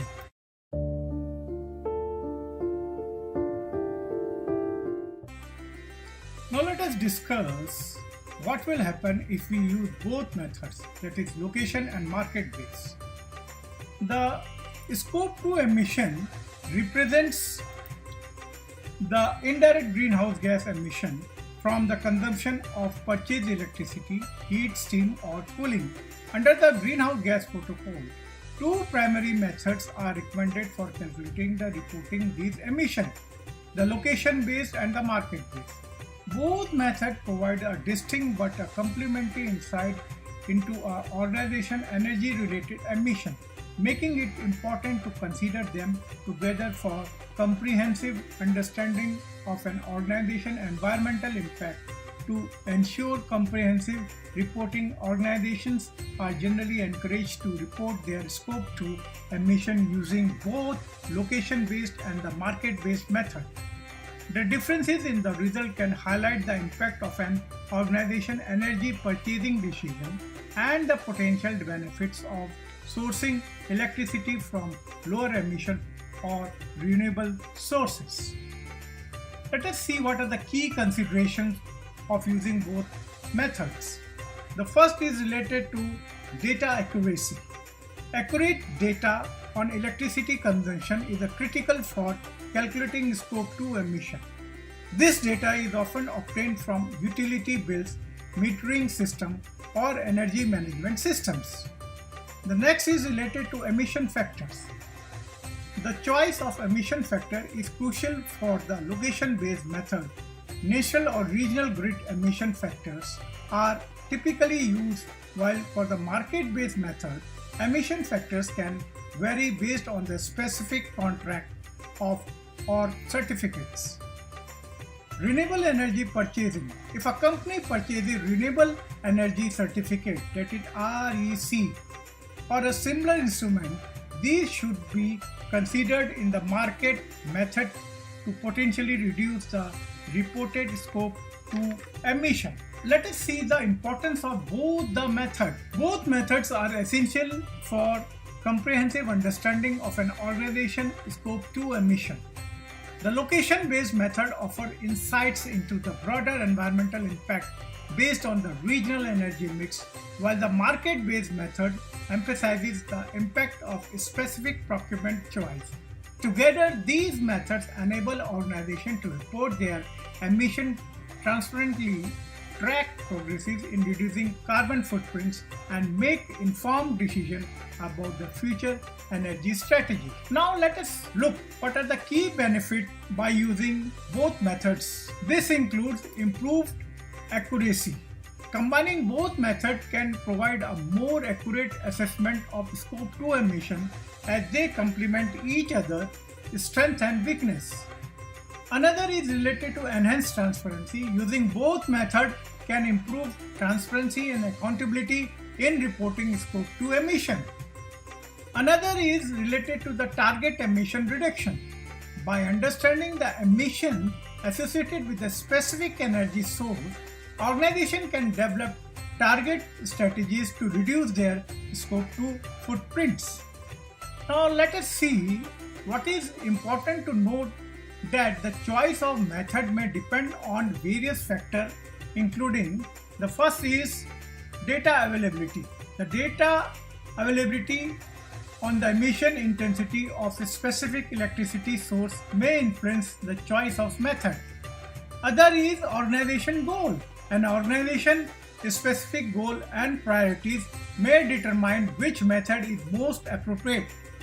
And the last one is regulatory requirement. Some jurisdictions may have a specific requirement for calculating Scope 2 emission, which may influence the choice of method. By using both the location-based and the market-based method, organization can make informed decisions about their energy procurement and emission reduction strategies.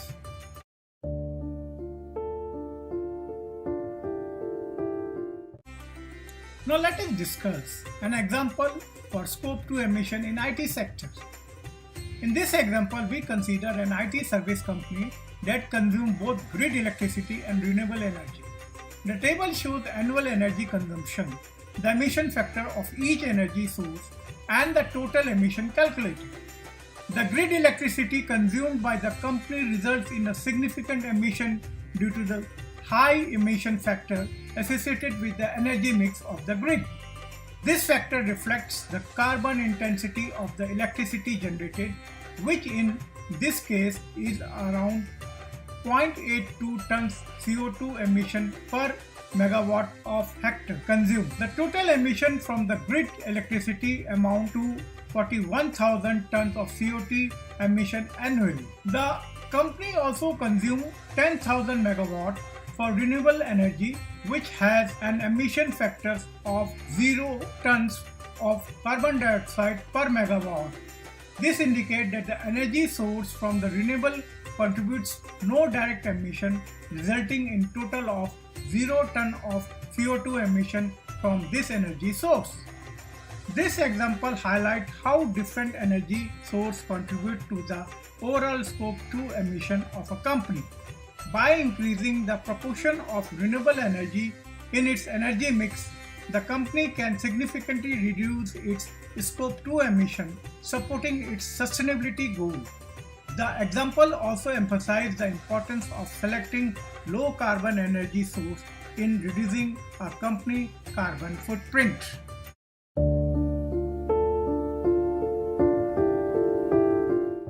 At the end, let us now discuss the strategy for reducing scope 2 emission.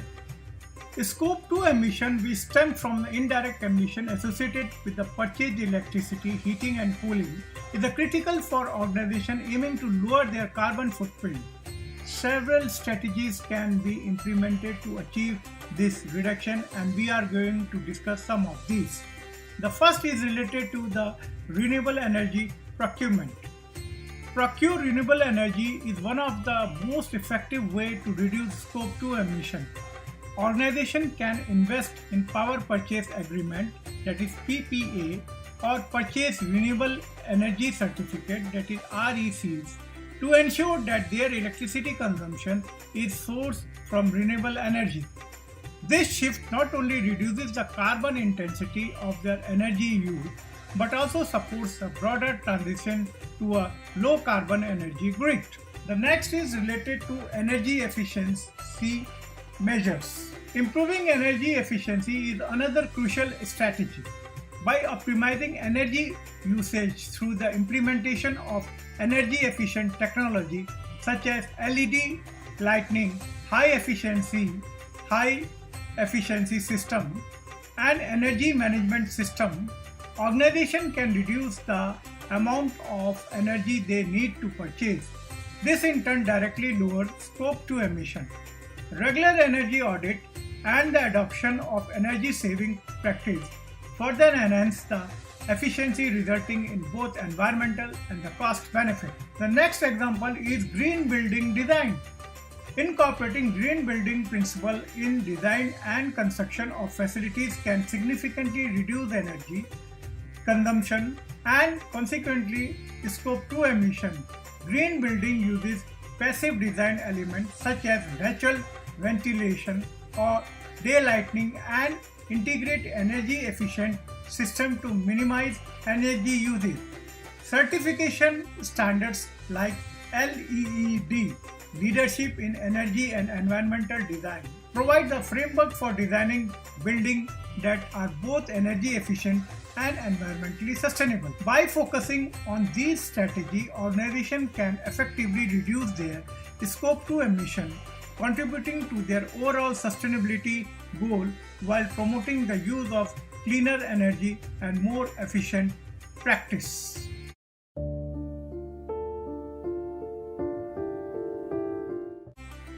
Well, this is the end of my presentation. In conclusion, today in the presentation we have covered the source, management and strategies for reducing scope 2 emission along with the example for each. By accurately calculating scope 2 emission using these methods, organizations can better understand their indirect energy related emission and make informed decisions to reduce their overall carbon footprint. As we continue our journey, it is clear that we need to explore scope 3 emission next. So stay tuned for our upcoming discussion on measuring and managing scope 3 greenhouse gas emission. Until then, goodbye.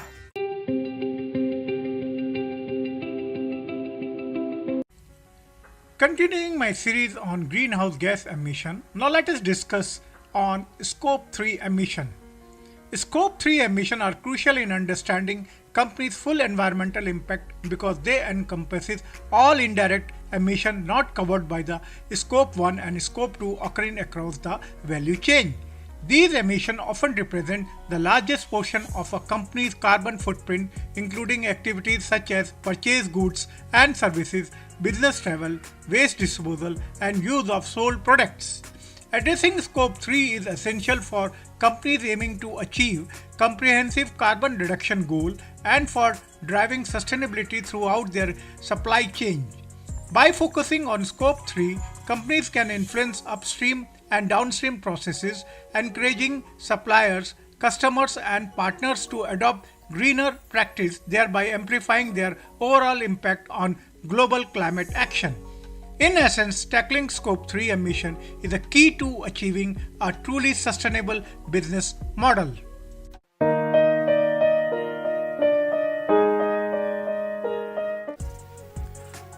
Here we discuss about the introduction of the scope 3 emission. The first is indirect value chain emission. Scope 3 emission represents the indirect greenhouse gas emission that occurs across a company's entire value chain, excluding the direct emission covered by scope 1 and scope 2. These emissions are generated by activities and assets not owned, directly controlled by the company but are consequences of its operation. Scope 3 emission covers a broad range of sources from purchased goods and services to employees commuting, business travel, waste disposal, and the use of sold product. Due to their extensive research, scope 3 emissions are often considered the most challenging aspect of companies' carbon footprints. The next is related to largest source of emission. For many organizations, scope 3 emissions constitute the largest portion of their total greenhouse gas emission.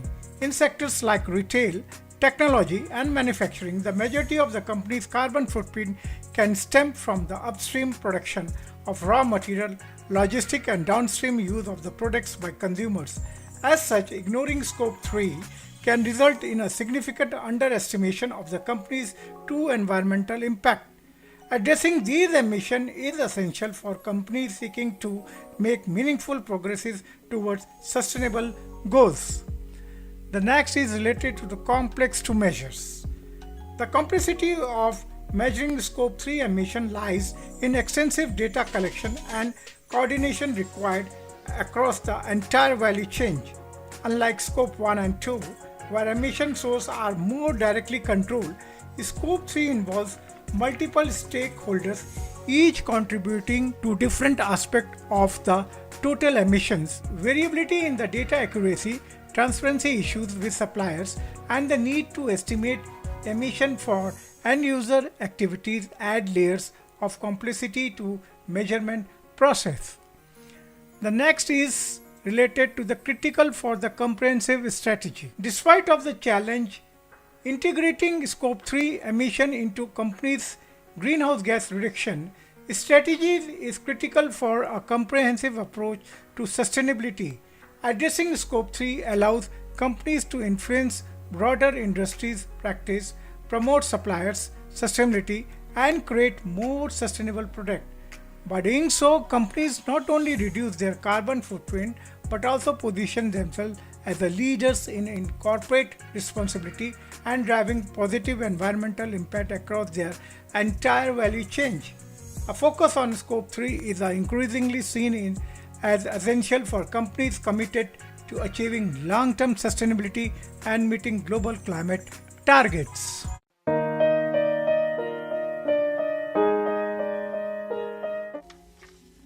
Now we shall discuss 15 categories of Scope 3 emission, or we can say we will have a summarized information related to 15 categories of Scope 3 emission. Scope 3 emission, also known as indirect emission, are those that occurs outside an organization's direct control but are linked to its value chain.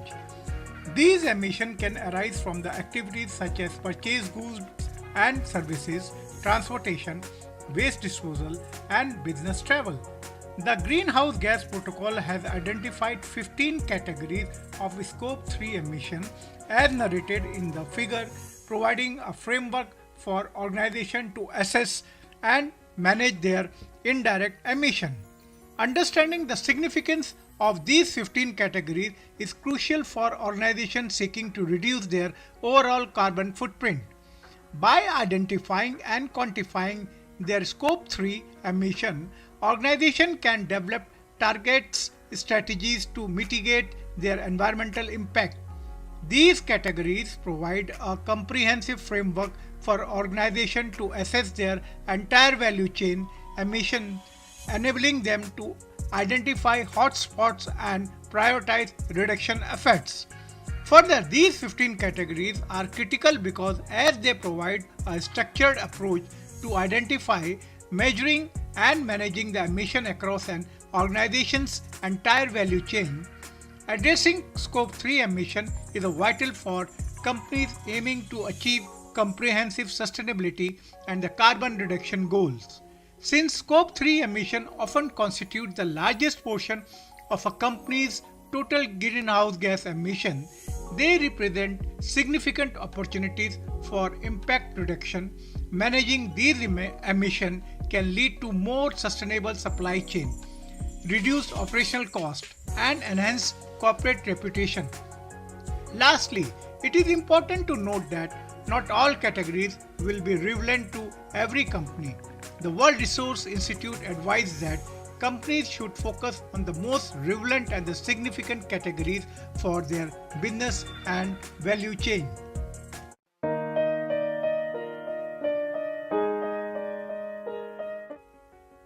In this slide, we discuss about the upstream activities under Scope 3 categories. Upstream Scope 3 categories are indirect greenhouse gas emission that occurs in a company value chain before the operational activities. These categories are crucial for organizations to understand and manage their overall environmental impact. The first is related to the purchased goods and services. It encompasses all emissions related to the production of the goods and services brought by the reporting company. This includes raw material, components, and finished product, as well as professional services.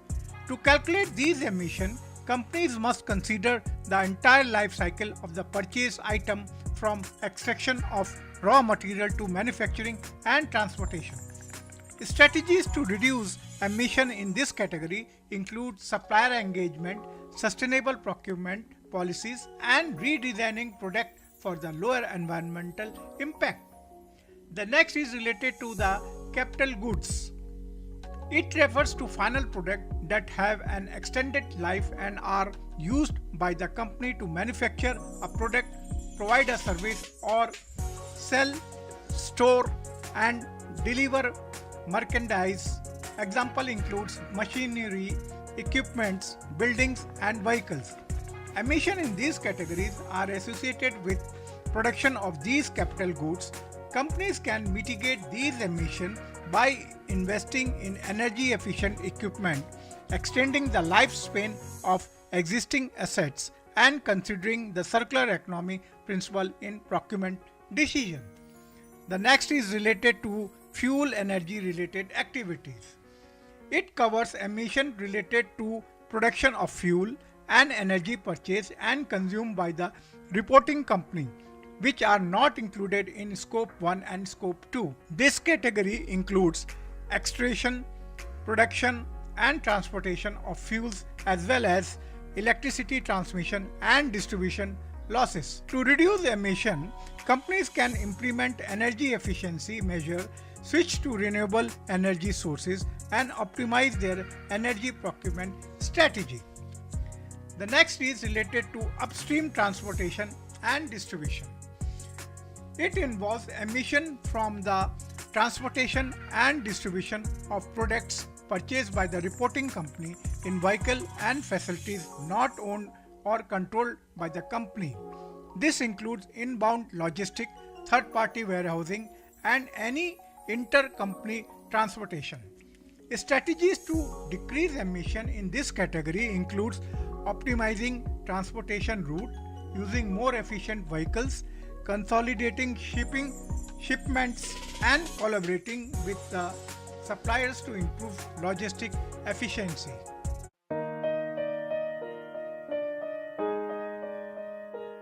Continuing from my previous slide, the next is related to the waste generated in operation. This category accounts for emission from the treatment and disposal of waste generated by a company's operation.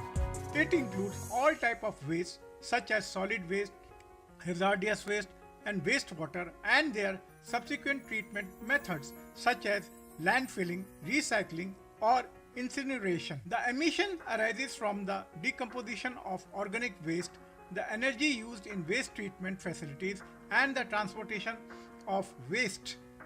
Proper waste management strategy such as reducing waste at the source, improving recycling rates and opting for low emission disposal methods can significantly reduce these emissions. The next is related to business travel. The business travel refers to emission generated by employees' travel for work-related purpose. This includes travel by air, rail, car and other modes of transportation. Air travel in particular is a major contributor to Scope 3 emission due to high carbon intensity of flights. Emissions are calculated based on the distance traveled and the mode of transportation used. Companies can mitigate these emissions by encouraging virtual meeting, using less carbon intensive modes of transportation, promoting the use of public transportation and supporting carbon offset program. The next is related to employee commuting. Employee commuting covers the emission from employees traveling between their homes and to the workplace. This category includes all forms of transportation used by employees such as car, buses, train, bicycles and walking.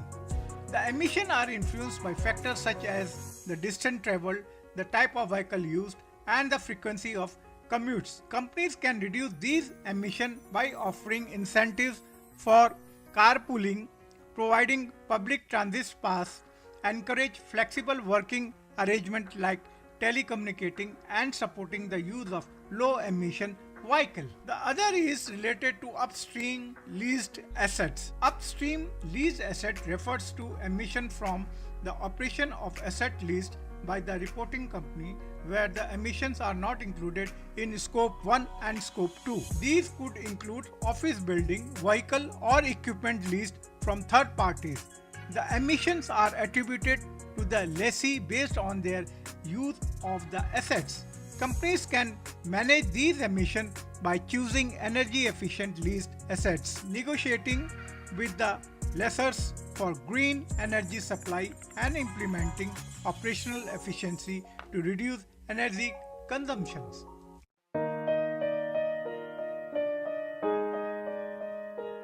Now we shall discuss downstream Scope 3 emission that refers to indirect greenhouse gas emission that occurs after a product or services has left a company's control.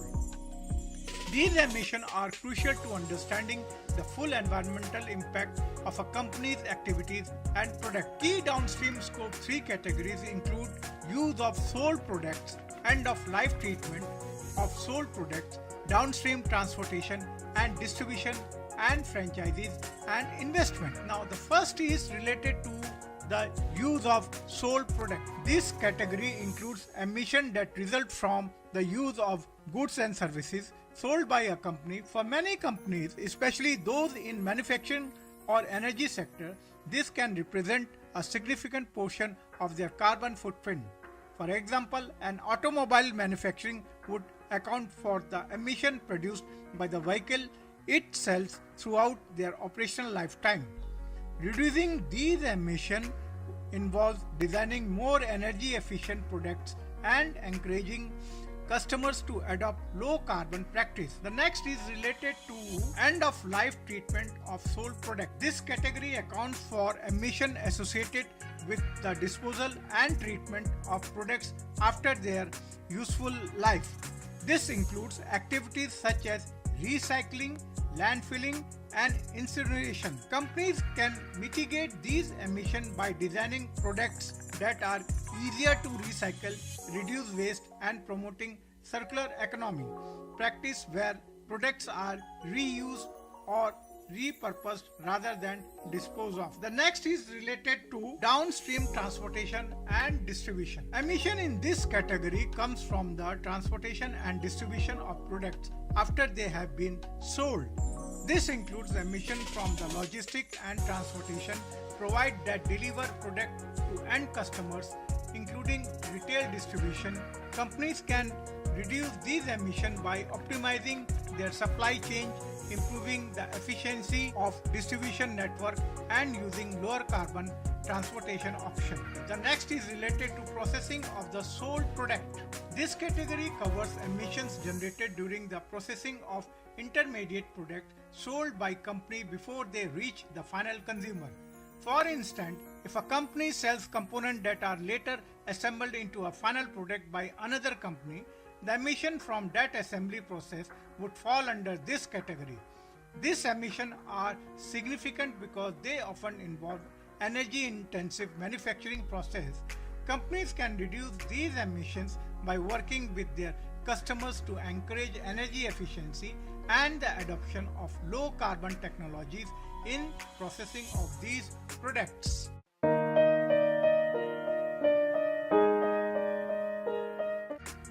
Continuing from my previous slide, downstream of scope 3 categories. The next is related to downstream leased asset. Emission from downstream leased assets refer to those generated by assets that the company owns but lessee to other parties. This could include vehicle, machinery or building. Since the company retains ownership, it is responsible for the emission associated with the operation of these assets, even though they are operated by the third party. Companies can manage these emissions by implementing energy efficient practice in the leased asset, offering training and guidelines for the lessee, and investing in low emission technology. The next is related to franchise activity. This category involves emission from franchise operation, where a company allows another party to operate a business using its brand, name and business model. Although franchise operate independently, the parent company is responsible for the associated emission since they directly benefit from the franchise activity. Reducing emission in this area can be challenging due to the decentralized nature of franchises.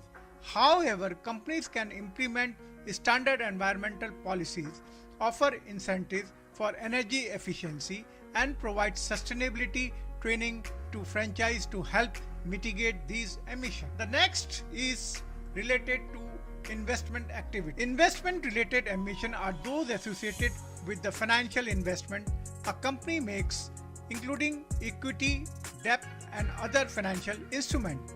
These emissions are particularly relevant for financial institutions and investment firms, as the activity of these entities in which they invest contribute to their overall carbon footprints. Managing these emissions involves conducting a thorough assessment of the carbon intensity of potential investment and prioritizing investment in low carbon or renewable energy projects. Additionally, investors can engage with the portfolio company to encourage sustainable practices and carbon reduction initiatives. By actively managing downstream Scope 3 emissions, companies can significantly enhance their environmental stewardship and contribute to global efforts to mitigate climate change. Addressing emissions from these downstream activities is crucial for companies to fully understand and reduce their Scope 3 emissions.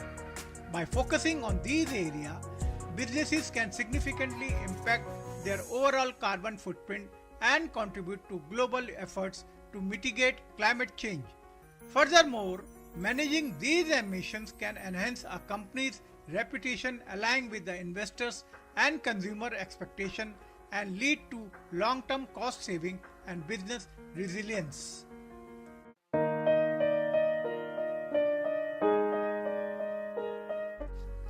Now we shall understand challenges in measuring Scope 3 emission. Measuring Scope 3 emission is a complex yet essential aspect of a company's sustainability efforts. These emissions, which occurs along the entire value chain, can be challenging to quantify due to issues such as data availability, boundary setting, double counting, and calculation complexity. The first is related to data availability. One of the prime challenges in measuring Scope 3 emission is the availability of the quality of data. Unlike Scope 1 and Scope 2, emissions which are directly within a company's control, Scope 3 emissions are dispersed across the supplier, customers, and other external entities. This dispersion often leads to incomplete or inconsistent data, making accurate measurement difficult. Companies may rely on estimates, generic emission factors, or industry average, which can reduce the precision of the calculation. To improve data accuracy, companies need to engage with suppliers and other stakeholders to obtain specific and reliable data. The next is related to boundary setting. Defining the boundaries for the Scope 3 emission is another significant challenge. Company needs to decide which activity within their value chain should be included in their Scope 3 reporting. This involves determining the relevance of each emission source to their overall carbon footprint, which can vary significantly depending on the industries and the company's specific operation. The decision-making process can be complex as it requires balancing completeness with the materiality and feasibility. Improper boundary setting can lead to underreporting or over-reporting of emission. The next is related to double counting. Double counting occurs when emissions are inadvertently counted more than once within a company's inventory or across different entities' inventory. This is a common issue in Scope 3 reporting, particularly in shared supply chain where multiple companies may claim the same emission. For instance, if both a supplier and a manufacturer report emission from the same activity, the total emission could be inaccurately inflated. To mitigate, these companies need to clearly define ownership and responsibility for emission within their value chain and coordinate with the other stakeholders. The other challenging part is calculation complexity. The complexity of calculating Scope 3 emission can be daunting. Emission factor, data from suppliers, and various calculation methodologies are contribute to the difficulties for generating accurate Scope 3 estimate. The variability in process, geographical location, and technology used by different suppliers further complicates these calculations. Companies must often use complex model and assumption which can introduce uncertainty into result. Addressing these challenges requires a concrete efforts involving better data management, clear communication with the stakeholder, and the use of standardized methodologies.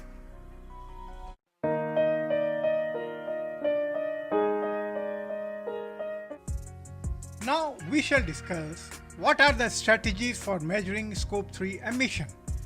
Measuring scope 3 emission is crucial for organizations to understand their full environmental impact and identify opportunities for reduction. Effective strategies can help overcome the challenges associated with the complex tasks. The first is related to prioritize categories. Not all scope 3 categories are equal, relevant or significant for every organization. The Greenhouse Gas Protocol recommends prioritizing the category based on their size, influence, risk, stakeholder and sector guidance. By focusing on the most material category, companies can allocate resources more effectively. For instance, a technology company might prioritize purchased goods and services and use of sold products, while the financial institute might focus on investment. The next is engaging suppliers. Collaboration with the suppliers is key to obtaining accurate primary data. The CDP suggests implementing suppliers engagement program which can include survey, workshop and incentives for data sharing. For example, Walmart project Gigaton engage suppliers to report and reduce emission, demonstrating how large companies can leverage their influence to improve value chain data quality. Another is related to using industry average. When primary data is unavailable, the industry average can provide a starting point for emission calculations. The Global Logistic Emission Council framework offers standardized methodologies and emission factor for logistic related activities. Similarly, Quanti's Scope 3 Evaluator tool provides sector-specific emission factors for quick estimation. The next is related to investing in robust system, or we can say implement data management system. Implementing sophisticated data management system is crucial for handling the complexity of Scope 3 emission. The Science-Based Target Initiative emphasizes the importance of investing in tools that can collect, manage and analyze emission data across value chain. For instance, Microsoft Cloud for Sustainability exemplify how technology can streamline emission data management and reporting. These strategies should be implemented as a part of comprehensive approach to Scope 3 measurement. The World Business Council for Sustainability Development recommends step-by-step processes, identify relevant Scope 3 activities, determine the scope of data collection, collect data, apply emission factor and assess data quality. As organizations progress in their Scope 3 measurement journey, they should aim to continually improve data quality and expand the breadth of their inventory. This iterative process, as described by the Greenhouse Gas Protocol, allows companies to start with estimates and progressively refine their approach as they gain more insight and access to better data.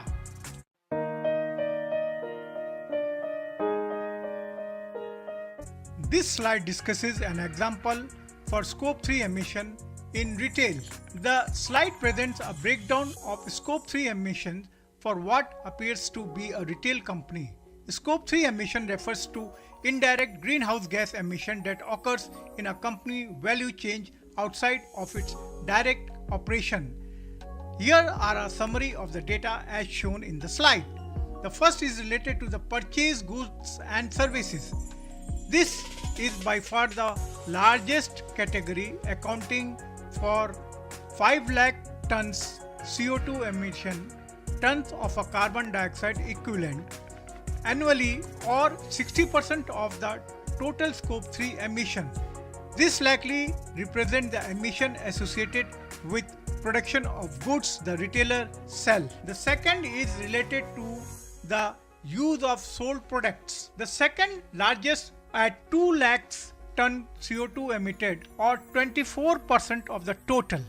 This represents emission from customer using the product sold by the retailer. The next is related to transportation and distribution. This accounts for 1 lakh ton CO2 emitted or 12% of the total emission. This likely includes both upstream and downstream logistics. The other is related to other categories. These make up a remaining 33,000 tons of CO2 emission or 4% of the emission. The total scope 3 emission for this company add up to 8,33,000 tons of CO2 emitted annually. This breakdown is typical for many retailers where the majority of the emissions occurs in the supply chain, that is purchased goods and services, and from the use of product they sell. It highlights the importance of working with the suppliers and influencing consumer behavior to significantly reduce overall emissions.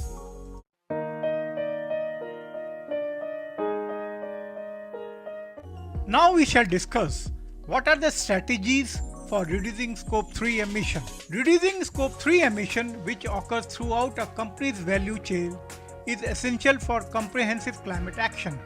These emissions often represent the largest portion of a company's carbon footprint. Effective strategies for reducing scope 3 emission include supplier engagements, product design optimization, transportation optimization, and adopting circular economy initiatives. The first is related to supplier engagement. Engaging with the supplier is crucial since a significant portion of the scope 3 emission originate in the supply chain. Companies can work closely with their suppliers to encourage the adoption of low carbon practice, improve energy efficiency, and transition to renewable energy sources. This can be achieved through collaboration, setting sustainability criteria in procurement process, and offering support for supplier sustainability initiative. For instance, major corporations like Walmart and Unilever have launched programs to reduce emission across their supply chain by collaborating with their suppliers. According to the Carbon Disclosure Project, supplier engagement is one of the most effective strategies for reducing scope 3 emission. The next is related to product design. Optimizing product design for sustainability is another effective strategy. This involves designing products that are more energy efficient, require fewer raw material, and have a longer lifespan.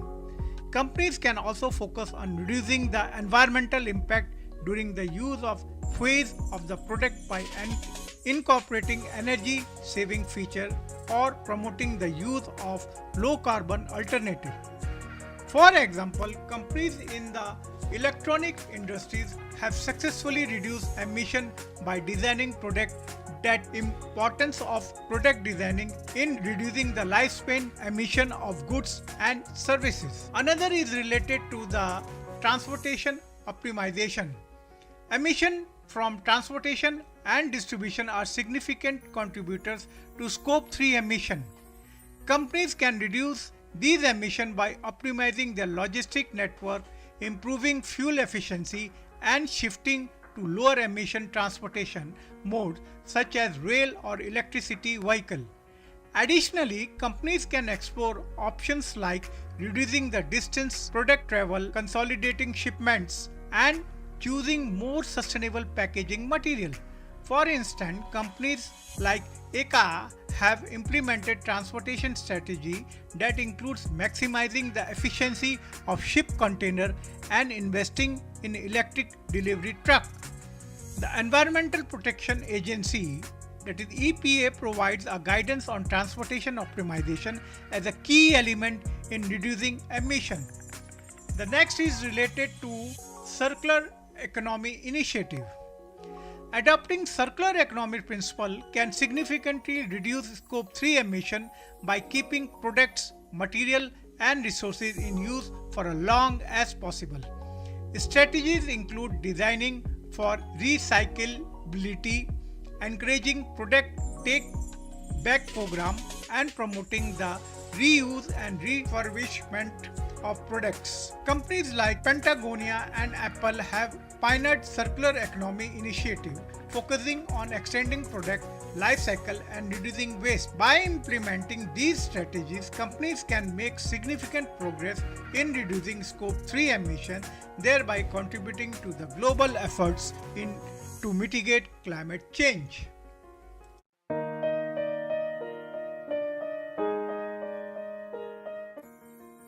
Well, with this, we conclude the series related to greenhouse gas emission. But there are many issues yet to be resolved. However, what next after the scope 1, 2 and 3? Wait, there is more serious issue related to these three scope of greenhouse gas emissions. Thus, next week we will dive into one more engaging topic, that is why greenhouse gas audit matters. Till then, I wish you all a happy and prosperous week ahead.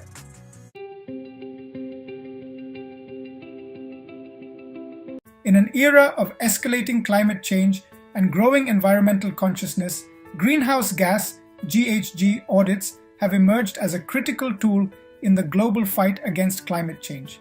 These audits, which meticulously quantify and analyze an organization's GHG emissions, are far more than just a regulatory requirement or a box-ticking exercise.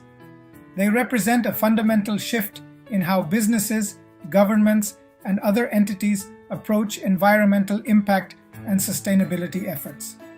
This article delves into the multifaceted importance of GHG audits, exploring their role in driving meaningful climate action, enhancing corporate responsibility, and shaping a sustainable future. One of the primary reasons GHG audits matter is their role in driving climate action at both organizational and policy levels. By providing a clear, quantifiable picture of emissions, these audits are the foundation for setting science-based targets and developing effective climate strategies. Before delving into their importance, it's crucial to understand what GHG audits entail. Greenhouse gas (GHG) audits are becoming increasingly vital to Indian corporations. They provide valuable insights into a company's carbon footprint and environmental impact. This presentation explores the importance of GHG audits for corporate sustainability and financial success in detail.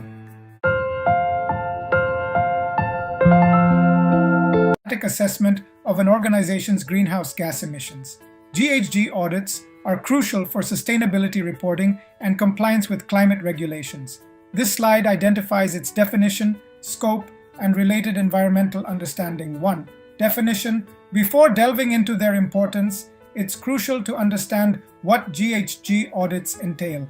A GHG audit, also known as a carbon audit or emissions inventory, is a comprehensive assessment of the greenhouse gases emitted by an organization's activities over a specific period. These audits typically cover the 6 main greenhouse gases recognized by the Kyoto Protocol: carbon dioxide, CO2, methane, CH4, nitrous oxide, N2O, hydrofluorocarbons, HFCs, perfluorocarbons, PFCs, and sulfur hexafluoride, SF6. 2. Scope. GHG audits follow standardized methodologies such as the GHG Protocol Corporate Accounting and Reporting Standard, which categorizes emissions into 3 scopes. 1. Scope 1, direct emissions from owned or controlled sources. 2. Scope 2, indirect emissions from the generation of purchased energy. 3. Scope 3, all other indirect emissions that occur in a company's value chain. However, execution of the scoping process involves collecting data, calculating emissions, and reporting the results, often followed by verification by a third party to ensure accuracy and credibility. This we have seen in detail in the previous 3 presentations. 3. Environment responsibility. GHG audits play a crucial role in fostering environmental responsibility among organizations and individuals. By quantifying and analyzing an entity's greenhouse gas emissions, these audits provide a clear picture of one's carbon footprint and its impact on climate change. This tangible data serves as a powerful wake-up call, transforming abstract environmental concerns into concrete, measurable realities. The audit process itself encourages critical examination of daily operations and practices, prompting organizations to identify areas where emissions can be reduced. This introspection often leads to innovative solutions and a shift towards more sustainable practices. As companies set emission reduction targets based on audit results, they cultivate a culture of accountability and continuous improvement. Moreover, GHG audits facilitate transparency, allowing stakeholders to make informed decisions and hold organizations accountable for their environmental impact. This transparency can drive consumer choices, investor decisions, and regulatory policies, creating a ripple effect of environmental consciousness throughout society.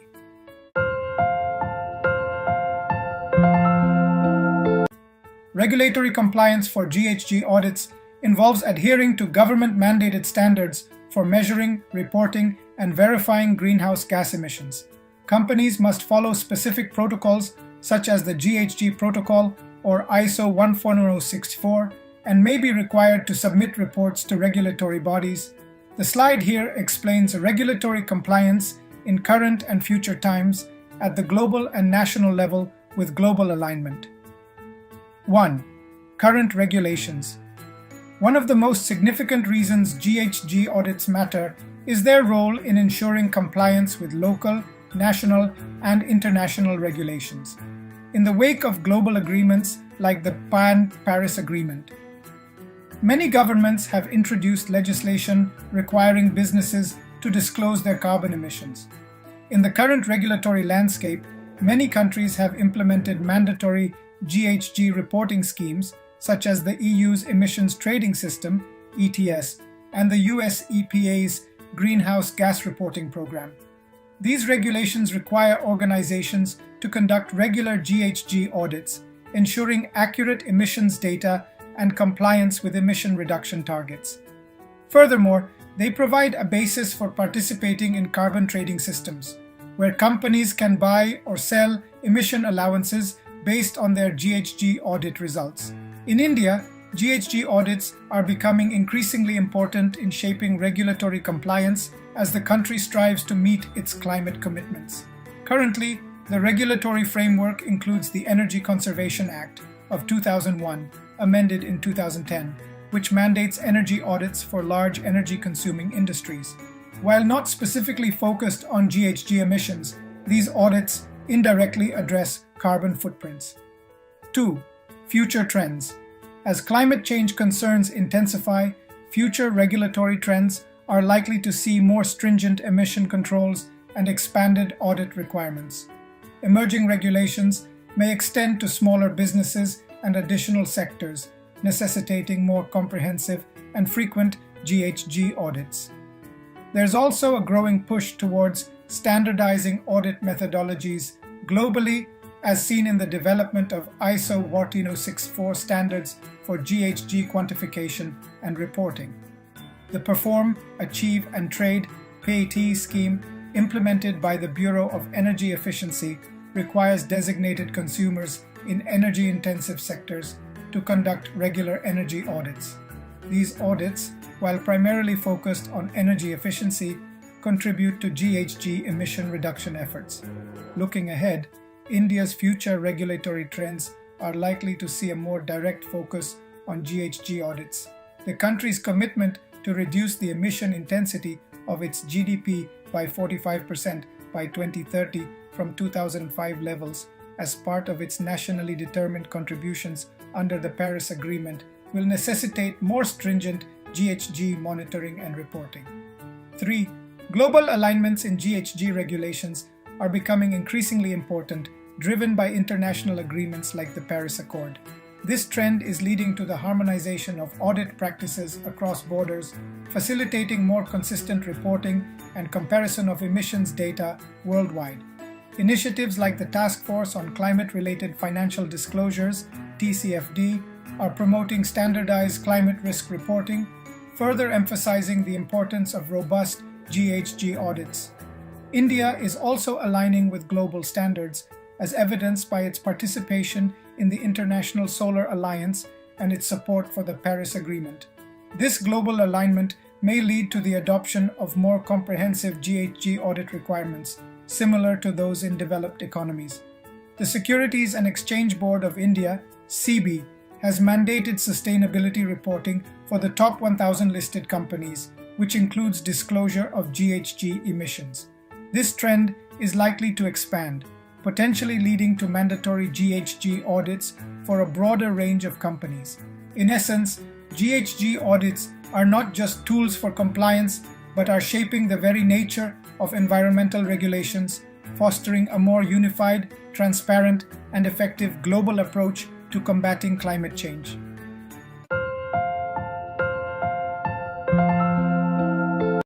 GHG audits play a crucial role in enhancing operational efficiencies both globally and in India by providing a systematic approach to identify, address, and monitor energy consumption and emissions. This process not only contributes to environmental sustainability but also often leads to significant cost savings and improved operational performance. 1. Identifying inefficiencies. Globally, GHG audits serve as a powerful tool for organizations to pinpoint areas of inefficiency in their operations. These audits typically involve a comprehensive analysis of energy consumption, process emissions, and other sources of greenhouse gases across the entire value chain. In developed economies, sophisticated software and IoT devices are increasingly being used to gather real-time data, allowing for more accurate and detailed audits. In India, where the industrial sector is a major contributor to GHG emissions, audits are particularly crucial. They help identify inefficiencies in energy-intensive processes, outdated equipment, and poor maintenance practices that lead to excessive emissions. For instance, in the steel industry, which accounts for a significant portion of India's industrial emissions, GHG audits have revealed opportunities for improvement in blast furnace operations and energy recovery systems. 2. Implementing solutions. Once inefficiencies are identified, organizations can implement targeted solutions to reduce emissions and improve operational efficiency. Globally, this often involves adopting cleaner technologies, optimizing processes, and shifting to renewable energy sources. For example, many multinational corporations are investing in AI-driven energy management systems to optimize their operations in real time. In the Indian context, implementing solutions often means balancing the need for emission reduction with cost constraints. However, many Indian companies are finding that efficiency improvements can lead to significant cost savings.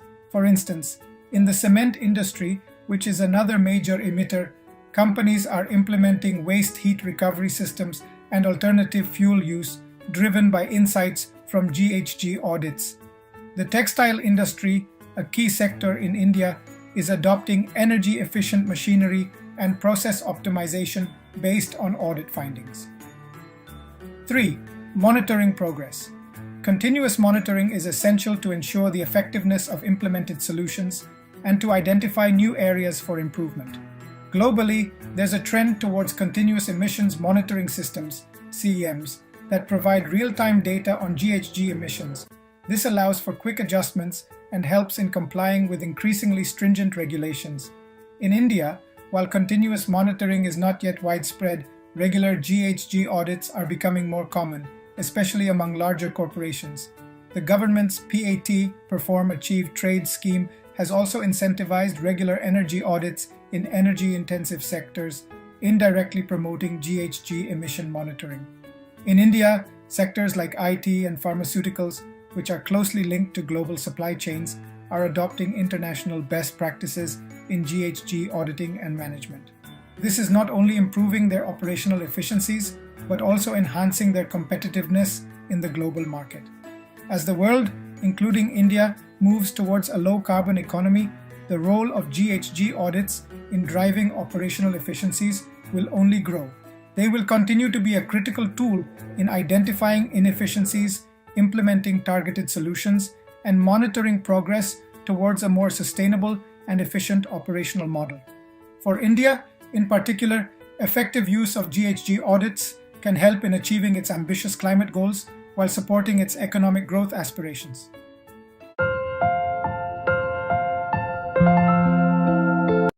GHG audits have become an integral part of risk management strategies globally and in India, helping organizations identify, assess, and mitigate various risks associated with climate change and carbon emissions.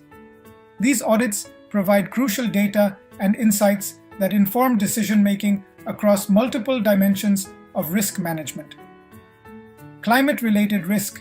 Globally, GHG audits are essential in assessing an organization's vulnerability to climate-related risks.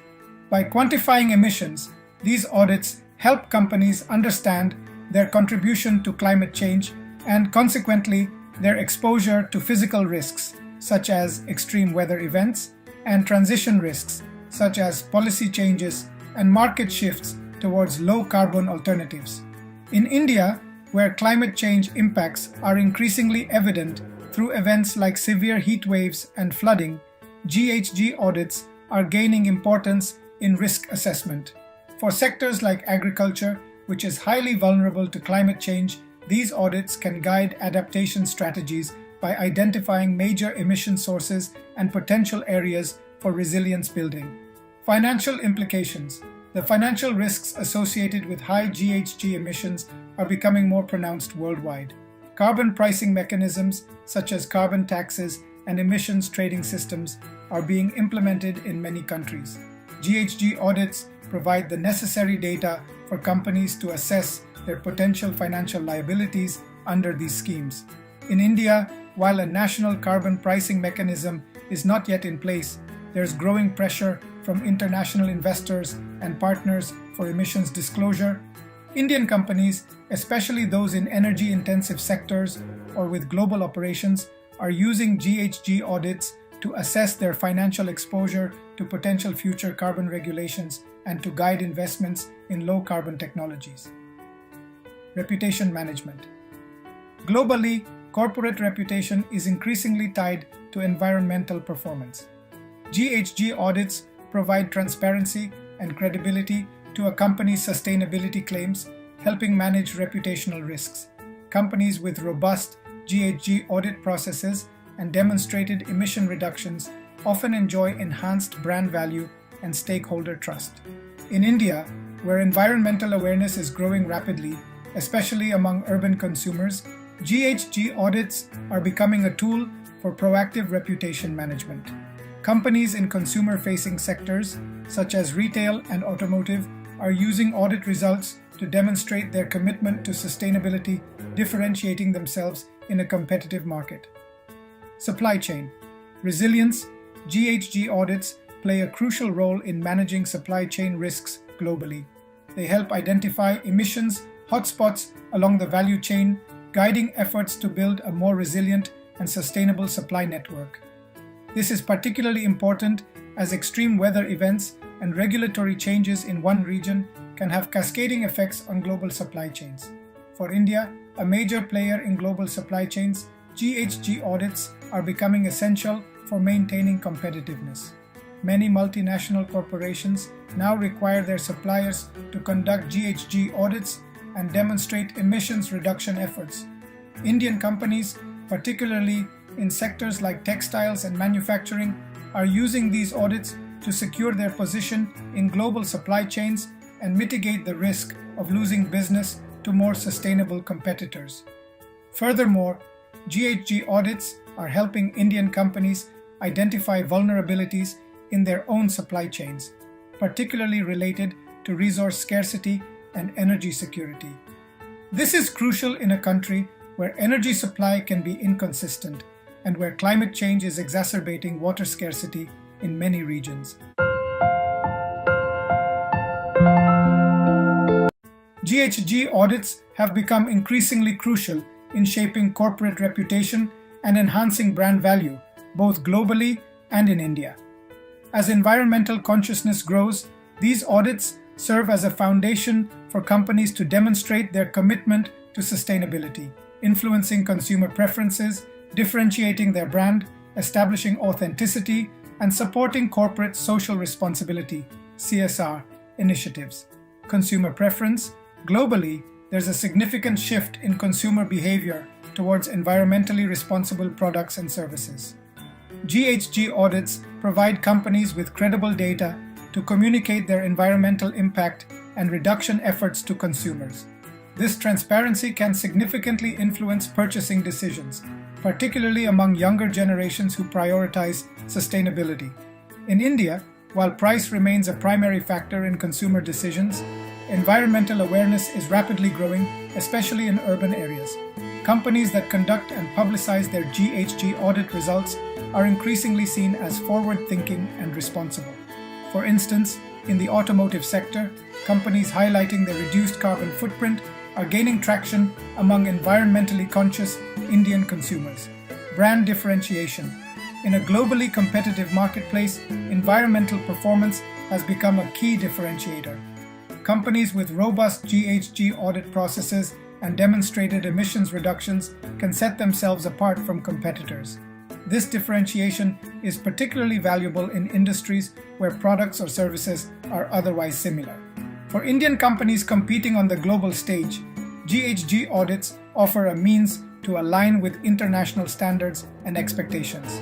In sectors like IT services and pharmaceuticals, where India is a major global player, companies are using their environmental credentials backed by GHG audits to differentiate themselves and appeal to multinational clients who prioritize sustainability in their supply chains. Authenticity. As greenwashing concerns grow worldwide, GHG audits provide a measure of authenticity to a company's environmental claims. These audits offer verifiable, quantitative data that can support sustainability narratives and build trust among stakeholders. In India, where there's often skepticism about corporate environmental claims, GHG audits conducted by reputable third parties lend credibility to a company's sustainability efforts. This is particularly important for Indian companies looking to attract international investors or partners who scrutinize environmental, social, and governance (ESG) factors. CSR initiatives. GHG audits play a vital role in shaping and validating corporate social responsibility initiatives globally.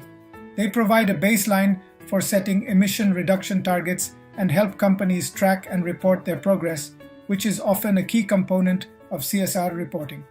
In India, where CSR is mandated by law for certain companies, GHG audits are increasingly being integrated into broader CSR strategies. They help companies align their CSR activities with national and global climate goals, enhancing the impact and relevance of these initiatives. For example, large Indian conglomerates are using GHG audit insights to guide their investments in renewable energy projects, both for their operations and as part of their community development efforts. Moreover, GHG audits are helping Indian companies participate more effectively in global sustainability initiatives. By providing standardized emissions data, these audits enable Indian firms to benchmark themselves against global peers and participate in international sustainability rankings and indices, further enhancing their global reputation. The impact of GHG audits on reputation and brand value is also evident in the financial sector. Both globally and in India, there's growing interest in sustainable investing. Companies with comprehensive GHG audit processes and strong environmental performance are often viewed more favorably by investors, potentially leading to better access to capital and improved stock performance.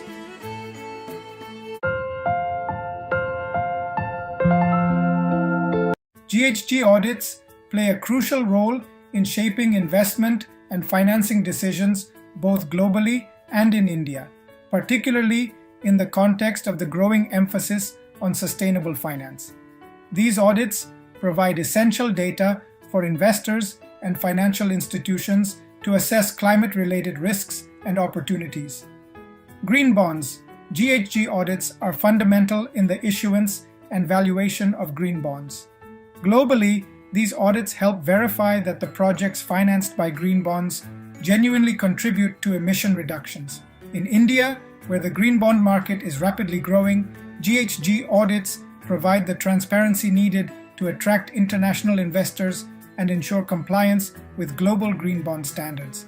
ESG integration, GHG audits are a key component of environmental, social, and governance ESG assessments. Globally, asset managers increasingly use GHG audit data to evaluate companies' climate risk exposure and mitigation strategies. In India, as ESG investing gains traction, companies with robust GHG audit processes are better positioned to attract ESG-focused investments, both domestic and international. Carbon pricing.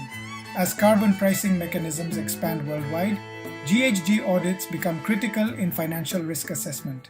They help companies and investors quantify potential carbon liabilities.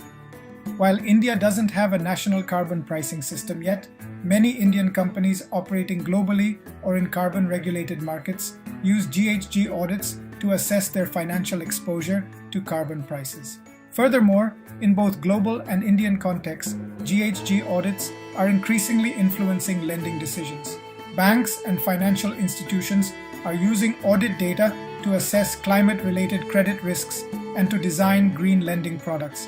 This trend is pushing companies to improve their GHG accounting and reduction efforts to secure favorable financing terms. Now we shall see how GHG audit matters financial performance at India and global level. Let us start with revenue. Globally, companies with strong environmental credentials, as demonstrated through GHG audits, often enjoy increased market share and customer loyalty. This can translate into higher revenues, particularly in markets where consumers prioritize sustainability. In India, while this trend is still emerging, sectors like automotive and consumer goods are seeing a growing preference for eco-friendly products, driving revenues for companies that can demonstrate lower carbon footprints through GHG audits. Cost GHG audits often reveal opportunities for cost savings through improved energy efficiency and process optimization. Globally, many companies have realized significant reductions in operational costs by addressing inefficiencies identified in these audits.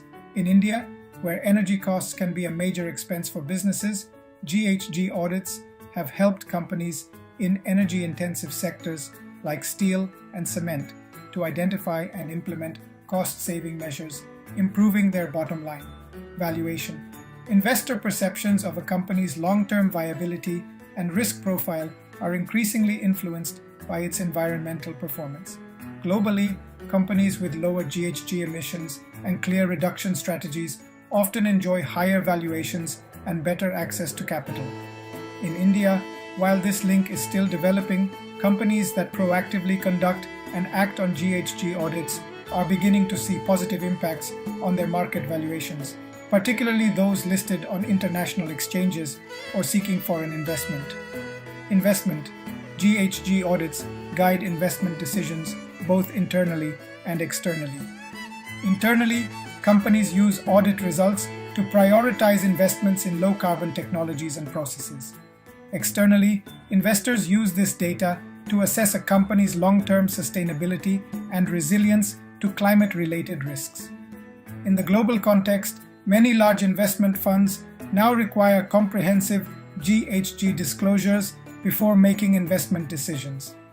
In India, while such requirements are not yet widespread, there's growing interest from both domestic and international investors in companies that demonstrate proactive GHG management. Furthermore, GHG audits are becoming crucial for accessing certain types of financing. Globally, green bonds and sustainability-linked loans often require detailed emissions data. In India, companies conducting regular GHG audits are better positioned to access these growing pools of sustainable finance. In both global and Indian contexts, GHG audits are also helping companies prepare for potential future carbon pricing mechanisms. By understanding their emissions profile, companies can better assess potential financial impacts and make informed decisions about long-term investments and strategies.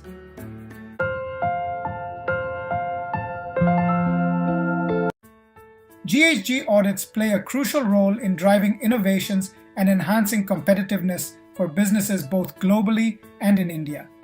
By providing detailed insights into emission sources and energy use patterns, these audits catalyze improvements in innovation drivers, cost reduction, and overall market competitiveness.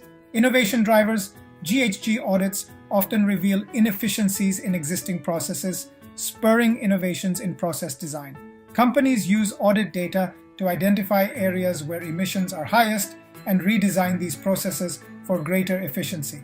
This can lead to breakthrough innovations in manufacturing techniques, logistics, and even product design.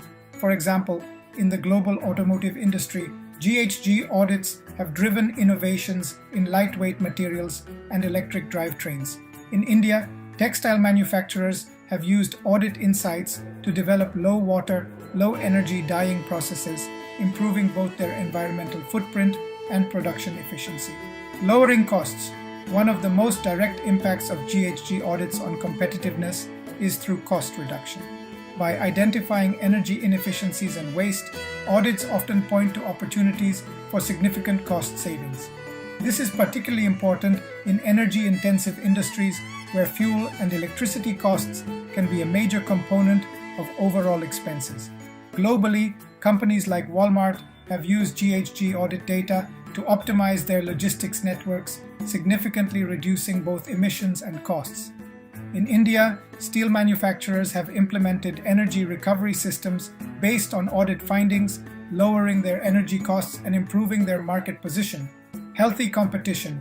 GHG audits foster healthy competition by providing a standardized metric for environmental performance.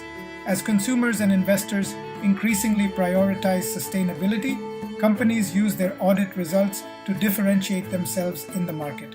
This creates a race to the top in terms of environmental performance, driving industry-wide innovations.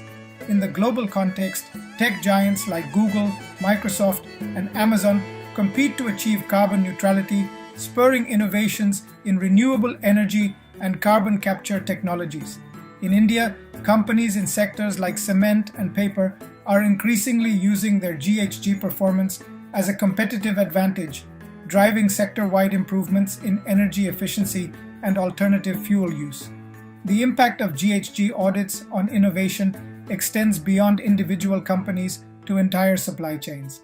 As large corporations set emissions reduction targets, they often require their suppliers to conduct GHG audits and improve their performance. This cascading effect drives innovation and competitiveness improvements across multiple industry tiers. In India, where many companies are part of global supply chains, GHG audits are becoming essential for maintaining competitiveness in international markets. Companies that can demonstrate strong environmental performance through these audits are better positioned to secure and retain contracts with multinational corporations. Furthermore, GHG audits are driving innovations in business models. Companies are using audit insights to develop new product lines or services centered around sustainability. For instance, audit data has led some energy companies to expand into energy management services, creating new revenue streams while helping clients reduce their emissions.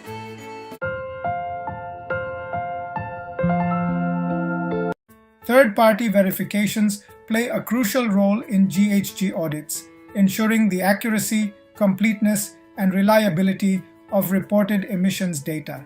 These independent assessments are essential for maintaining the integrity of GHG reporting and supporting climate action initiatives across various sectors. 1. Data availability identification. Third-party verifiers help organizations identify and assess the availability of necessary data for GHG reporting. They review existing data collection processes, pinpoint gaps in data availability, and recommend improvements to ensure comprehensive coverage of emission sources. This step is fundamental in establishing a robust foundation for accurate GHG accounting. 2. Quality baseline data collection.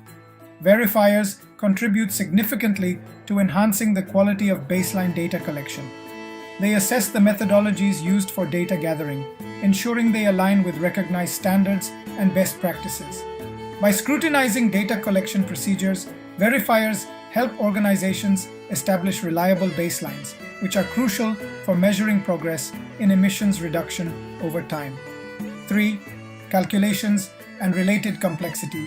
GHG calculations often involve complex methodologies and factors. Third-party verifiers bring expertise in navigating these intricacies, ensuring that calculations are performed correctly and consistently. They review emission factors, conversion rates, and calculation methodologies to validate their appropriateness and accuracy. This scrutiny helps identify and rectify errors or inconsistencies in the quantification process. 4. Standardization. Verifiers play a key role in promoting the use of standardized approaches in GHG accounting. They ensure that organizations adhere to internationally recognized standards such as the GHG Protocol or ISO 14064. By enforcing these standards, verifiers facilitate comparability between different organizations' GHG reports and enhance the overall credibility of reported emissions data. 5. Integration with financial reporting. Third-party verification is crucial in the reporting phase, where verifiers assess the completeness, transparency, and accuracy of GHG disclosures. They ensure that reported information aligns with the collected data and perform calculations. Importantly, verifiers also examine the integration of GHG reporting with financial reporting, a growing trend as investors and stakeholders increasingly consider climate-related risks and opportunities. This integration requires verifiers to assess how organizations incorporate GHG-related information into their financial statements, management reports, and risk assessments. They evaluate the consistency between financial and non-financial disclosures, ensuring that climate-related impacts are appropriately reflected in financial planning and reporting. 6. Benefits of third-party verification. Third-party verifiers not only validate emissions data, but also assess the methodologies and processes used to collect and calculate the data. This helps identify any gaps or inconsistencies in the organization's data collection practices. For instance, emissions from certain operational areas might be underreported, or incorrect conversion factors might be used in calculating emissions.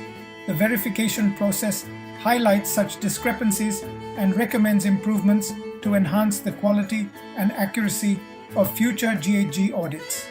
By improving data collection methodologies, organizations can more accurately track emissions trends, set meaningful reduction targets, and report progress over time. This also facilitates better resource allocation and operational efficiency improvements.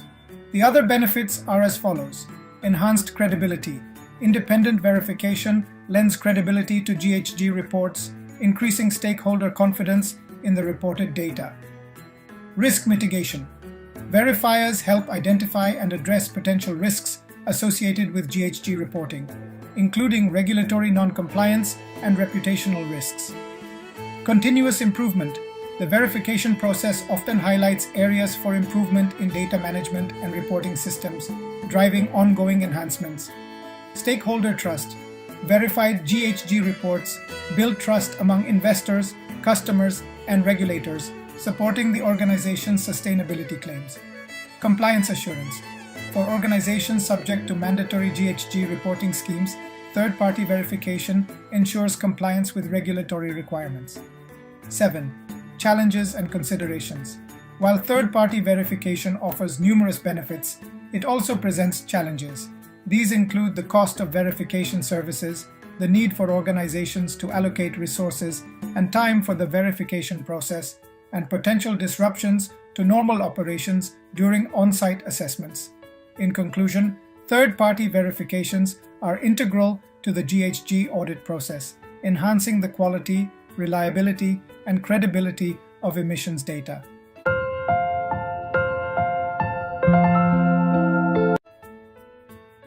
A greenhouse gas GHG audit is crucial for long-term strategic planning, providing organizations with key insights to address climate-related risks and opportunities. Scenario analysis. GHG audits help organizations explore potential future conditions, such as tighter carbon regulations or changing market demands due to climate concerns. By assessing how these scenarios impact operations, companies can develop strategies that mitigate risks and seize opportunities related to GHG emissions.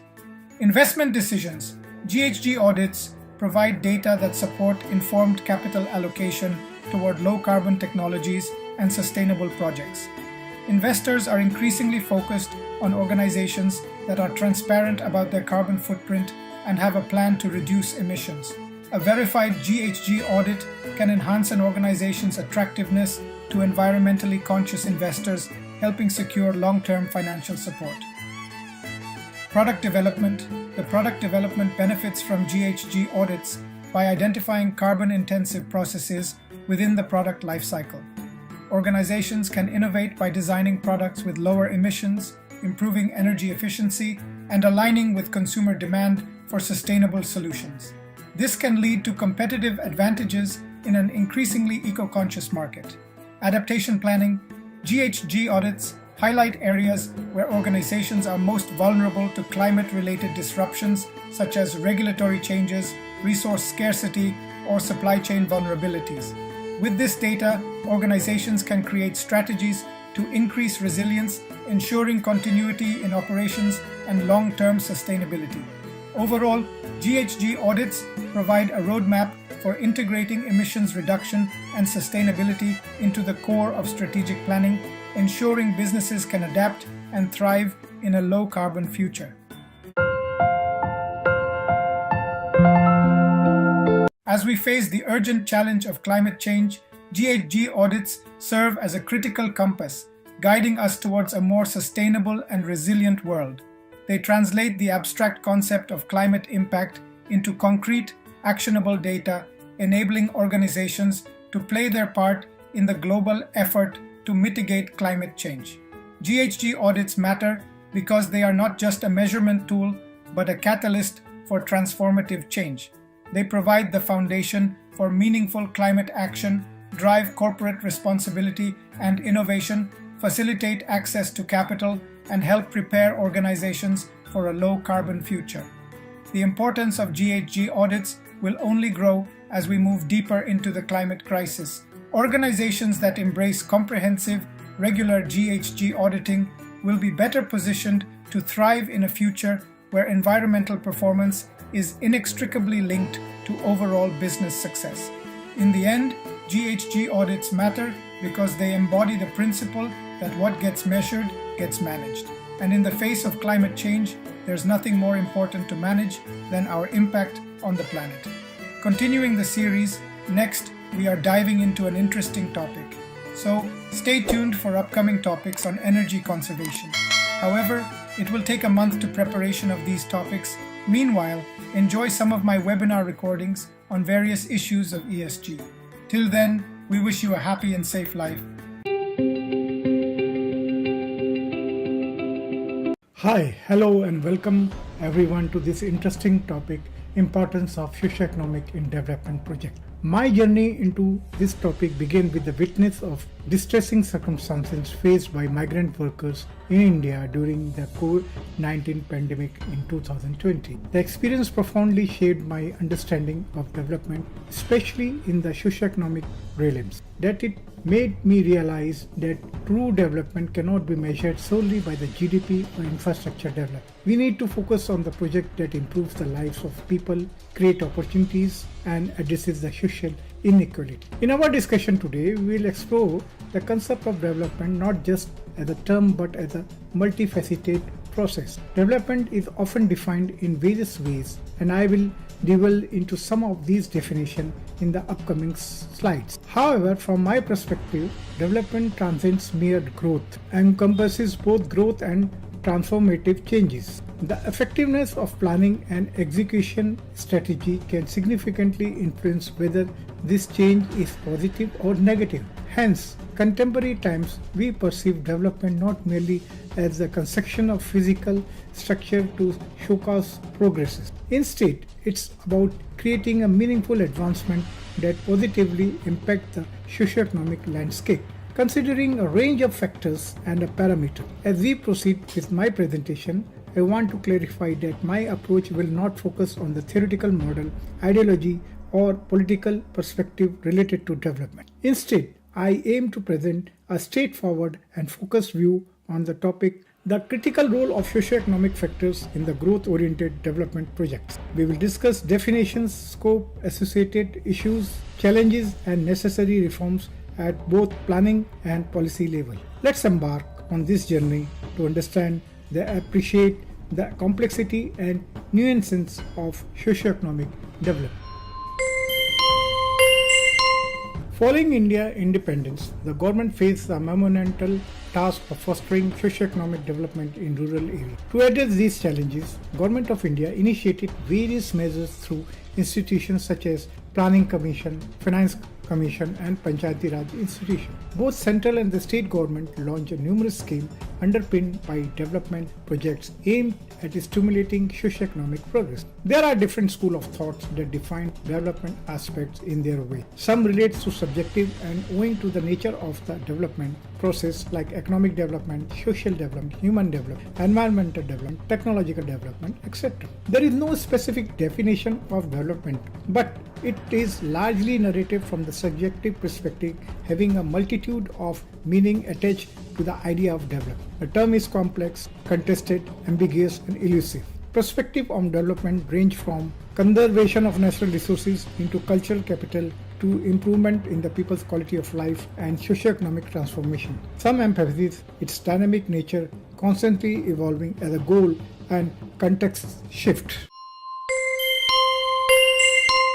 Well, this slide shows some international perspective on development by some of the eminent experts. Looking at their viewpoint, development can be defined in many ways. It is largely related to socio-economic parameters. The highest level of ability, standard of living, gender perspective, and international opinion all lead to bring socio-economic changes that allow people to achieve their human potential. One can also say that the concept of development is intertwined with the enhancement of people's ability and living standard, with a particular focus on gender perspective and international viewpoint. However, a common thread in these diverse approach is the pursuit of socio-economic changes that empowers individuals to realize their full human potential, deeply rooted in socio-economic factors. In contemporary discourse, development is often perceived as an event or occurrence, be it ongoing project or an eminent one that significantly impact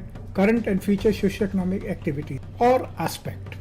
It encompasses the implementation of specific economic and technical strategies to effectively utilize available resources, aiming to spur economic growth and enhance the quality of life for people. A closer examination reveals that development strategy places a substantial emphasis on socio-economic parameters. This includes the formulation of specific policies and strategy designed to allocate resources judiciously and facilitate socio and economic mobility across different strata of population. Thus today, development places more emphasis on socio-economic parameters such as specific policies and strategies to channel resources and enable economic mobility for various layers of population. The literature review reveals various approaches to development, which I have classified into three primary categories, particularly in context to infrastructure development projects aimed at the socio-economic advancement. Firstly, there is the welfare approach, which focuses on the well-being of the resident, those affected by the project, or incoming migrant population. This approach includes essential services such as housing, education, health, public utilities, etc.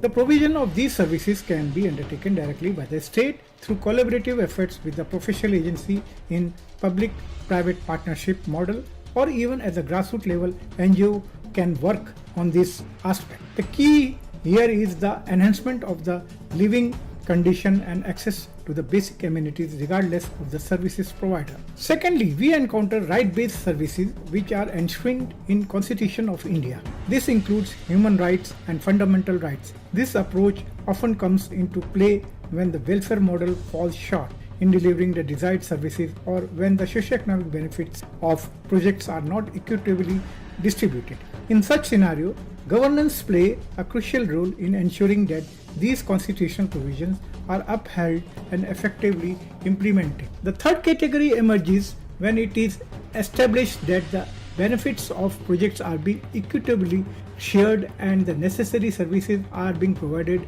to the affected population that comes under sustainable approach. This leads to the evaluation of measurable performance outcome of the socio-economic interventions. Such assessments are crucial to determine the impact of these interventions on key indicators like poverty eradication, growth in gross domestic product or per capita income, and the equitable distribution of benefits among the resident population. This stage involves scrutinizing the effectiveness of the state authority, project's proponent, or any appointed agency in achieving these socio-economic goals. My experience of working on projects related to dams, bridge, roads, water harvesting, soil conservation, etc. has shown that there is no substitute for dialogue with the farmers, villagers and resident population. It is important to maintain continued close relationship throughout the project tenure and learn from the people of the target area. Development project often requires demonstration before people can understand and envisage their effectiveness. Therefore, project authorities need to keep in mind the importance of people priorities and participation. The project approach should be tailored to the nature of the project. High caliber techniques provided a sophisticated way of doing projects like dam, canals or bridges, while simple projects like water harvesting or soil conservation require simple techniques that are easily adaptable. The former requires a specialized training and highly qualified workforce. Resource mobilization is an important aspect of project development. Depending on the nature of the project, the use of sophisticated or simple machinery generated demand for training. The classification of the project work will decide the type of raw material to be used, the manufacturing process, and the technique used. These are linked to the employment, which determine the type of workforce to be involved or hired, local labor, contract, or in migration of the workforce. Fixed work plans are meant to operationalize project activities within a time frame. For big projects like construction of dam, tunnel, mining, etc., a certain amount of delay is inevitable. However, in small projects like water harvesting, conservation projects, fixed work plan or a rigid target should not be set in the early stage of implementation. It is unrealistic to plan for all contingency and arrogant to assume that the techniques and approach planned from the outset cannot be improved. Learning from the experience and the interaction with the people is much better approach. Thus, flexibility should be written in both types of projects documents. Subsidies and incentives for big projects such as dam, canal and mining could be given indirectly. For example, in mining, subsidies are given to the local people about the use of water, while for canal projects, free or concessionary supply of water to their agriculture field could be provided. For small projects like water harvesting and toilet construction, subsidies are made through contribution from the beneficiary. Monitoring, evaluation and reporting are important aspects of project development. In the big project, there is sophisticated information and under project management professional PMP for the distribution of tasks and information management on Excel. However, in small projects like water harvesting, monitoring, evaluation and reporting are often weak spot. Too many project fails to collect data at even the most basic level. For example, crop yields and tree heights are often just estimated. It is also very rare to find any information on the frequency or depth of water harvested. Without a basic monitoring system, projects are starving themselves of data for evaluation. Without clarity, written reports widely circulated, projects are denying to provide others with the important information. Thus, monitoring and evaluation is an important to both types of project. Further, the primary socio-economic parameters in any development project is invariably related to land. Land is a critical element as the project's establishment hinges on it, with its nature and the capacity varying based on the project's requirement. A significant aspect of this is land ownership, making land acquisition a pivotal factor in the socio-economic development of the families residing in the region. The process inevitably leads to rehabilitation and resettlement activity, which are among the most crucial tasks in any development project. Accompanying these activities are issues related to the compensation and solidify. If a project is to be implemented on leased or rented land, challenges arise concerning the ownership of the outputs or benefits generated by the project. In such cases, owner or the stakeholder may show reluctant to invest in the project due to uncertainty about the returns of the benefits. The second critical aspect of socioeconomic development projects involves establishing services that caters to the basic needs of the resident population or the project affected population. This includes the development of housing, colonies, public utilities, medical, health services, transportation, education, followed by area development, ancillary units and the market force. Another vital aspect is understanding the area's unique characteristics or barriers. These encompasses the property of the geographical area, distinct socio-economic differences among the various social groups, demographic profiles, and the primary occupation of the resident population. It involves understanding people's priority through need assessment survey, ensuring their participation, and considering vital indicators, gender, and equity. These aspects are typically covered in Chapter 3 of the Environmental Impact Assessment Report, where I describe the socioeconomic profile using the set of indicators. Lastly, an effective monitoring system includes a redressal mechanism is essential, though often missing in India. Having been the part of EIA team as field assessment expert in socioeconomic for over 200 projects, I have observed that while this clause is mentioned in the terms of reference and during the public hearing, it is rarely seen in action during the construction, commissioning, and even the regular operation phase of most of the development projects. The establishment of the robust and responsive redressal mechanism remains a significant gap in the execution of these projects. In my presentation so far, I have outlined various parameters of development projects. However, to effectively implement these parameters, a robust socio-economic framework is essential. Based on my literature review and personal experience, I propose a classification of socio-economic framework into 4 main parameters applicable across a range of projects and entities, each within its own set of challenges and probability. Firstly, as previously mentioned, land is a critical aspect of any project. While I have already discussed its importance, I want to emphasize the complexity involved in land acquisition under the existing law, the process of awarding compensation or solidify according to the legal or market rate, and the need of establishment safeguard policy for the resident or the project affected population. Achieving and implementing these aspects is often a challenging task. The second parameter involves the labor workforce. This aspect is implemented in various capacities across different types of entities. In government projects, social licensing to work such as under Manrega is common. For smaller projects, local labor contractors are typically involved, while larger projects often necessitate the involvement of external labor contract.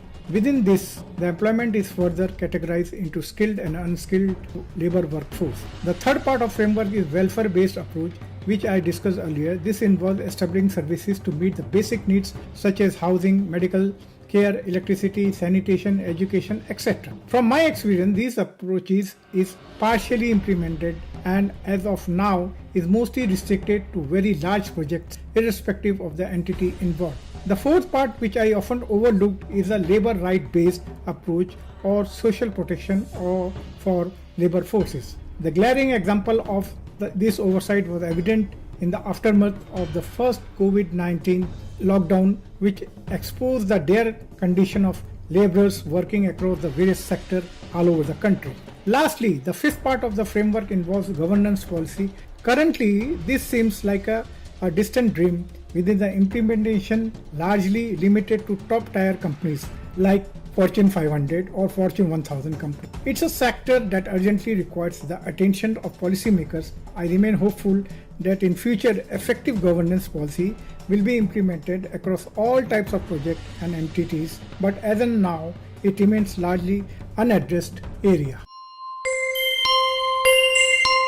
In our discussion on socioeconomic development, responsibilities for commercial entities, several key aspects stand out. Let's delve into these. Firstly, we have the right to fair compensation and transparency in the Land Acquisition, Resettlement and Rehabilitation Act of 2013.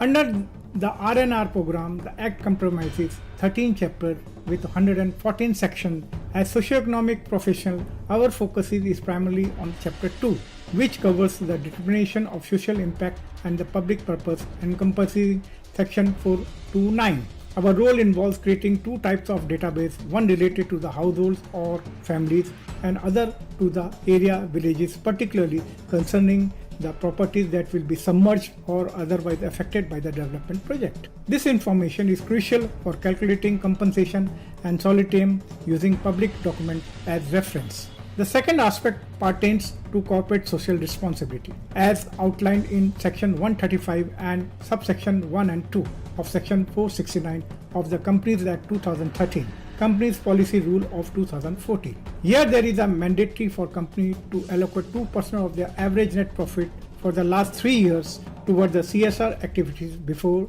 it gain the profit. These activities listed under Schedule 7 are intended to align with the Millennium Development Goal and Sustainable Development Goal. Another important aspect in corporate environment responsibility, as per the Office Memorandum dated 1st May 2018. This project based and involves budget allocation according to the various predefined slabs for the capital investment in a green and brownfield project, and it varies as per the time to time. Special provisions are also made for a specific population group, particularly focusing in the tribal population, other backward classes, scheduled caste and indigenous group. Additionally, there are special projects undertaken by the international NGOs and national corporate entities. Although only a small number of NGOs and corporations are actively engaged in at the grassroots level development work, their contributions are also very significant. Before we proceed further, it is important to understand the difference between CSR and CER, as both are crucial for the socio-economic development. They serve different purposes and operate under different guidelines and objectives. CSR is a broader in scope and encompassing a range of social initiatives, while CER more focused on environmental aspect of the corporate activities.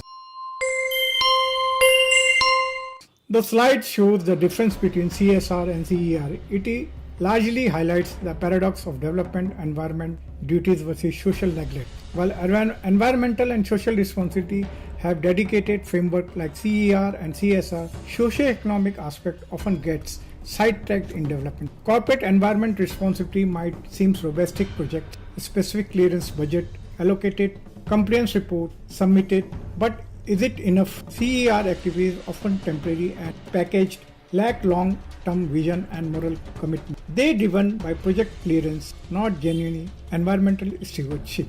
Corporate environment responsibility might seem robust. Project-specific clearance, budget allocated, compliance report submitted. But is it enough? CSR activities often temporary and packed, lack long-term vision and moral commitment. They are driven by the project clearance, not genuine environmental stewardship. Contrast this with the corporate social responsibility mandated by laws. CSR demand 2% of the profit be directed toward the social upliftment. It has teeth, penalty clause and annual reporting hold companies accountable. Plus CSR embraces direct and indirect intervention, suggesting a more systematic and responsible approach. So, with seemingly strong framework in the place, why is the social economic aspect of the development the neglected stepchild? Why the persistent prioritization and commercial gain over social well-being? This lopsided focus breeds disparity, widen gaps between haves and have-not. It has raised questions. Are existing framework enough under development project, or do we need stronger enforcement mechanism for socio-economic consideration? Or how can we incentivize business to truly invest in the communities they impact beyond ticking compliance box? Or how can we shift the development paradigm from profit-driven to one that prioritizes the inclusive sustainable progress? Exploring these questions and advocating for a more balanced approach is critical. We need to move beyond mere compliance and towards the genuine commitment to improving the lives of those affected by development projects. Only then we can truly bridge the gap between the environmental duties and the social responsibility, building the future where the economic progress benefits. Commercial entities often prioritize revenue generation over socioeconomic development, giving little weightage to the latter. They tend to approach socioeconomic development in casual manner. Corporate environment responsibility is often confused with the SLAP system. The state committee defines the SLAP system differently from the proponent who take it as written in OM, Office Memorandum. The activities defined under CE are questionable and acceptable to the state committee. Another aspect raised by the proponent is that when a company is already doing corporate social responsibility, what is the need of doing it under the head of CER? And what is the significance related to it? Above all, what is the time duration of spending the said budget? Another problem is lack of need assessment survey, which the proponent avoids doing and tries to manage according to their willingness. This results in more supply side management rather than understanding the local community demand. Documentation of social needs and missing links as observed in the EIA report is another important point. Chapter 3 is largely based on the baseline survey through the both primary and secondary data, and the conclusion drawn in this is related to the chapter 4, where its impacts and mitigation are well defined, which later could be planned under CSR activities in chapter 8. However, the quality aspect of the EIA report do not show these linkages, and each chapter is written treating on an island. Another important aspect is we give more weightage to the financial audit and keep aside the social audit. The financial audit report says that certain amount of money was spent doing the certain activity in the area. To address this issue of socioeconomic development, it is important to ensure that activities are carried out in nearby villages where the green or brownfield project is coming. However, it is unclear that how it has been done, who the beneficiaries are, and whether they have received the real benefits of it. Another problem is lack of trained professionals who understand the meaning of development, how to assess, how to select samples, how to know the demand and methodology to identify the demand. Moreover, there is no interlinkages between the ministries, especially within the Ministry of Corporate Affairs and other Ministry of Environment, Education, Water, etc. This result in streamlining of the socioeconomic demand is totally missing out. Well, to enhance the socioeconomic status with the development project, the following are the recommendations. First is structural integration of the community or region demands. Establish a cohesive network among the various ministries linking state headquarters with district authorities to ensure that the community and the regional demand are integrated into the decision-making process. The second is pooling of resources, utilizing existing funds more effectively, such as district development funds or district mineral funds, to address the local need comprehensively. Third is strengthening the bottom-up planning. Focus on the rural infrastructure development, including panchayati infrastructure, school infrastructure, electrification, public amenities, etc., aligned with the 17 Sustainable Development Goals. Enhancing rural services by promoting skill development and developing school science laboratory, providing livelihood training, encouraging ecotourism, and supporting handicraft and household-based industry. Fourth point is defining the socio-economic framework. In corporate environment, social and governance (ESG) goal into the framework. Address the land and other related physical parameters. Implement workforce welfare-based approach, focusing on the well-being and development of the labor force. Ensure workforce right-based approach, safeguarding labor rights and ensuring fair treatment.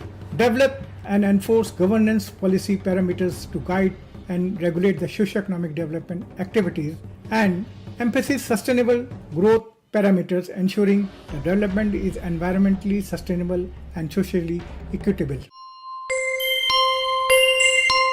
To fortify the social sector, particularly in context of green or brown project, it's crucial to integrate environmental and social performance indicator with the governance structure as largely the base of ESG framework of operation of any project. This integration is not a procedural necessary but a strategic approach to ensure sustainable development. Here an elaboration to the above all 17 indicators. Integration of performance indicators. Environmental and social performance indicators should be seamlessly integrated into governance model of project. This seems that projects planning, execution, and evaluation should not only consider financial and operational metrics but also how the project impact the environment and society. Next, for instance, environmental indicators might include measures of pollution reduction, resource conservation, and biodiversity preservation, while social indicators could focus on community engagement, local employment, and social equity. The second is very important is the development of healthy ecological setting. The environmental parameters of project play a pivotal role in shaping a healthy ecological environment. This involves minimizing the negative impact on natural resources and ecosystem and potentially contributing positively to the environment. A project that respects and enhances the ecological setting contributes to the long-term sustainability of both projects and the surrounding environment, creating a harmonious balance between the development and the nature. The third is supporting the social culture milieu. Projects should be designed and executed with the understanding of social and cultural context in which they operate. This means respecting local cultural tradition and social structure and ensuring that development activities do not disturb but rather enhance the social fabrics. This means respecting the local cultural traditions and social structures and ensuring that development activities do not disrupt but rather enhance the social fabric. Equity is a key consideration here. Projects should aim to distribute benefits fairly among all community members, avoiding action that might lead to social disparity of injustice. Next is the balancing commercial operation. While commercial success is often primary goal for any project, this should not be achieved at the expense of environmental integrity and social welfare.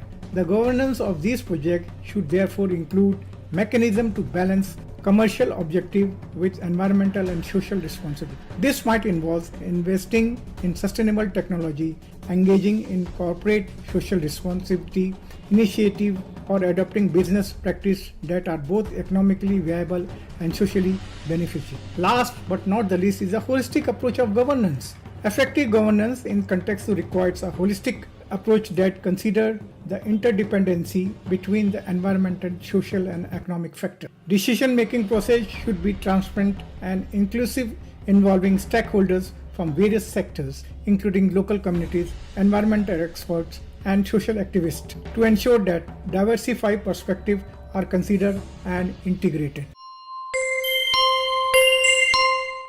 Continuing from the previous slide, allocation of CER funds according to the standard guidelines. For Greenfield project, the Ministry of Environment advocates specific allocation of corporate environmental responsibility fund. These allocations should adhere to standard guidelines tailored to each sector or should be dependent upon the committee level members. The focus of these allocations should be on environment-related activities such as creation of recreational gardens, groundwater recharge initiatives, water harvesting projects, ecological development plan, construction of check dams, and the development of ponds and lakes. Additionally, installation of pollution reduction instrument in the factory premises is also very crucial. These activities align with the several Sustainable Development Goals, including Sustainable Development Goal 6, Clean Water Sanitation, Sustainable Development Goal 7, that is affordable and clean energy, Sustainable Development Goal 13, that is climatic action, and Sustainable Goal 14, Life Below the Water. The allocation of CER funds should be strategically planned to contribute effectively toward these global goals, and moreover, it should be demand generated during the public hearing from the community. Advocacy for need assessment survey. It is essential to advocate for the need assessment survey conducted by the NABERT certified professional. These surveys are critically in understanding the specific socio-economic needs of the community affected by industrial projects. The insight gained from these surveys can guide the development of the community development program that are more aligned with the actual need and aspiration of the local population, ensuring these interventions are both relevant and effective. Last is enhance the follow-up and monitoring system. To ensure the effectiveness of the development program implemented by the industry, there is a need for more trained and accredited professionals who can conduct through social audit. These Audit should be include individual benchmarking, categorizing the professional as C, B, A, E or H category to assess the impact and effectiveness of each project. Individual social audit are crucial for providing a detailed and nuanced understanding of how development initiatives are impacting the social fabric of the communities. These audits help in identifying areas of success, those needing improvement, and ensuring accountability, continuous improvement in developing practice. In summary, strengthening the social sector in context of green and brown projects necessitate a comprehensive approach that integrates environmental and social consideration into the governance framework. This approach not only ensures the sustainability of the projects but also fosters the harmonious relation between the economic development, environmental health and social well-being. Today's presentation largely highlights race against time between commercial and social activity. We give much impetus to the commercial activities, giving flexibility in export policy, granting subsidies, income tax rebate, etc. That in turn brings revenue to the country and affects the GDP of the country. While the surrounding socio-economic parameters are lagging, both the policy and the resource are not equally shared or distributed among the resident population or the project affected population, which directly affects the sustainable goal of the country. Just see the graph of the World Bank showing increasing order variation of GDP over the years, and the same is also true if we see the figures of SDG. Global rank of India is 110 position in 2016, which later slipped down to 117 ranks in the world. See the difference that the GDP shows progressive growth on the upward side while the vice versa situation is witnessed in SDG. But ideally, a country stated should be progressive, that is both the commercial and socio-economic development should parallelly progress in the given region, that is the regional dynamics for the development. This could be judged from GDP and SDGs, so the real fruits of any development project should come along with the socio-economic sector. However, this is a great challenge for the implementers and the policy makers. Lastly, I would say that the presentation aims to create a more integrated, resource-efficient and community-focused approach to socio-economic development, ensuring that the benefits of growth and progress are equitable, distributed and aligned with the broader sustainability goals of all types of development projects. The research for this presentation spanned from 2011 to 2020 and was finalized in my studio on 15th April 2020 during the peak of the COVID-19 pandemic. Later in the year, on 17 October 2020, I had the privilege of presenting this topic at first virtual conclave celebrating the 25th anniversary of the Quality Council of India. Now I am eager to hear your feedback, your reaction and any suggestion. Encouraged by the enthusiastic response and increasing interest in this field, I have created an interesting topic on issues and challenges of ESG in the development economy of India. This presentation is designed for new aspirants for making career in ESG and working professional of ESG in the various industries. So stay tuned for the upcoming interesting topic on my channel next week that will delve into ESG in Indian context only. Till then, best wishes and bye-bye until your next interaction.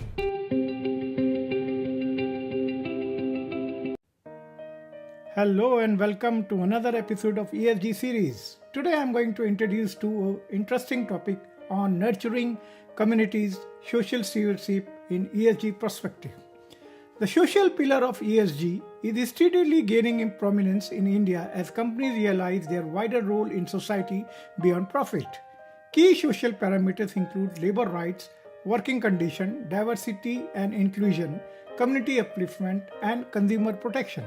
India has enshrined extensive labor rights and protections in Factories Acts, Minimum Wage Acts, Contract Labor Act, and other legislations. Standards exist for workplace safety, minimum wages, hours of working, social security benefits, collective bargaining, and more. Companies are increasingly auditing facilities and suppliers to ensure compliance. Leading firms are providing additional benefits like health insurance, retirement plans, and medical check to promote worker welfare beyond legal minimums. Investing in training and upskilling also empowers employees. Strict zero tolerance policy towards any child labor or forced labor childs are imperative. Ensuring safe, healthy, and inclusive workplace is rising as a priority area. Providing creche for newborn children, policies against the sexual harassment, and amenities for the disabled employees foster diversity. Confidential grievance redressal system which gives employee a voice, educating staff on wellness, mental health, and work-life balance is gaining prominence. Giving back to communities they operate in allow companies to create shared values. Initiatives like healthcare camps, supporting local business, skill training, livelihood mission, sanitation drives, and disaster relief aid societal progress. Strategies for corporate social responsibility or corporate environmental responsibility projects that align with the core competency make a lasting impacts. Responsible marketing, transparent communication, data privacy, fair pricing, and quick redressal for consumer complaints are other key aspects for social responsibility. Stringent quality control and safety testing of product is vital.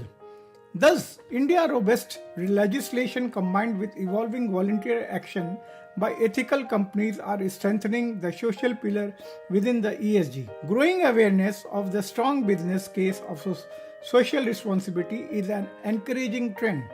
Workers, communities, and consumers are all stakeholders. To truly embedded social consciousness in corporate DNA, companies must go beyond compliance to create a value for all.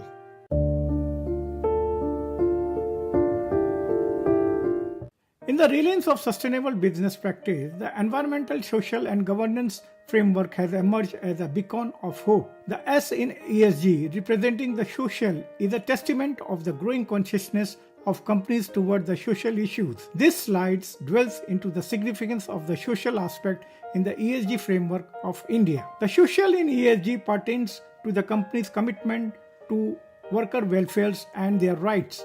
It is no longer a peripheral concern but a core business strategies. Companies are investing in their workforce, ensuring fair wages, safe working conditions, and respect of labor rights.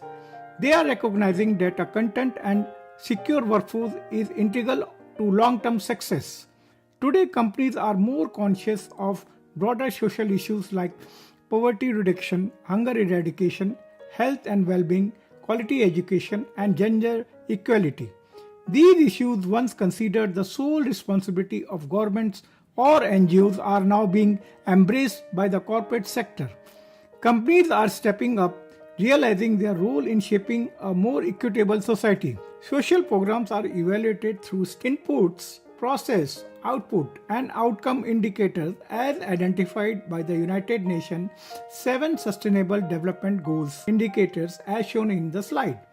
These indicators represent the social issue within and outside the commercial entity, ensuring the financial viability of the money spent for the social program. The reach of these programs extended beyond the confines of manufacturing unit.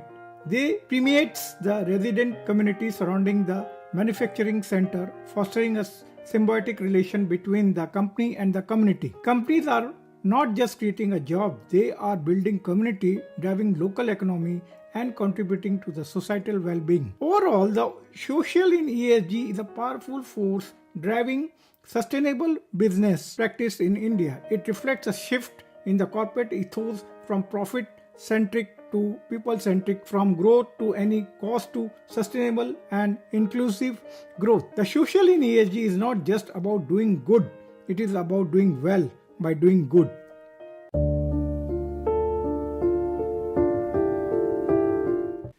In the ever-evolving landscape of sustainable investment and corporate responsibility, the S in ESG holds a profound significance in India.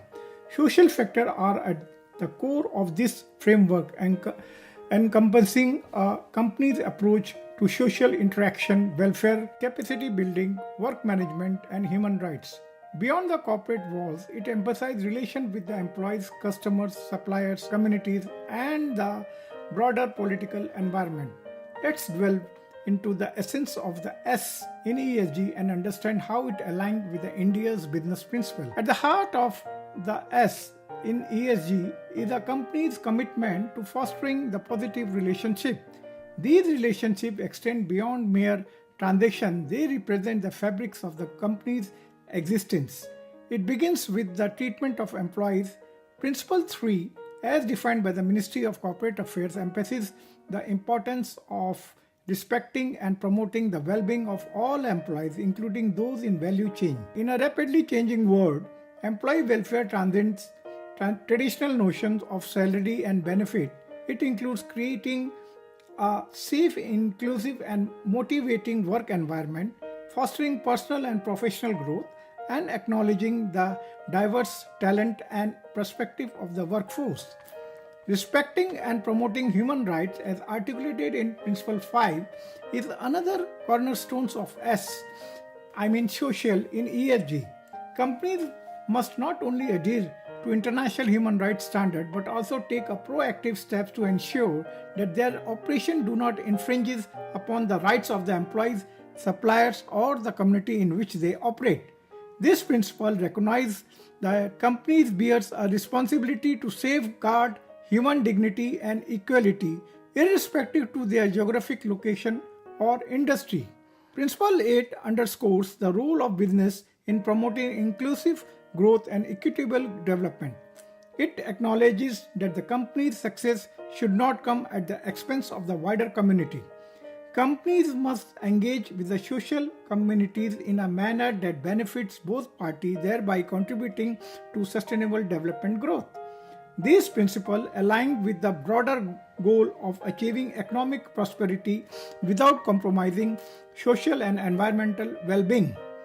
ESG brings a clarity and accountability to these principles by translating them into quantifiable goals and performance indicators.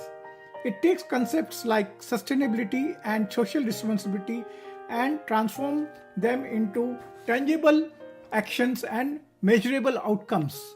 Companies must set targets related to worker welfare, human rights, and inclusive growth and regularly assess their progress. This not only guides their action but also allows investors and stakeholders to track their commitment to social responsibility. Social factors in ESG encompasses not only the relation within a company but also those outside it. Companies are expected to manage their relation with the customer, consumer, suppliers, and financial stakeholders with the integrity and transparency. Furthermore, they must actively engage with the local communities in which they operate, recognizing the interdependence and the impact they have on each other's well-being. In conclusion, I can say that the that is social in ESG, is a testament to India's commitment to responsible, sustainable business practice. It goes beyond the superficial philanthropic and token gesture of corporate social responsibility. It dwells deep into the fabric of the company interaction, relationship, and responsibility. By adhering to the principle that promotes employees' well-being, human rights, and inclusive growth, companies in India are not just seeking profit, they are actively contributing to the betterment of society. ESG, with its quantifiable goals and performance indicators, serve as a compass guiding business towards a future where profits and purpose coexist harmoniously, creating a more equitable and sustainable world for all.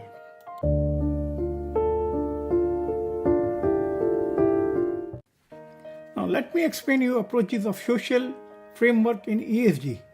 The social melee in ESG in India is largely engulfed with the three approaches as perceived in the Constitution of Republic of India. In India, the welfare approach views inclusive development as a public's good that the state must provide, like education or healthcare. This approach believes providing essential welfare services can alleviate poverty and empower the marginalized. Under the ESG, companies embrace the ethos by supplementing the government efforts to uplift vulnerable communities. Initiatives like nutrition program, mobile health camps, skill training, and livelihood creations are supplied through collaborative efforts between the corporate, non-profit, and communities. Companies act as an enabler to invest financial resources and expertise to expand social security and opportunity. By supporting welfare services that develop human capital and reduces inequality, companies align with the India's development needs. This emphasis on equitable access to basic services reflects the nation's constitutional values and social pillar of ESG. Welfare thereby ceased to be just a state responsibility, rather combined the public-private effort, fostered inclusive growth where companies look beyond profits to enable lives and livelihood. The right-based approach in India ESG framework view development as interconnected with the human rights. It emphasized the state obligation to strengthen the vulnerable group by enabling self-sufficiency. Companies supplement these efforts by aligning social programs with a right lens. Initiatives like accessible education, healthcare services, fair wages, and inclusion aims to uphold dignity and justice. Besides meeting basic needs, companies focus on empowerment by building capacities of self-determination, skilling youth and women, supporting farmer-producer organizations, and incubating green enterprises create avenue for economic participation.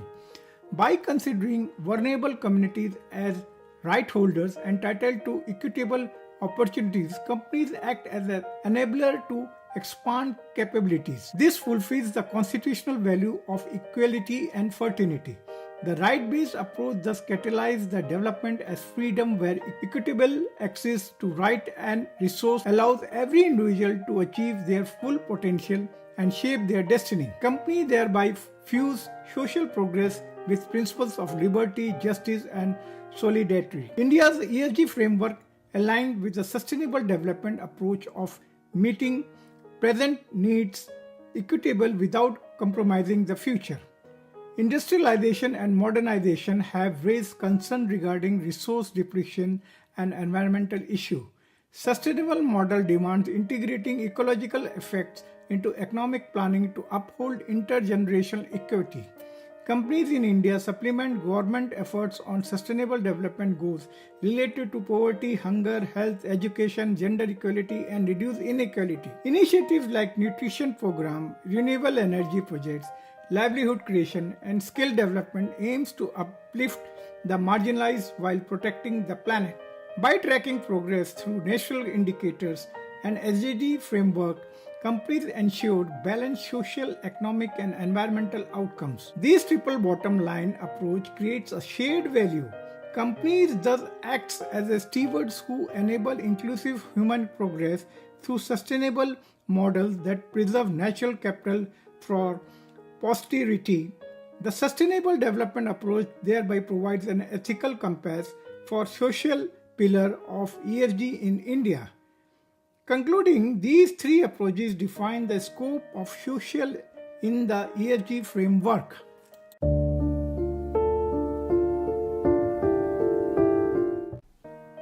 Well, this slide discusses about the status of welfare and the right-based industries.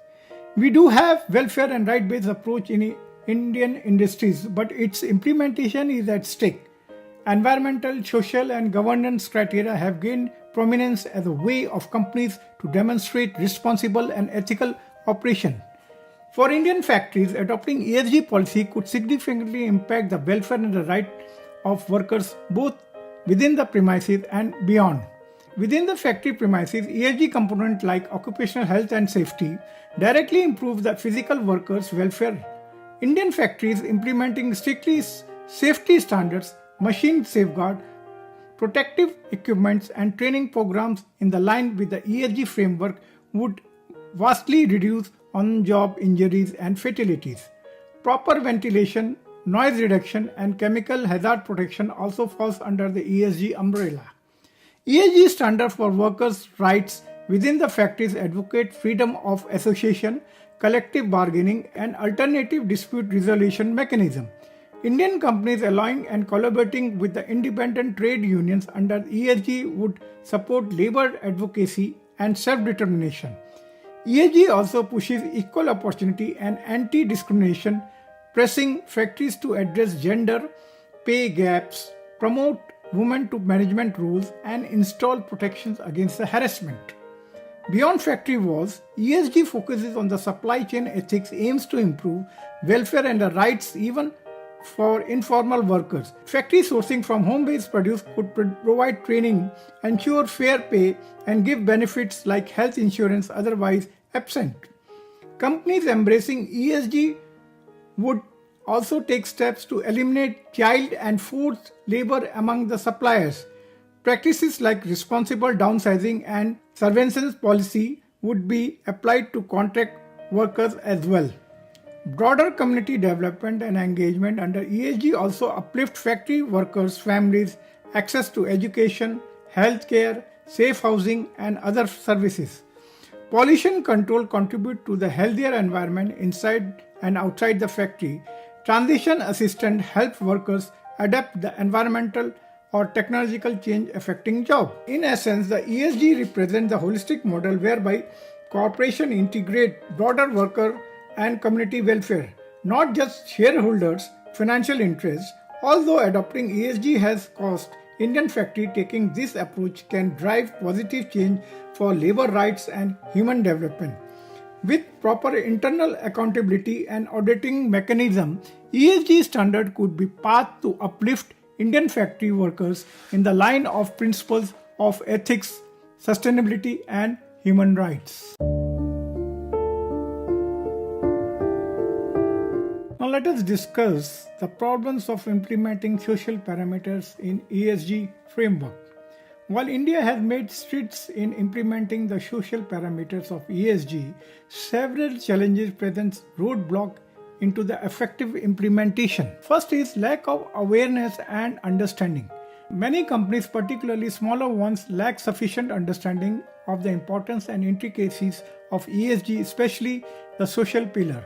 This leads to superficial compliance or neglecting it altogether. The second is related to data inconsistency and lack of standardization. Measuring social impact can be complex and standardized metrics are often lacking. Companies may use different methodology, making comparison and evaluating progress difficult.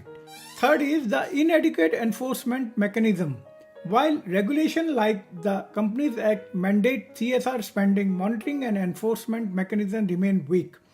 This incentivizes greenwashing of tokenistic efforts instead of genuine social impact. Another is informal sector challenges. A significant portion of India's workforce operates in the informal sector, making it difficult to reach them with a social initiative and ensure their rights are protected. While another is related to skill gap and capacity deficit. Implementing effective social programs requires specific skill and expertise. However, there is often gap between the needed and available expertise, particularly in areas like impact assessment and the community engagement. Another is fragmented and solid approach. Social initiatives are often treated as separate activities rather than integrated into the business strategies. This leads to limited impact and missed opportunity for synergy with the other ESG pillars. Sustainability concern of many CSR initiatives focus on immediate needs or short-term projects, neglecting the long-term sustainability and community capacity building. This can create dependency and hinder lasting positive change. Another is related to resistance to change. Traditionally, mindset within both companies and communities can resist changes or view societal initiative with the suspicion. Addressing these concerns through effective communication and engagement is very crucial. Corruption and unethical practice, instances of corruption within the CSR implementation can erode trust and hinder genuine social impact. Robust accountability mechanism and transparency are vital to address these issues. Despite these challenges, there are promising efforts to overcome them. Initiatives like capacity building program, collaboration platform, and technological-driven solutions are emerging to improve data collection, reporting, and impact measurement. Additionally, increased awareness and stakeholder pressures are pushing companies to take the social pillar of ESG more seriously.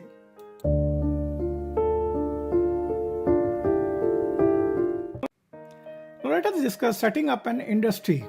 Over the years, a key insight in the development of industrial projects, whether they are categorized as a green or a brown project, is the initial step of an industry establishment. These steps typically involve land acquisition, recruitment of local skilled and unskilled labor, securing power supply from the local grid station, and arranging water sources through municipal connection, industrial pipeline, or bore well. Such activities often disrupt the ecological balance of the region. Industry proponents justify these actions as a necessary for boosting the nation's economy or gross domestic product, sometimes overlooking the associated social culture and environmental consequences. This process frequently leads to infringement in two distinct realms of the regional social culture fabric, within the factory premises and in the surrounding community.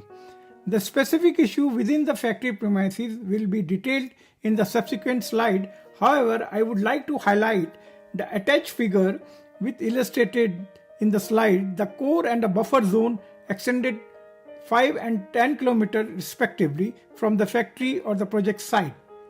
This depiction is significant for understanding the project area of influencing, establishing baseline survey data, and assessing the impact on biotic and abiotic factors due to the project operations and their effects. One requirement for industries is allocation of the 2% corporate social responsibility budget or the specified budget in corporate environmental social responsibility within the project associated region, specifically with the radial distance of 10 km from the project site. While medium and small scale industries may engage in such activity with a varying level of commitment, observation indicates that some larger companies, particularly with the pan-India presence, tends to give minimal attention to this obligation. They often execute these activities based on their preference or willingness, providing justification to sidestep the mandatory project specification conditions.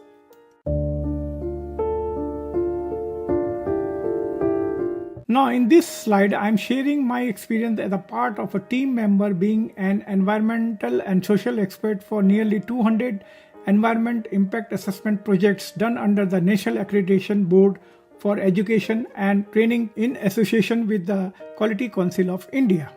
For each project, the observation is based on the both quality and quantitative and then rating their probability of implementing it under the 4 categories as high with a dark green, sustainable with a light green, moderate with a brown, and low with red. Today, the business sustainability approach for the social factor under the ESG framework of India covers product responsibility, that is manufacturing, developing, packaging, labeling, raw material supply, that is quality after recycling, logistic support system related to the packaging and transportation, and related good practices. However, industries are now more inclined to product responsibility and logistic support systems. As a matter of labor welfare, a scheme is being witnessed largely under the Factory Act, while the services set up for basic needs has a moderate to low response. This observation was restricted to medium and small scale industry, while the right-based approach by and large is implemented. However, the scale varies as per the type and how big is the industry setup. Now looking at the human right aspect, there is a gross violation of working hours followed by the establishment of the female grievance cell. Restriction of minimum age to work is seriously considered and is considered while recruiting the factory workforce. Overall, a mixed response is noted for the social indicators under the ESG framework. Thus, with the potential for implementation of social parameters under the ESG framework, India needs a continued focus on raising awareness, strengthening regulation, improving data availability and standardization, and fostering the collaborative approach that ensures sustainable and impactful social development. Continuing from the previous slide, though our country has the right to fair compensation and transparency in land acquisition, rehabilitation and resettlement of 2013 Act, There is always a conflicting situation arising out of the acquisition of land, its compensation or solitium paid to the affected or displaced family, especially for the big project, while medium and the small scale industry much practiced manipulation and adjustment with the local influence leading to injustice and inequality in the society among have and have-nots.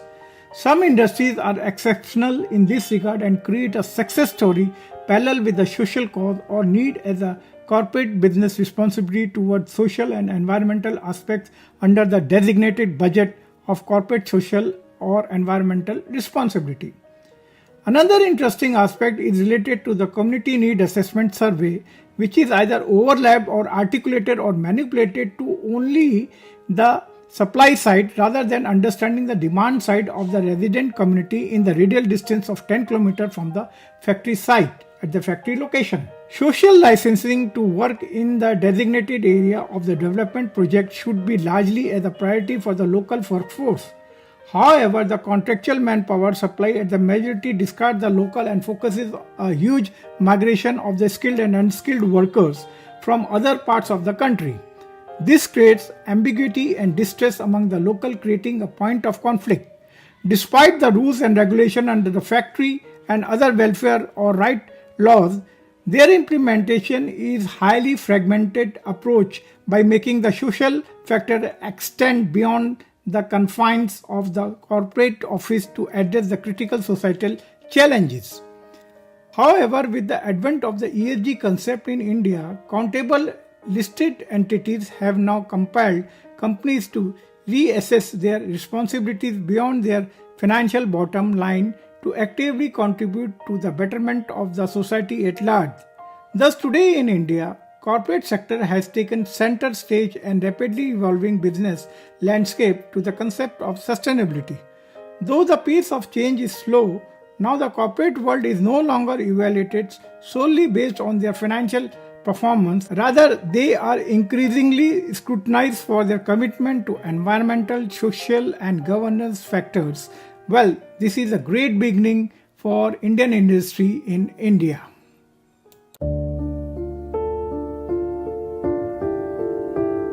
Now let us discuss a way out gearing up the challenges of the word social in ESG. The integration of social aspect within the ESG framework in India faces several challenges, to which some suggestions are herein discussed. First is diverse socio-economic context. India's vast socio-economic diversity make it challenging to create a standardization social criteria that are applicable across different region and community. This diversity requires a nuanced approach to social issues taking into account local customs, needs and challenges. Second is related to measurement and reporting. Quantifying social impact is inherently complex. Unlike environmental metrics which can be measured more tangible, social metric often involves qualitative assessment such as employee satisfaction or community impact. This makes it difficult to standardize reporting and measures progressively effectively. Thus, social audit should be given equal weightage along with the financial audit impact assessment. To quantify social impact, an indicator-based approach should be done using input, process, output, and finally outcome as a social audit indicators. Third is related to regulatory compliance and enforcement. India's regulatory environment around social issues within business is evolving. Ensuring compliance with the various regulations and enforcement thereof can be challenging for companies, especially when policies and guidelines are subject to change. Balancing profit and social goals. Business often struggle to balance profitable and social goals. The pressure to generate financial returns can sometimes overshadow social objectives, leading to a comprehensive in social responsibility. Another is related to cultural attitude and awareness. There can be lack of awareness of resistance to social initiative within the corporate culture. Changing mindset and attitudes toward the social responsibility is a gradual process and requires both top-down and bottom-up approach within the organization.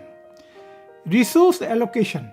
Allocating resources for social initiatives can be challenging, especially for a smaller business with limited budgets. There is often a conflict between short-term financial pressures and long-term social investment. Another is related to stakeholder engagement. Effectively engaging various stakeholders, including employees, customers, suppliers, and local community, is crucial but challenging. Different expectations and interests need to be managed while aligning them within the company's social objective. Scalability and sustainability. Initiatives that work well on the small scale face challenges when scaled up, particularly in maintaining their social impact. Furthermore, ensuring the sustainability of these initiatives over the long term is a significant challenge. Today, there is a need for more robust social metrics. To date, lack of standardization metrics to demonstrate social returns of investment hard to convince social holders to focus on the financial returns. Addressing these challenges requires a multifaceted approach involving collaboration between business, government, and civil society, and a commitment to continuous learning and adaptation. Taking the lead from this, my next presentation will be on balancing acts, the social elements in ESG stewardship. So stay tuned for next week for continuing with this interesting topic.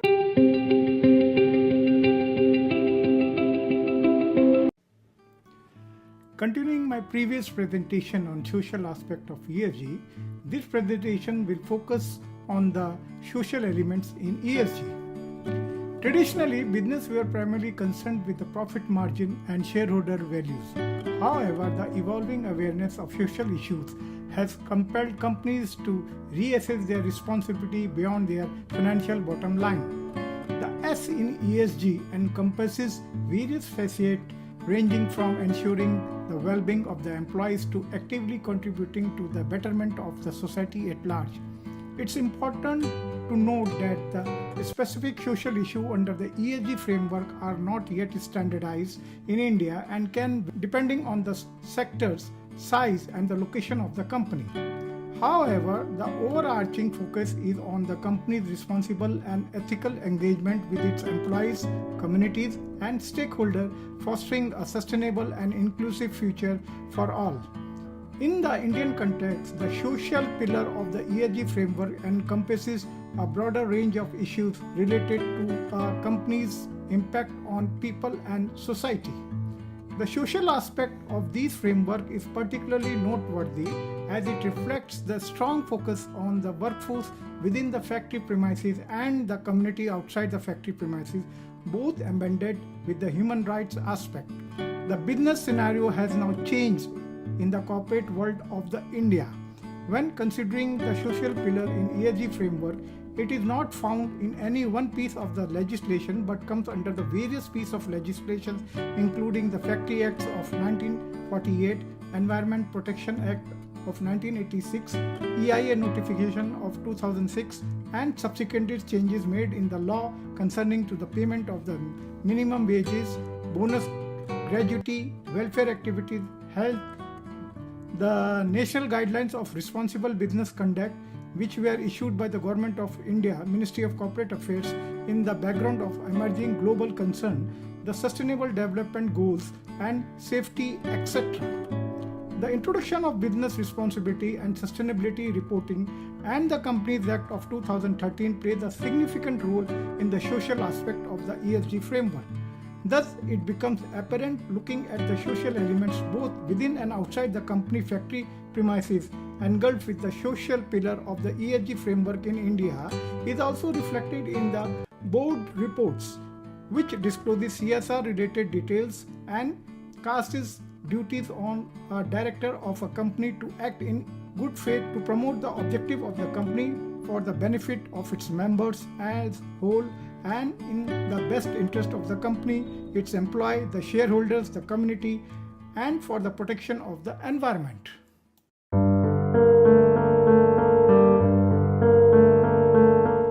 This slide discusses the elements of social in ESG for responsible business that revolves around the 5 key parameters that are common and both influential about its operation, ideology, and the key players associated within and outside the factory premises. But one must know that the activities conducted in the factory premises are the main business activity, and the activity outside the factory site will only be possible when earning profits. Thus, the activities outside the factory premises in the community development are a subset of the main activity within the premises. The business setup would be small or proprietor, partnership, LLP, or private limited or limited business entity, and is operated as per the existing commercial laws at various levels for different types of entity. The development activities are operationalized either directly by the business's owner or its subdivision registered under the non-profit entity as a trust, society, or non-profit company under Section 135. The internal activities involve various stakeholders like owners, shareholders, governing bodies, suppliers, and clients, local and other concerned authorities, and internal department configuration as per the activities like production, logistics, marketing, sales, finance, safety, R&D, etc. And also with the type of employee category like core team, middle level management, manager, supervisor, worker, both skilled and unskilled. The social elements that revolve around them are employee welfare with the diversity and equity, labor practice, orientation and training, grievance cell, women's safety and other operational safety standards embedded with the human right aspects. The external activities involve various stakeholders in the surrounding community like the surrounding population within the 10 kilometers radial distance from the factory site, covering both affected and the general population, are likely to be covered and synchronized for all development social activities engaging in the initiative aimed at reducing the poverty by showing the way of increasing livelihood, eliminating hunger, promoting good health and well-being, ensuring quality education, environmental protection, and striving for the gender equality. These initiatives reflect a broader commitment to social responsibility and sustainability. These social elements in ESG should be demand-based, largely mandatory with a need assessment survey in the community. Incorporating the social program within the ESG framework requires a comprehensive approach to measurement and evaluation. Thus now companies are adopting standard input, process, output and outcome indicator to assess the effectiveness of their social initiative. The United Nations Sustainable Development Goals provide a valuable roadmap in this regard as perceived by our national level think tank concerning all 17 Sustainable Development Goal, 169 targets and 306 national indicators. Now in the next slide, each social element under ESG will be elaborately discussed.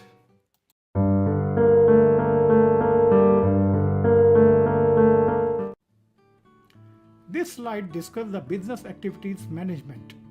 Principally, there are 9 pillars for managing business activity. First is related to the corporate policy document. In today's corporate landscape, the management of business activities demands a holistic approach. A robust corporate policy document serves as the Bible for business ethics, embodying the principles that ensure the integrity and transparency in every transaction. Business protocol and standards are the pillar that uphold the operational excellence, fostering reliability and consistency in service delivery. Commercial responsibility is a cornerstone entailing a steadfast commitment to shareholders' value while balancing the profitability with the ethical practice. Social responsibility extends the corporate ethos into the community, reflecting an organization's commitment to societal and environmental stewardship. Finally, documentation good practices are the threads that bind these elements together, ensuring that every action and decision is recorded with the precision and clarity, enabling the accountability and facilitating the continuous improvement. The second is related to the internal and external stakeholders in India. Under the social aspect, The ESG framework effective management of business activity significantly involves internal stakeholders. A pivotal element is the establishment of the welfare department, ensuring employees' well-being and satisfaction. This department plays a crucial role in creating a supportive workplace environment, contributing to overall productivity and morale. Additionally, a grievance cell is essential for addressing employees' concerns and fostering a culture of open communication and trust. The Environment, Health and Safety cell is another crucial component, prioritizing the workplace safety and environmental stewardship. Optional units like research and development and certified laboratories can further empower the business, driving innovation while adhering the high safety and ethical standard. Collectively, these elements not only enhance the employees' engagement and satisfaction, but also bolster the company's reputation as a social responsible entity. In an organization, product responsibility is now the core issues under the social aspect of ESG framework, and for now managing business activities involves a strong focus on product responsibility, encompassing marketing, labeling, packaging and design interface. Ethical marketing is a paramount, ensuring that products are represented honestly and without exaggeration, fostering the consumer trust. Accurate labeling is crucial for informed consumer decision, including information about the product's environmental impact and ethical sourcing. Sustainable packaging, reducing waste and promoting recyclability is a growing priority in India's environmental consciousness. Lastly, the design interface must consider user accessibility and environmental impact, striving for innovation that align with the sustainable principles. This comprehensive approach not only enhances the customer satisfaction, but also positions companies as socially responsible leaders in the market.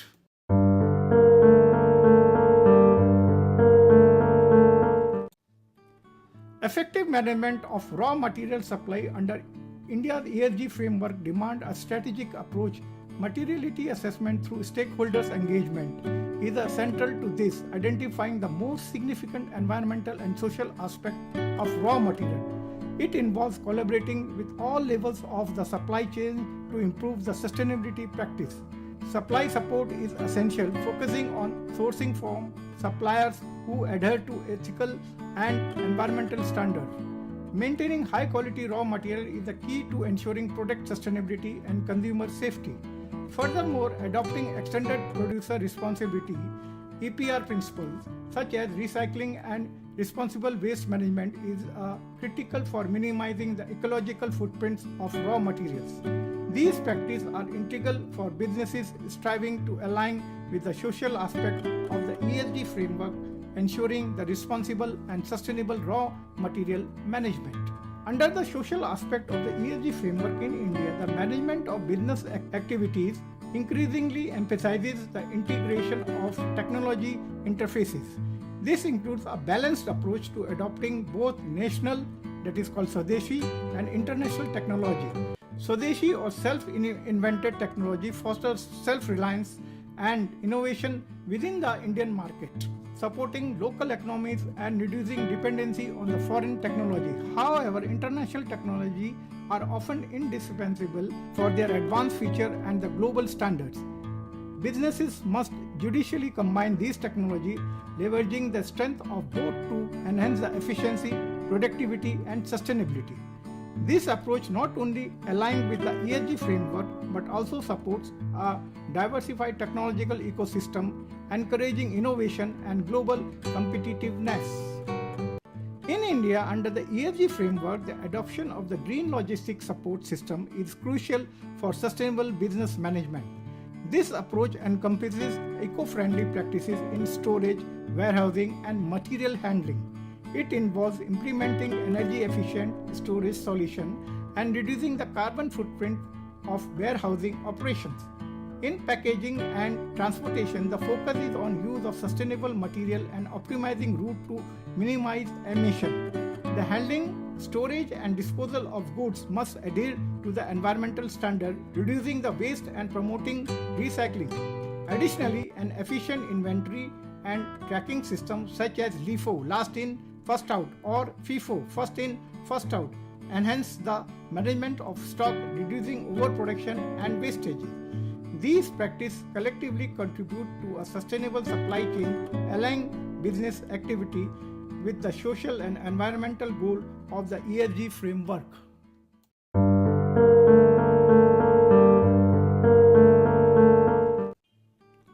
In India, under the ESG framework, businesses are increasingly focusing now on obtaining various certifications to demonstrate their commitment to the quality, accreditation, green technology, sustainability, and governance. These certifications, both national and international, serve as a benchmark for operational excellence and social responsibility. Quality certifications like ISO ensure the adherence of the international standard, enhancing product and service reliability. Accreditation certificates validate the credibility and the competency of the businesses. Green technology certification highlights the adoption of eco-friendly practice, while sustainability certificate attests to a company's commitment to environmental and social stewardship. Governance certificate meanwhile ensure transparency and ethical business conduct. Collectively, these certifications not only enhance the reputation of the business but also align it with the global sustainable goals, making it competitive and responsible in evolving market landscape.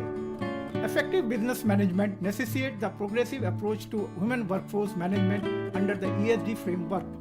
Capacity building is the key, focusing on the development of the both permanent and contractual employees. A dynamic reward system encompasses promotion policies and recognition like annual Best Employee Award, foster a culture of appreciation and motivation.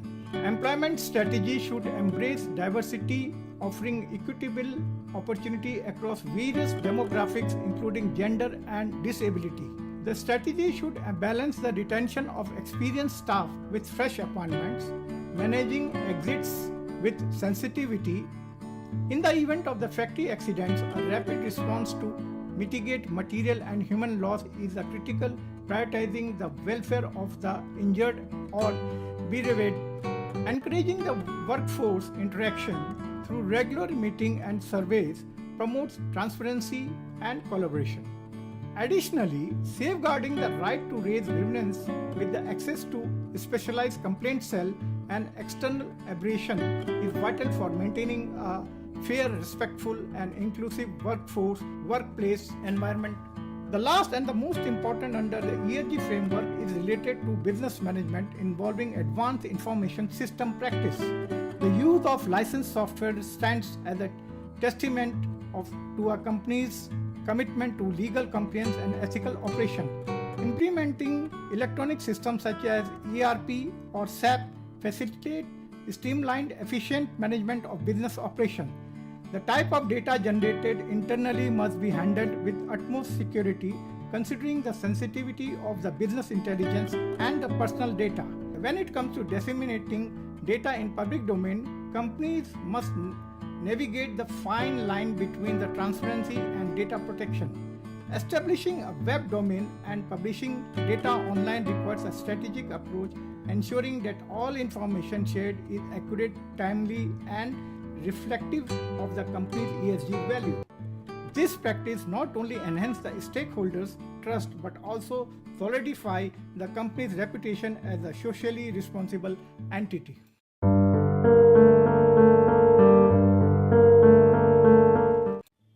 Now let us discuss the external social elements in ESG for India. The management of business activities under the social aspect of the environmental, social and governance framework in India requires multifaceted approach involving various stakeholders. These collaborative efforts ensure regulatory compliance, build a strong reputation and foster a sustainable business model. Owners, shareholders, regulators, financiers, technological experts, suppliers, and local administration play a crucial role in shaping strategic decision, promoting ethical practice, ensuring legal compliance, supporting sustainable initiatives, and aligning business operation with community needs. Additionally, a dedicated corporate social responsibility cell or department potentially linked with the non-governmental organization or non-profit companies drive social initiatives that resonate with the company's values and stakeholders' expectations. Businesses in India are expected to go beyond profit making and addresses social issues such as poverty, education, and health through community development and sustainable practice. This approach enhances the brand reputation, fosters consumer loyalty, and drives long-term growth. Companies are adopting green technology, reducing waste, and conserving resources, acknowledging the interconnection between the social responsibility and environmental sustainability. Prioritizing employment and workplace responsibilities such as ensuring safe, respectful and empowering work environment, equitable opportunities, professional development, and work-life balance contributes to organizational success and societal well-being. Effective management under the ESG framework requires business to closely align their operation with societal needs, demonstrating a commitment to ethical practices, social equity, and community well-being. Infrastructure support is a strategic aspect of managing business activities within the social framework of ESG. Businesses can contribute significantly to societal well-being through the construction and maintenance of essential infrastructure like toilets, roads, electricity, and water supply system. Initiatives such as building new facilities, repairing existing structure, and establishing check dam, asylum center, and hospital reflects a comprehensive commitment to societal progress and aligned with the national development goals. The social aspect of ESG framework has significantly impacted community services in India, including education, healthcare, livelihood, skill development, food security, and microcredit scheme. Businesses are incorporating social responsibility into their core strategy, ensuring their operation positively affect society. This includes supporting household ancillary industries, promoting green belt development, skill development programs, educational support, and healthcare services. However, managing business activities under the social aspect of ESG framework often faces opposition from the activities to challenge companies to adopt more responsible practices, respect human rights, and environmental standards. These groups advocate for transparency, accountability, and prioritizing the sustainability and social equity, urging business to address issues related to labor rights, environmental degradation, and community displacement. Overall, the management of the business activities under the social aspect of ESG framework in India requires a collaborative efforts involving various stakeholders addressing social issues, prioritizing the sustainable practice, infrastructure support, community service, and addressing concerns raised by the activities. This comprehensive approach fosters a sustainable business model that aligns with the societal needs and promotes inclusive growth.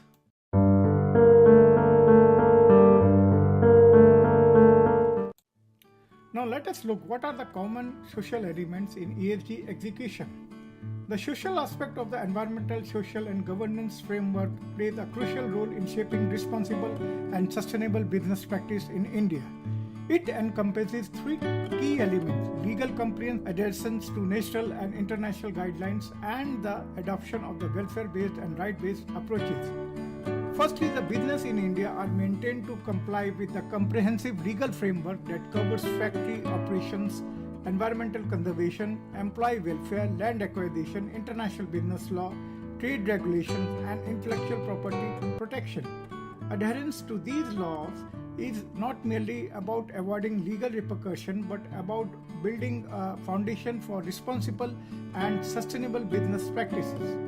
Successful navigation of these legal requirements positions companies as leaders in corporate responsibility and sustainability, ultimately securing a competitive advantage in the global market. Secondly, the management of the business activities under the social aspect. The ESG framework is guided by the principles and standards such as National Guides on Responsible Business Conduct, the Global Reporting Initiatives, and the Security and Exchange Board of India Business Responsibility and Sustainability Reporting Framework. These guidelines emphasize corporate, social, and environmental responsibility, urging businesses to adopt practices that ensure sustainable development and equitable growth. Aligning with these standards enhance the transparency, accountability, and ESG rating, attracting investors keen on sustainable and responsible investing. Thirdly, the business in India are adopting welfare-based and right-based approach under the social aspect of ESG framework. The welfare-based approach focuses on employees' well-being and within the factory premises and community welfare outside. This translates into better healthcare, education opportunities, improved working conditions, and community development projects such as building infrastructure, supporting local education, and providing healthcare services. The right-based approach aims to empower employees within the factory premises and advocate for the right of the community outside. This approach is grounded in the recognition of the universal human rights and involves creating a work environment that upholds labor rights, promotes equality, and protects against the discrimination. Outside the factory, companies engage in community initiatives that support the right of education, access to clean water, and environmental justice. By prioritizing human rights, business not only comply with the international standards and local regulation but also build trust and loyalty among their stakeholders, contributing to the sustainable and equitable development model that values people over profit. In conclusion, the social aspect of ESG framework in India is robust and continue to evolve, supported by various legislation, regulations, and guidelines that mandates corporate social responsibility activities and disclosures, thereby promoting social responsibility among the corporations. This also led to surge in ESG investing, reflecting the growing importance of social consideration in the Indian corporate landscape.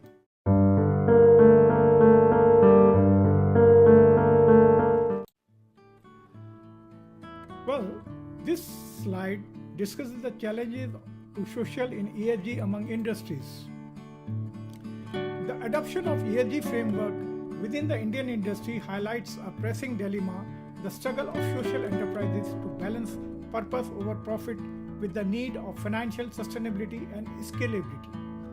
This model, while fostering the community development and addressing environmental concerns, often result in lower profitability, rendering these enterprises less appealing to traditional investment channels. These fundamental challenges threaten the very essence of the social enterprises, which aim to harness business tools to address societal issues effectively. The crux of this problem lies in the misconception that financial success and social impact are mutually exclusive. For social enterprises to have a transformative, effective society, they must scale their operation, requiring a sustainable financial model that attracts investment without compromising their social objective.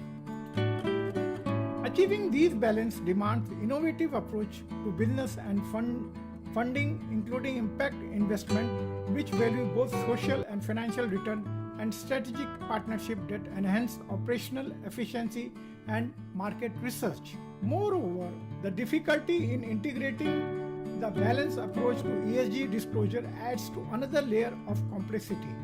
The companies that are under pressure to provide transparent and meaningful reporting on their social and environmental aspects alongside their financial performance. This challenge is called for a sophisticated strategy that leverages ESG reporting as a tool for demonstrating the company's comprehensive value propositions, encompassing ethical governance, social responsibility, and environmental stewardship. To navigate these challenges, social enterprises must embrace creativity in their business model, seek outside non-traditional funding sources, and commit to rigorous and transparent ESG reporting. By doing so, they can reconcile the pursuit of purpose with profitability, ensuring their sustainability and enabling them to make a significant impact on society.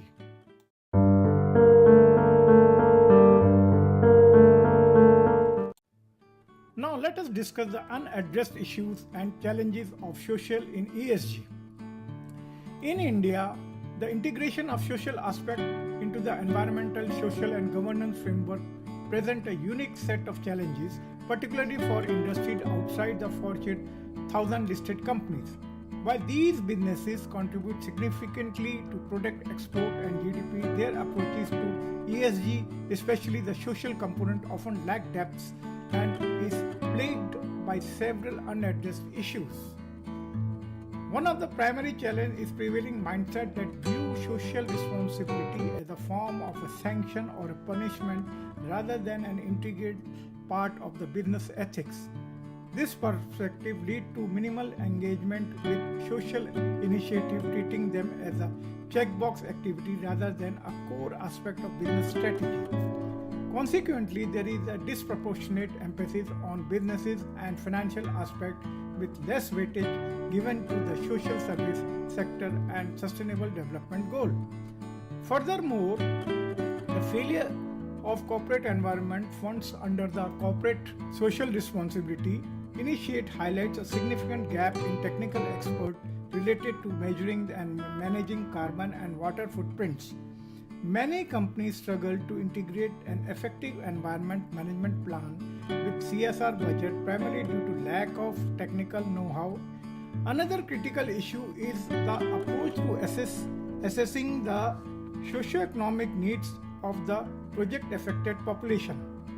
Companies often conduct these assessments with a supply side bias, focusing on what they can offer rather than what the community truly needs. This top-down approach neglects the demand aspect, leading to initiatives that may not fulfill addresses the community real challenges or contribute effectively to their development. Additionally, the documentation of social needs and integration of these findings into ESG reports remain underdeveloped. There is an overemphasis on financial audit with little attention given to measuring the outcomes of corporate social responsibility or corporate environment responsibility and environment social governance initiative based on the social impact.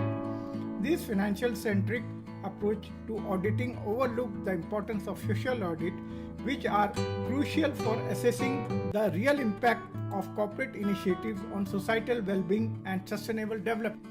The lack of trained and accredited professionals capable of conducting through social audit exacerbate these challenges. The absence of expertise in accurately assessing and reporting on the social impact of business activities leaves a significant gap in the ESG framework effectiveness, undermining the credibility and reliability of the ESG disclosure. Addressing these challenges requires a paradigm shift how businesses perceive and integrate social responsibility into their operation. It calls for a more balanced approach to ESG that places equal importance on social, environment, and governance aspects. Businesses must cultivate a deeper understanding of socio-economic context in which they operate, develop technical expert in environmental management, and prioritize the genuine engagement with the community needs. Investing in training and accreditation for professionals in social auditing will enhance the quality and transparency of ESG reporting, ensuring that the social impact of the business's activity is accurately captured and communicated. Ultimately, overcoming these hurdles necessitates a concreted efforts from business regulatory bodies and professional organizations to reframe social responsibility as a cornerstone of corporate strategy. By doing so, they can ensure that their contribution to society and the environment are meaningful, measurable, and aligned with the broader goal of sustainable development.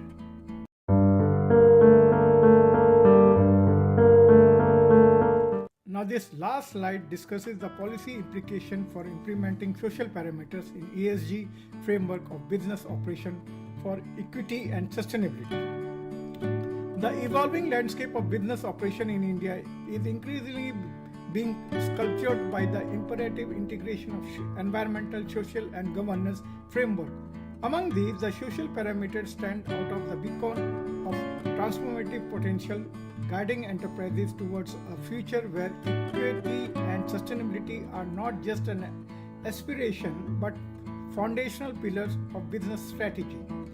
The policy implication for weaving these social parameters into the fabrics of corporate conduct are both profound and pivotal, charting a course of business to become agent of societal change and guardian of sustainable development.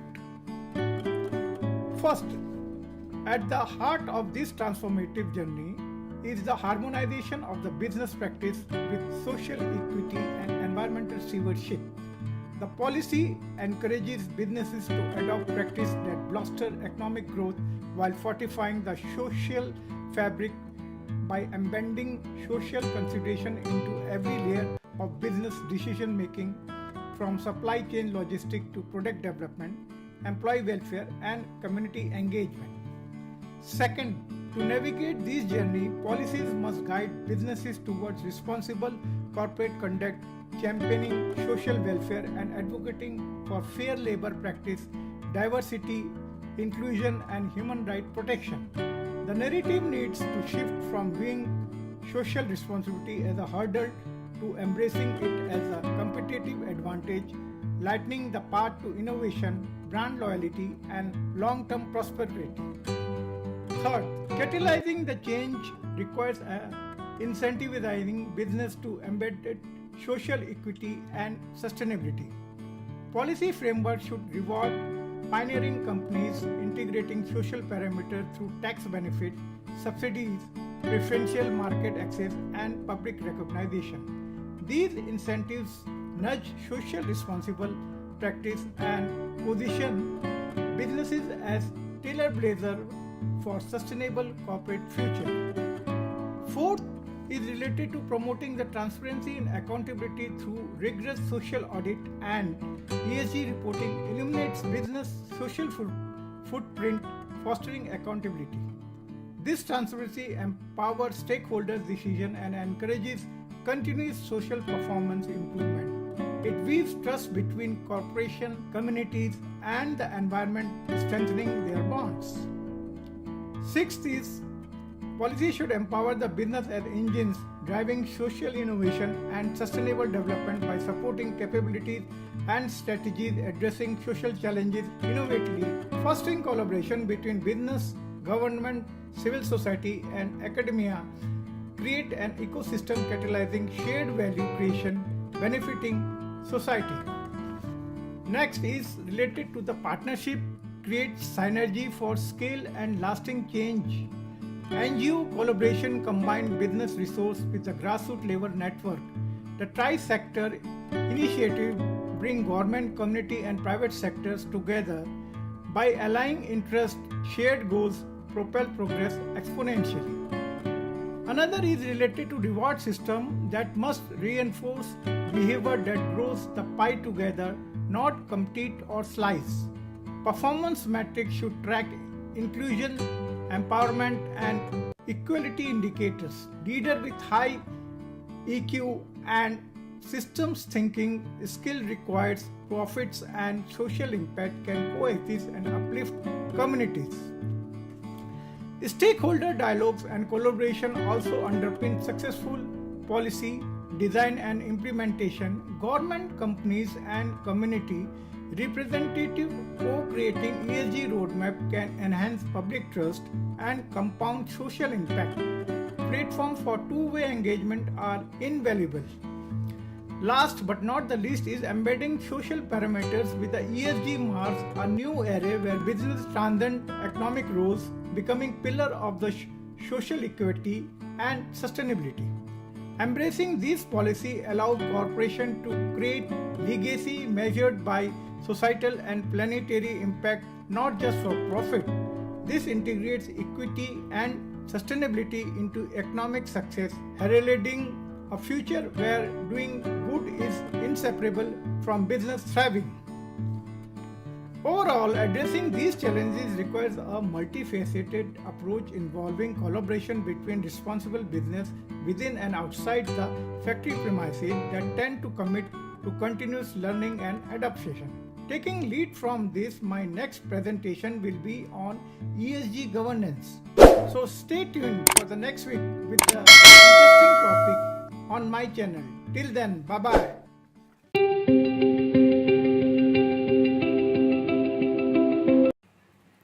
Hello and welcome back. This is your host Harshit Sinha, continuing with the ESG series with an interesting topic on governance.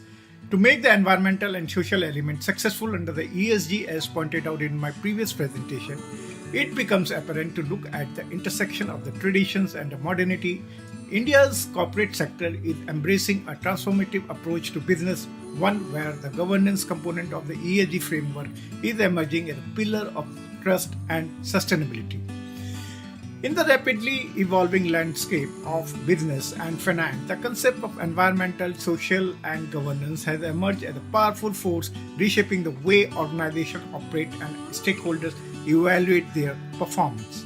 India, as a rapidly growing economy and a global stakeholder, is at the forefront of this paradigm shift, recognizing the imperative to embed ESG principle into its governance framework and business practice. In today's business world, governance has become a blueprint for corporate conduct in the array of embedding the ethical practice, transparency, and accountability into the DNA of the business. It is the critical element that ensures companies not only aim for profitable but also navigate their growth journey with moral compasses firmly in hand.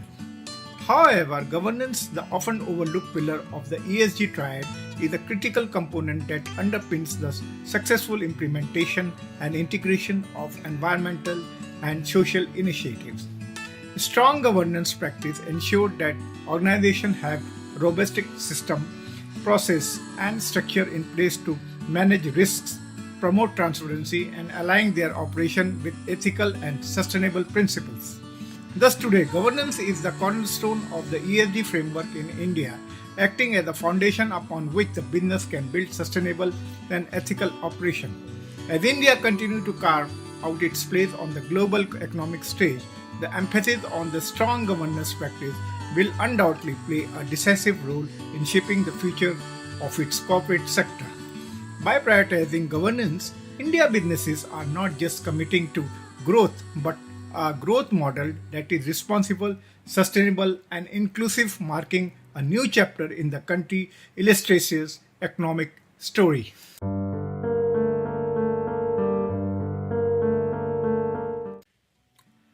Now we shall see corporate governance as a concept. The corporate governance framework has evolved over the years, adapting changing market conditions, regulatory environment, and societal expectations. While the specific detail may vary across jurisdictions, the overarching principles of corporate governance emphasize responsible leadership, ethical decision-making, risk management, and the protection of stakeholder interests.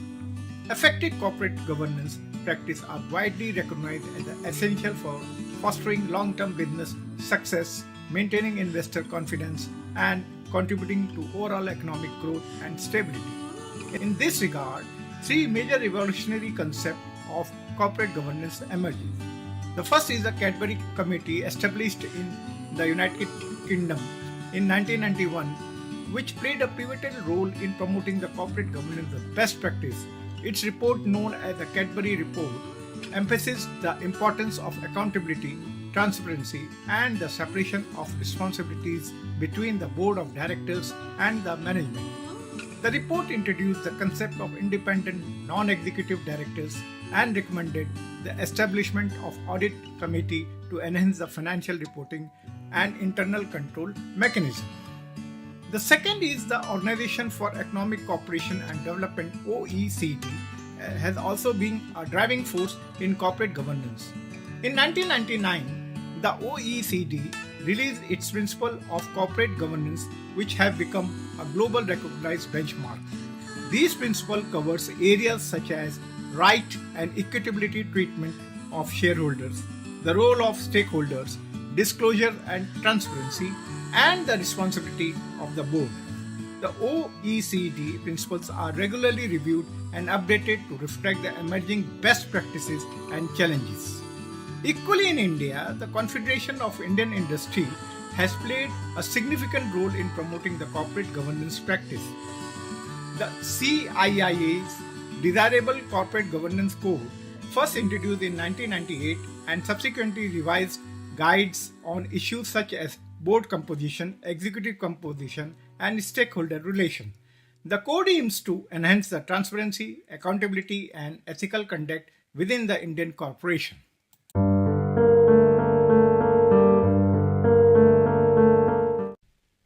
In this slide, I am highlighting two major definitions of governance that focuses on the system by which companies are directed and controlled, encompassing the process, policies, and the law that governs the relationship between the various stakeholders, including the stakeholders management, board of directors, and other relevant parties.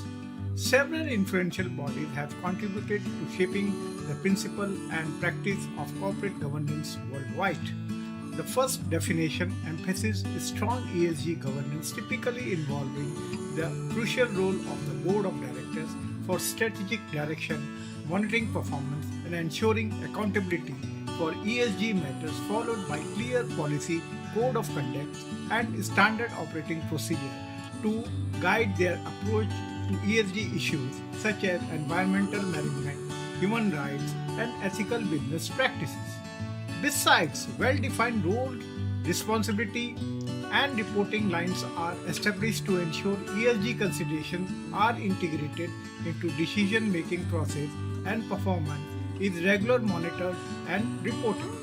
Effective ESG governance involves proactive engagement with the key stakeholders to understand and address their concerns and expectations. However, it is equally important to assess the ESG risk management, which includes those related to climate change, social impact, and governance failure, which are systematically identified, assessed, and mitigated through robust risk management process. The second definition emphasizes the board composition and independence, followed by issues related to transparent executive compensation practice and shareholder rights. Ethical conduct and compliance for implementing robust code of conduct, anti-corruption policies, and compliance program to promote ethical behavior and adherence to law and regulation, and to provide clear and comprehensive disclosure on financial performance, risk management, corporate governance practice, and ESG related matters. Besides, effective governance practice aims to balance the interests of various stakeholders, ensures accountability, promote long-term value creation, and build trust and credibility with investors, customers, and society at large, given much importance.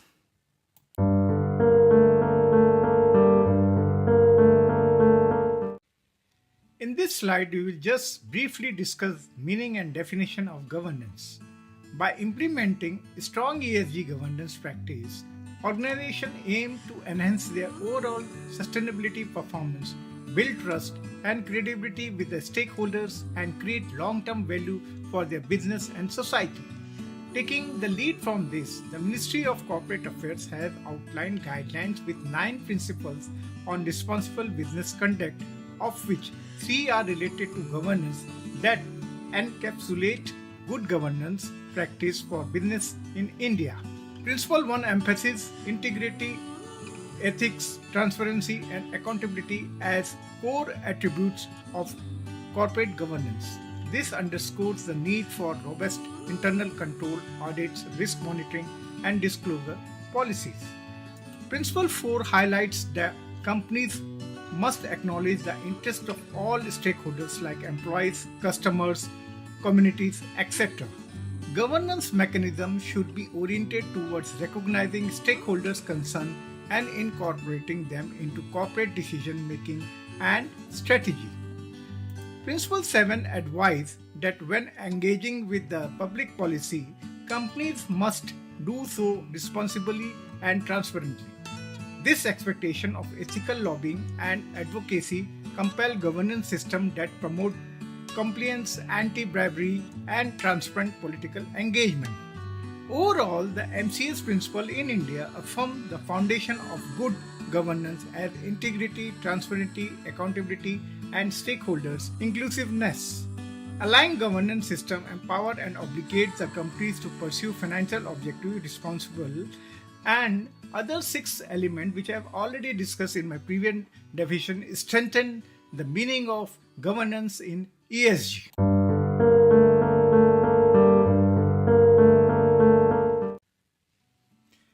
In this slide, we will try to explore the word governance in ESG with SDGs. The ESG framework, especially in context to Sustainable Development Goal, for businesses in India is pivotal in steering the corporate sector towards sustainable development. The G in ESG encapsulates a broader spectrum of practice and principle designed to ensure accountability, transparency, responsiveness, and broad-based participation, among others.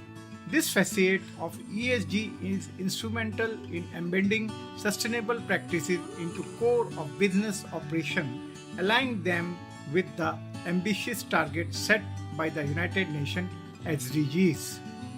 Governance in realms of ESG goes beyond mere corporate management.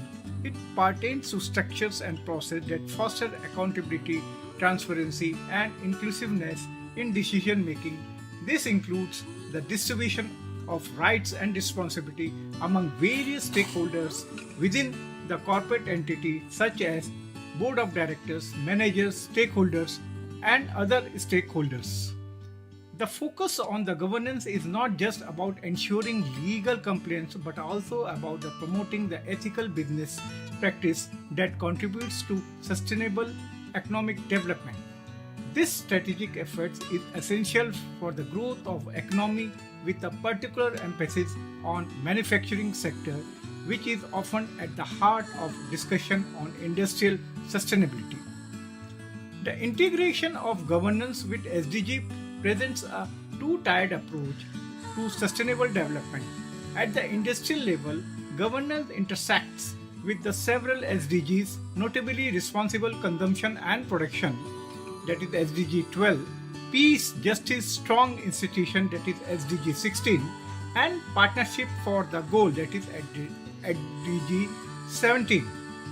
This intersection highlights the importance of governance principle in achieving the sustainable development target.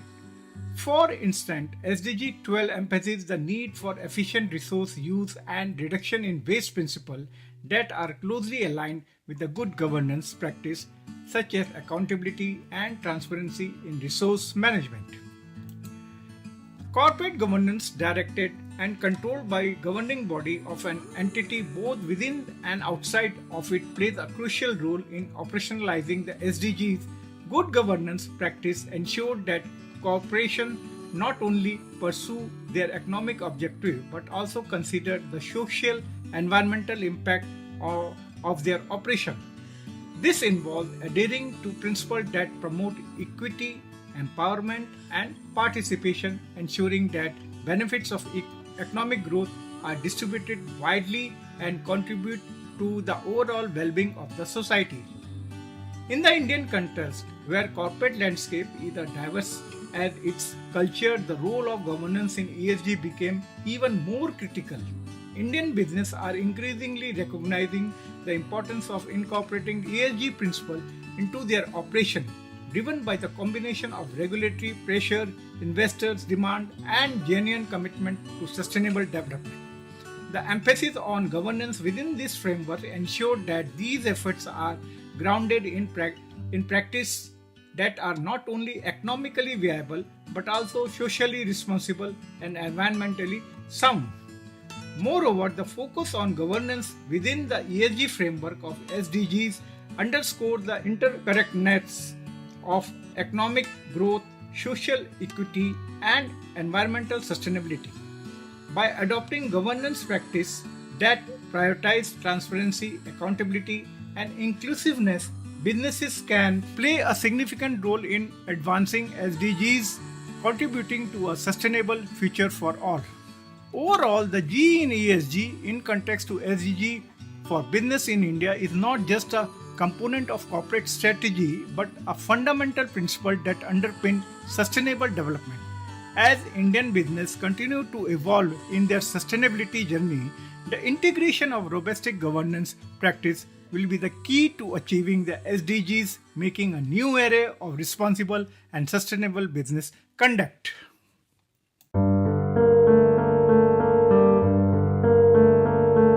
Continuing my discussion with the previous slide, it will be worth saying that the governance driving India's sustainable development goal success. Achieving the ambitious UN Sustainable Development Goal requires coordinated efforts from government, businesses, and communities. Robust governance mechanism and indispensable to steer national policies and corporate action towards realizing the meaning and importance of sustainable development goals. The 17 SDGs and their 169 target encompasses complex economic, social and environmental objectives like no poverty, zero hunger, good health, quality education, clean water, affordable energy, decent work, reduce inequality, sustainable production, climate action, etc. For government, realizing SDGs necessitates the strategic alignment across budget, policies, implementation plan, and monitoring system. Budgets must allocate resources towards priority SDGs programs like health, education, and livelihood.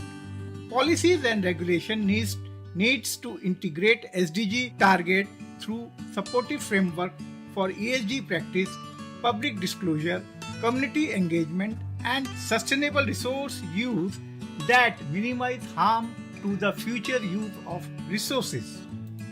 Detailed versatile planning or action plan with the assigned responsibility, timelines, and milestones enable execution.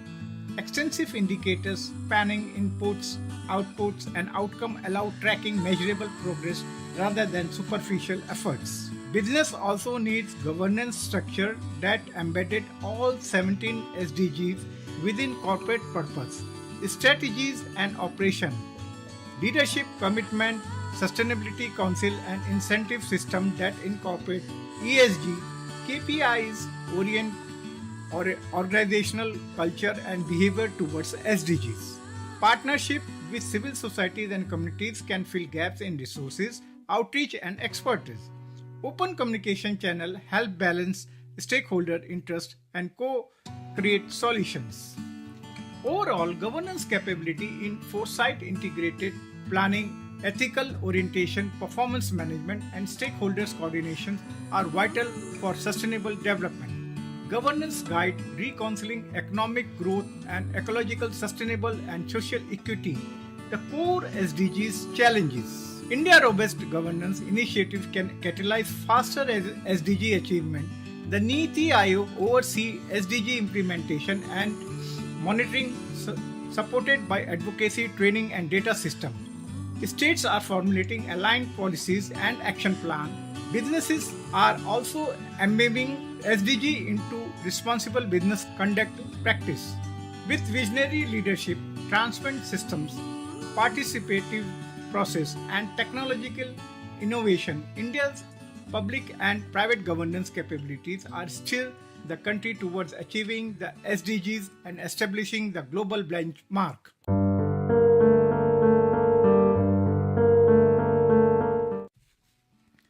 This slide will focus on emphasizing governance to a broader spectrum in ESG. In today's business scenario, both domestic and international investors increasingly weighing governance as a key factor in their investment decision.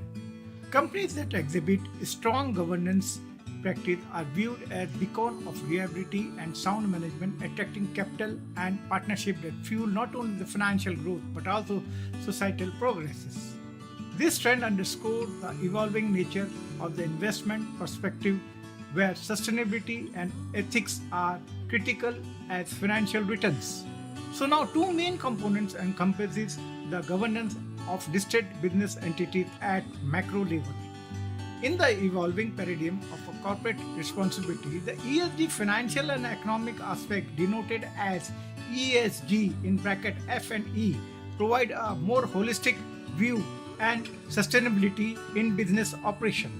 This expanded framework not only emphasizes the environmental stewardship and social responsibility but also underlines the critical roles of the financial status and economic progress, aligning closely with the United Nations Sustainable Development Goal, largely dependent on the strategic management under the governance of individual entities. The F in ESG pertains to the financial status of entities, a critical determinant in assessing a company's eligibility for financial assistance and investment. The Analysis of an entity's financial health begins with scrutinizing its total turnover, which offers insight into the industry's statutory and sustainability potential. This evaluation extends over the base year, typically the last 3 to 5 years, examining the expense under the various categories as per the standard classification of the finance audit system adopted by Republic of India.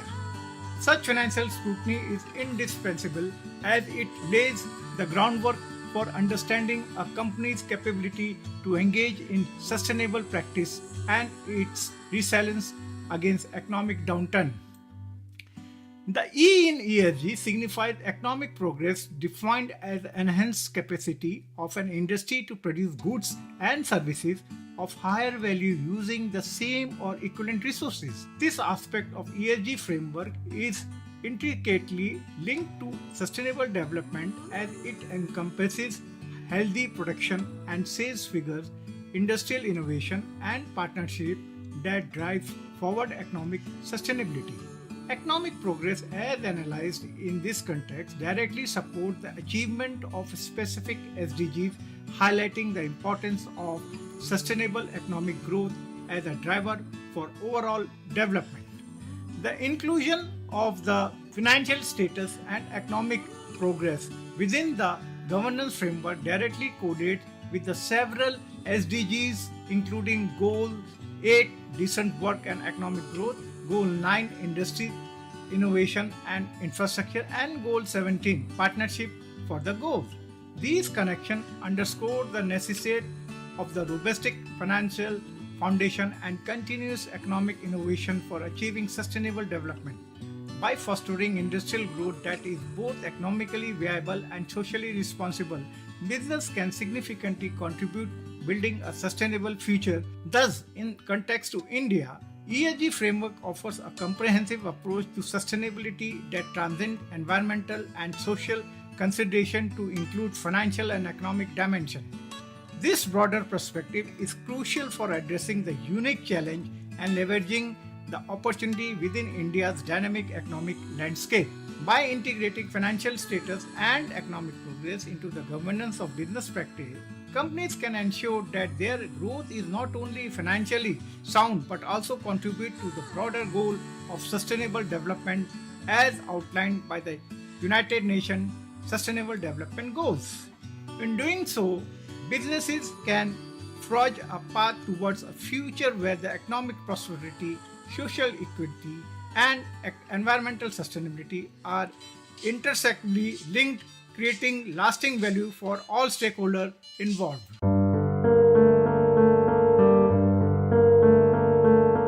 Now we shall discuss the major international development of corporate governance.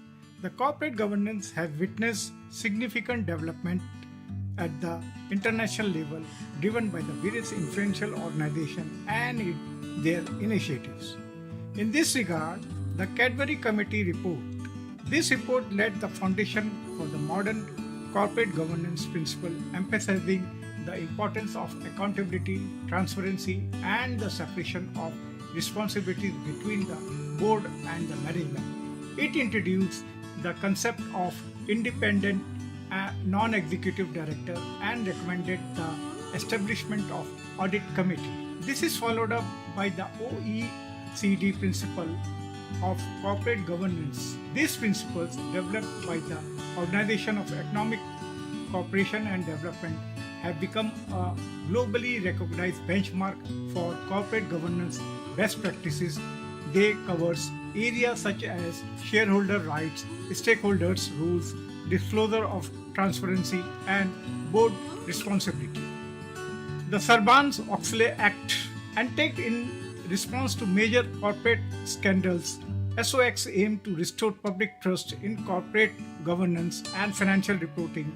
It introduced stringent requirements for auditor independence, enhanced financial disclosure, and established personal responsibility for corporate executives. The Global Reporting Initiative (GRI) standards, launched in 2000, the GRI provides a comprehensive set of standards and guides for organizations to report on their economic, environmental, and social impact. the GRI standards have become widely adopted framework for sustainability reporting and disclosure.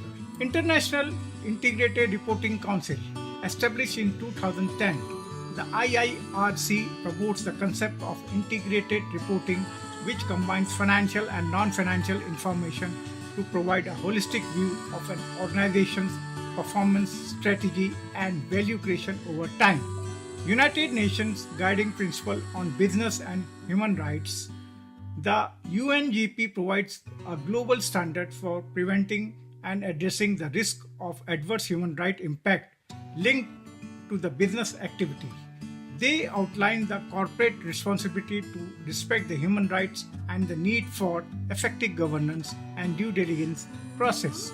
Last but not the least, while the other regional level contribution of various international reports have shaped corporate governance practice worldwide, promoting transparency, accountability, ethical conduct, and the integration of environmental, social, and governance consideration into business strategic and decision-making process is also an important step.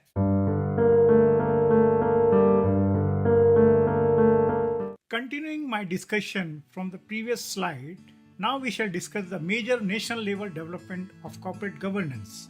In India, the journey towards good corporate governance practice began with a small step taken up by the Confederation of Indian Industry. In 1996, the CII released the first voluntary code corporate governance, highlighting the importance of transparency, accountability, and ethical business practice for Indian companies. These initial efforts by CII paved the way of various committees to be constituted by regulatory bodies and industrial associations to provide recommendations on strengthening corporate governance norms. Notable among these were Kumar Mangalam Birla Committee, appointed by the Securities and Exchange Board of India (SEBI). This committee recommended the implementation of corporate governance practice in listed companies, such as appointment of independent directors, the establishment of audit committee, and enhanced disclosure. Another is related Naresh Chandra Committee, constituted by Ministry of Corporate Affairs. This committee reviewed various aspects of corporate governance and suggested measures to improve transparency, accountability, and stakeholder protection. Other was related with the Narayan Murthy Committee, formed by SEBI. This committee provided recommendations for enhancing corporate governance practice, including the role of independent directors, audit committees, and related party transition. These committees highlighted the significance of constituting the corporate board in a manner that would enable them to manage the affairs of the company with a greater accountability and transparency.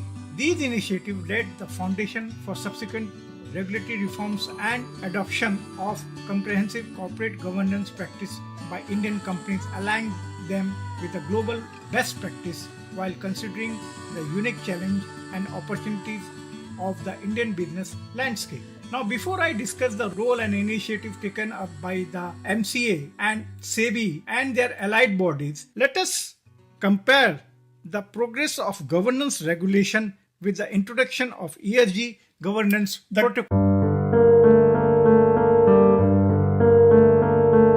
Slide gives a detailed overview of the progress of regulation related to corporate governance and environmental, social, and governance factors in India. It highlights the key developments and initiatives taken by various regulatory bodies, industry associations, and international organizations over the years. The journey of corporate governance regulation began with SEBI introducing the substantial acquisition of share and takeover regulation in 1997 to promote transparency and fairness in acquisition and takeover. The Confederation of Indian Industry released the Desirable Corporate Governance, a code, in 1998 providing voluntary guidelines. SEBI Clause 49 of Listing Agreement in 2000 mandates the listed company to disclose corporate governance and practices. Several committees such as the Naresh Chandra Committee in 2002, and Narayan Murthy Committee in 2003 provided recommendations to enhance governance practice. SEBI revised Clause 49 in 2004, introducing requirements like independent directors and code of conduct. Ministry of Corporate Affairs released the Draft Companies Bill in 2004 to update corporate laws.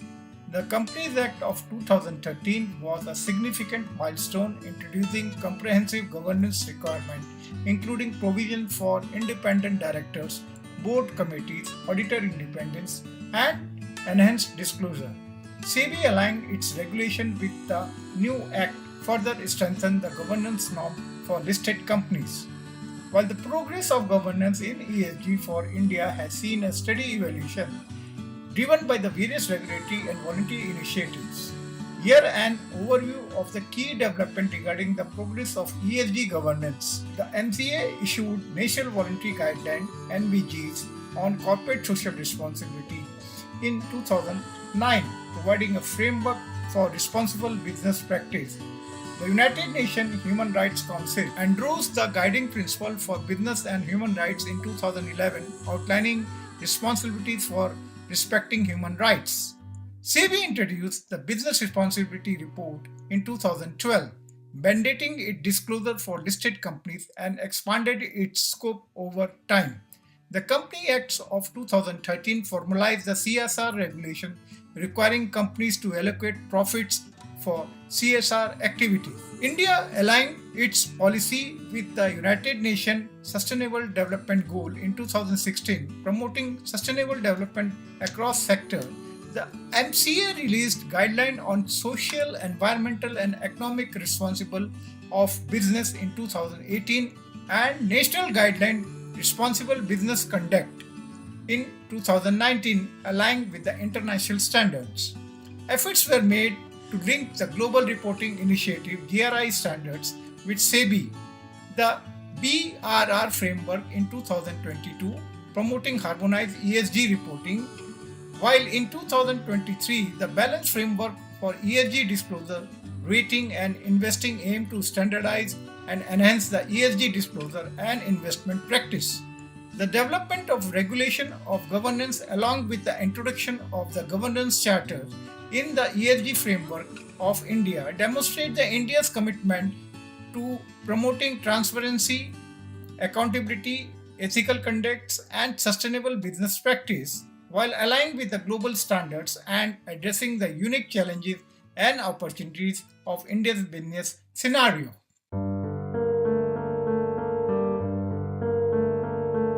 Well, this slide discusses the regulatory framework on corporate governance in India. For our country, a comprehensive framework has been established to promote and enforce the robust corporate governance standards, driven by the efforts of the various regulatory bodies and professional institutions. Embedded with the framework are the four pillars of corporate governance: people, process, performance, and purpose, which collectively uphold the integrity and sustainability of business practices within environmental, social, and governance framework. At the forefront, the organizational framework of the corporate governance initiatives in India consists of two main bodies. One is the Ministry of Corporate Affairs, that is known to be as MCA, and the Security of Exchange Board of India, known to be SEBI.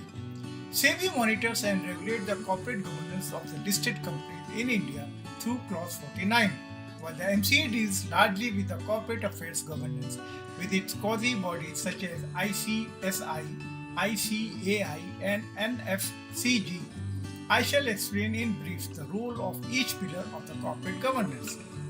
The first comes with the Ministry of Corporate Affairs plays a pivotal role in shaping and enforcing corporate governance norms in India. As the nodal agency responsible for drafting and amending the corporate laws, the MCA has consistently updated the Companies Act to keep the pace and evolving governance standards and global best practices. It issues clarification circulars and notification to ensure effective implementation and compliance with the corporate governance regulations. The MCA also constitutes various committees and task forces to study and provide recommendations on emerging corporate governance issues. This recommendation serves as the guidelines for companies to adopt best practices and stay ahead of the curve. Additionally, the MCA organized the training program, workshop and seminar to enhance the awareness, understanding of corporate governance practice among the directors, professionals and stakeholders. Monitoring and enforcement are the key aspect of MCA mandate. It has authority to initiate the disciplinary action and impose penalties for non-compliance or violation of the corporate governance regulation. The MCA also collaborates with the international organization and participates in the global forum to align Indian corporate practice with the international standard and the best practices. The second is complementary. The Companies Act is the Security and Exchange Board of India, which regulates the responsible for overseeing the corporate governance practice of the listed companies. SEBI guidelines known as the Listing Obligation and Disclosure regulations mandate a range of disclosure and compliance requirements aimed at promoting transparency and protecting investors' interests.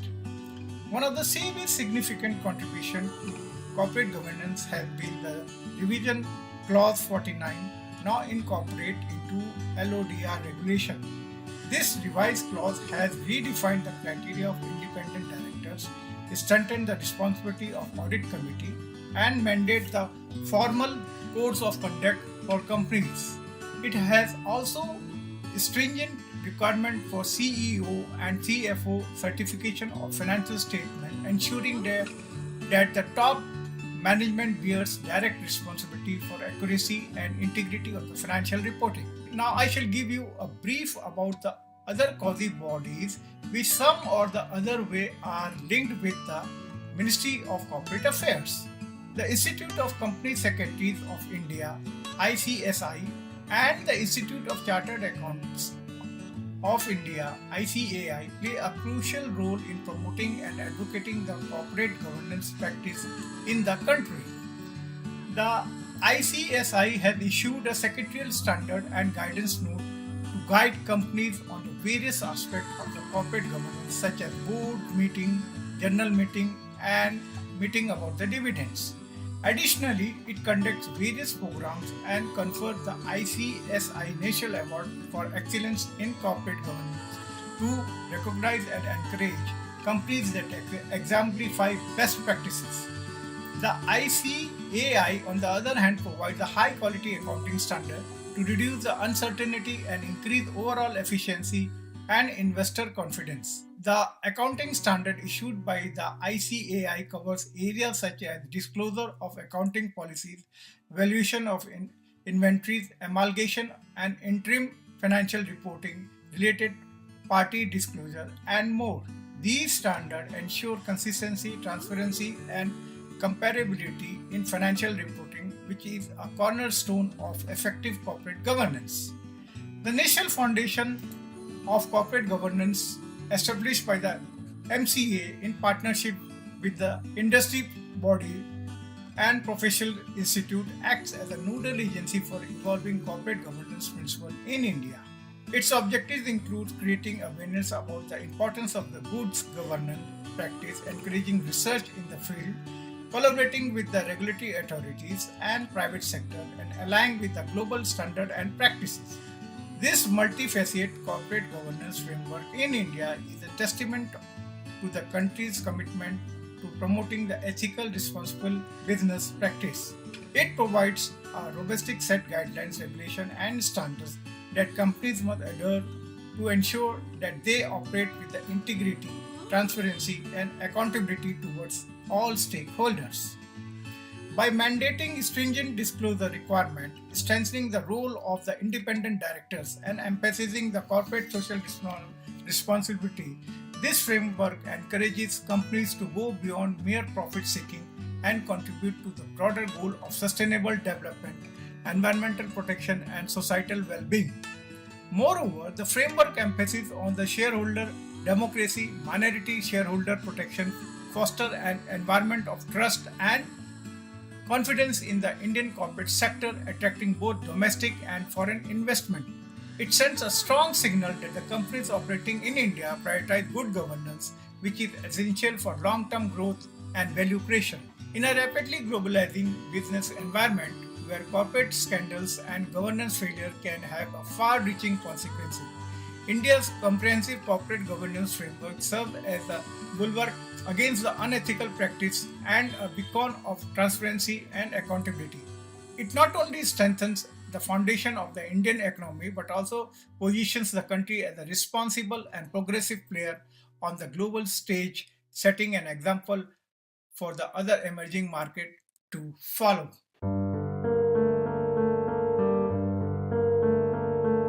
This is the last slide of this presentation, which will be highlighting why governance matters to investors in ESG. With the advent of ESG, there is a lot of information related to the word governance. Then guess what could be the reason for it?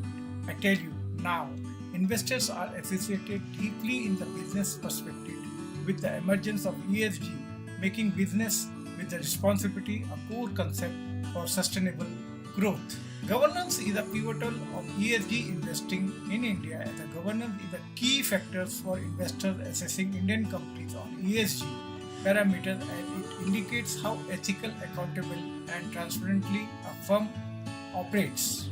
The G covers how business decisions are made across the ecosystem, from governmental policy to allocation rights and duties amongst the corporate board, management, shareholders, and stakeholders. A strong governance system allows investors to identify Indian companies mitigating ESG risks through appropriate accountability, disclosure, and compliance practice. Governance demonstrate the integration of ethics, regulation, and stakeholders' interests, just as the environmental and the social aspect. ESG reporting framework mandate that Indian companies reveals governance details like anti-bribery policy, ethical lobbying, board independence, audit committees, and stakeholder engagements. Assessment also gauge whistleblower protection, insider trading control, and executive pay linkage to sustainability target. Robust governance assists investors in avoiding Indian companies with a higher financial risk due to irresponsible environmental or social conduct. For instance, a lack of emission control often signals broader misgovernance that can negatively impact profitability. However, adopting the sound governance in India has challenges like climate change, environmental harm, energy overuse, expanding regulation, and demographic shift requiring ethical strategies. Data privacy and security issues also necessitate the stringent cybersecurity governance. So far, I have discussed the evaluation, importance, meaning, definition, system of governance, and the pillar of governance with the concern of the investors in promoting the concept of the responsible business in the existing India. In my next presentation, I shall elaborate on the elements of the governance, where ultimate governance play a crucial role in the emergence of the ESG, making the business with responsibility a core concept for sustainable growth and with the commercial profit-making activity. So, stay tuned next week to listen this interesting topic. Till then, bye-bye.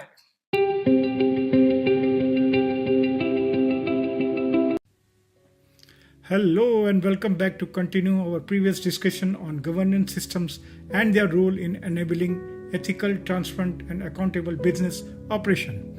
We explored how professional bodies formulate rules and regulation that amended responsible practice into the core business.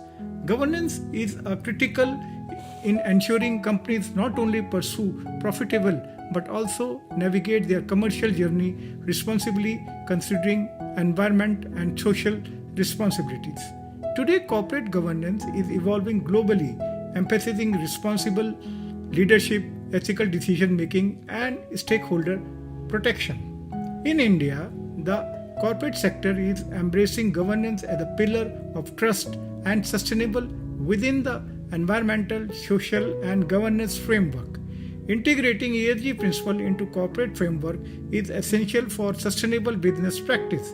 Governance in particular ensure ethical conduct, transparency, and accountability, aligning business with sustainable principle while navigating growth responsibly. It is crucial to understand business operation linked meaningful with country's ESG framework. This can help craft strategy that achieve not only commercial profitability but also environmental and social responsibilities. Such an approach provides a performance score at the stock exchange, easing investors' selection for better long-term investments and expanding business growth economies. Before describing the elements of governance for ESG strategies, please allow me to share my 2 decades of industrial experience in evaluating environment impact assessment and corporate social responsibility as an environment and social expert approved under the QCI scheme. My observations from these activities are now linked with corporate governance principle, facilitating an understanding of governance elements in context to the ESG framework.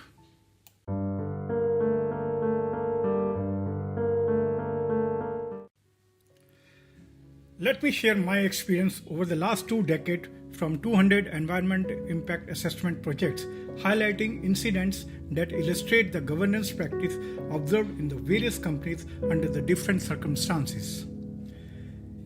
Company A. There was a lack of decentralization as even routine work required approval from the head office in Mumbai, leading to inefficient and decision-making process. Company B. It is a listed company. There was a lack of transparency and ethical practice.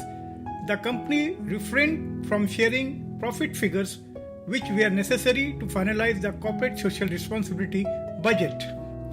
Company C. It is also a listed company. While conducting a social impact assessment survey, company insisted on not to disclosing its name, indicating the lack of transparency and accountability. Company D. There was no authorized complaint redressal mechanism as evident from the employee's response regarding the poorly maintained workers' toilets. Company E. The company was unwilling to spend on environmental responsibility initiative as mandated by the terms of reference for their EIA report, showing a lack of priority towards the sustainability.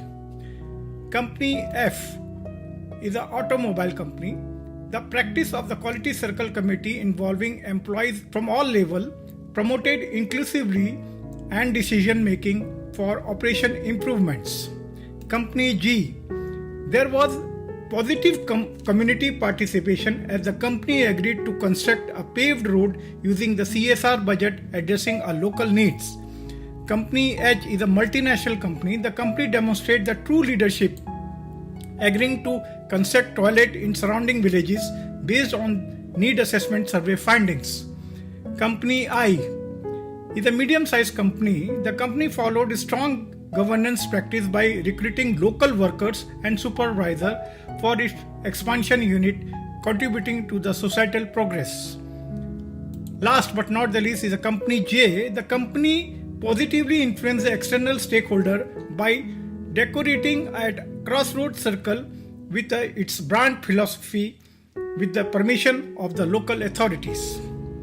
Overall, if you see, the journey across the various enterprises has revealed both strength and weakness in the current governance practice within India's industrial environment.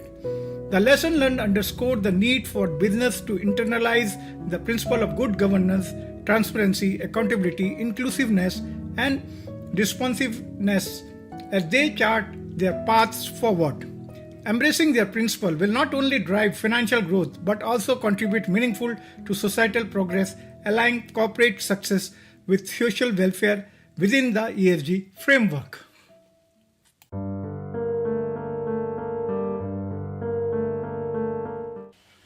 This slide discusses the elements of governance for industries. As an Indian industry adopt ESG framework, implement robust governance mechanism is imperative. Governance provides the guiding policies, process, and structure that steer companies towards sustainability alongside financial growth. Key governance indicators like leadership, transparency, ethics, accountability, responsiveness, and regulatory compliance can drive improved ESG performance. Visionary leadership is vital to ingrain ESG commitment throughout the organization. Board must set the tone at the top through messaging incentives, and leading by example. Executive compensation linked to the ESG goal alongside financial target reinforce priority. Appointing Chief Sustainability Officer evaluate focus on the ESG matters. Transparency and disclosure enabled informed stakeholder decisions. Integrated reported combining financial and ESG data along with the third-party audit built trust. Transparent political lobbying and advocacy also uphold governance credential. Embedding ethical orientation across operation is crucial. Codes of conduct, ethics training, and confidential reporting channel helps institutionalizing integrity. Responsible taxation and zero tolerance for corruption and bribery should be enforced. Accountability for ESG failure is critical through frameworks like national voluntary guidelines, internal control, risk monitoring, audit and governance mechanism boost compliance. Standards like the Global Reporting Initiative, that is GRI, and the Business Responsibility Sustainability Reporting, that is BRSR, providing reporting benchmarks.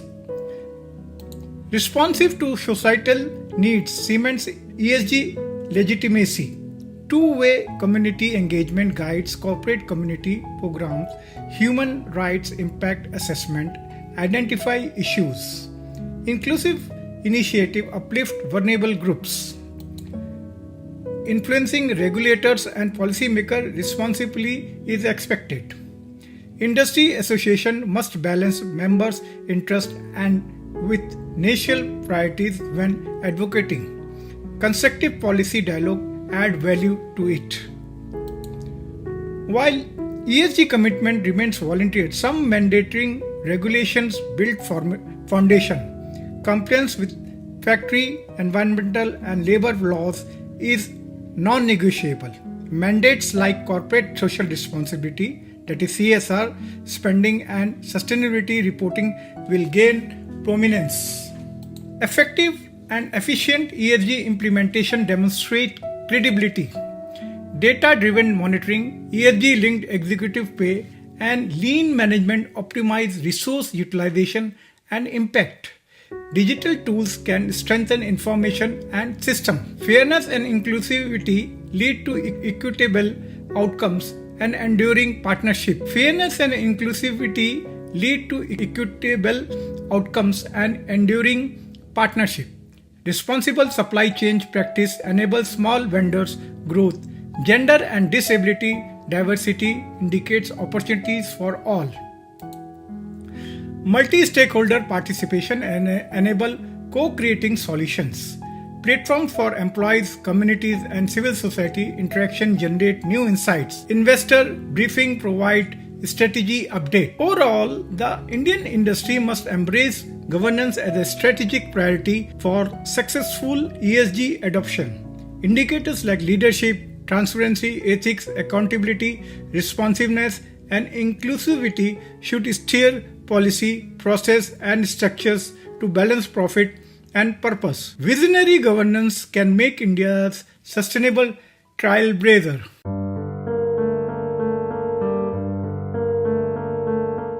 This slide discusses the 4 pillars of corporate governance. In the ever-evolving business landscape, corporate governance has emerged as a pivotal framework for ensuring organizational integrity, ethical conduct, and long-term sustainability. At its core, effective corporate governance is built upon 4 fundamental pillars: people, process, performance, and purpose. By aligning these 4 elements, organization can foster a culture of transparency, accountability, and responsible decision-making, ultimately driving sustainable growth and value creation for all stakeholders. At the heart of every successful organization are its people. One can say, in the realms of corporate governance, people are undoubtedly the most valuable asset. Another way one can express that people are the heart and the soul of any organization, and their role in shaping the corporate governance cannot be overstated. From the board of directors to top management, employees, and stakeholders, each individual play a crucial part in upholding ethical standards and promoting responsible business practice. Thus, corporate governance emphasizes the importance of competent and diverse board of directors, executives, and employees. Effective governance mandate that individual possesses not only the requisite skill and expertise, but also commitment to upholding the ethical standards and fiduciary responsibility. From the boardroom to the frontline employees, every individual play a crucial role in driving the organization towards its objective. Effective corporate governance recognizes the importance of nurturing the diverse and inclusive workforce where the talent is recognized, developed, and empowered. Robust process and system are the backbone of effective corporate governance, providing a structured approach to ethical decision making, risk management, and performance monitoring. Robust processes are the arteries through which corporate governance flows. Well-defined policies and procedures ensure consistency, mitigate risks, and foster operational efficiency. From financial reporting to risk management, effectiveness of processes determine the organization's ability to adapt to changing market dynamics and regulatory requirements. Efficient processes are the lifeline of the corporate governance, ensuring that decisions are made promptly, risks are managed effectively, and compliance requirements are met. Robust processes lay the groundwork for sound decision-making, transparency, and accountability, thereby mitigating likelihood of governance failures. Corporate governance is not a static concept. It requires continuous monitoring and evaluation to ensure that organizations are meeting their goals and objectives while upholding ethical standards and stakeholders' interests. Thus, measuring and managing performance lie at the core of the corporate governance. Shareholders and stakeholders alike rely on accurate performance metrics to assess the company's health and sustainability. From finance metrics like return on investment (ROI) to non-financial indicators such as social and environmental impact, performance evaluation shape strategic decision-making and drive organization growth. Thus, today in the corporate world, performance is ultimate barometer of the corporate governance effectiveness, reflecting the organization's ability to create long-term value for its stakeholders.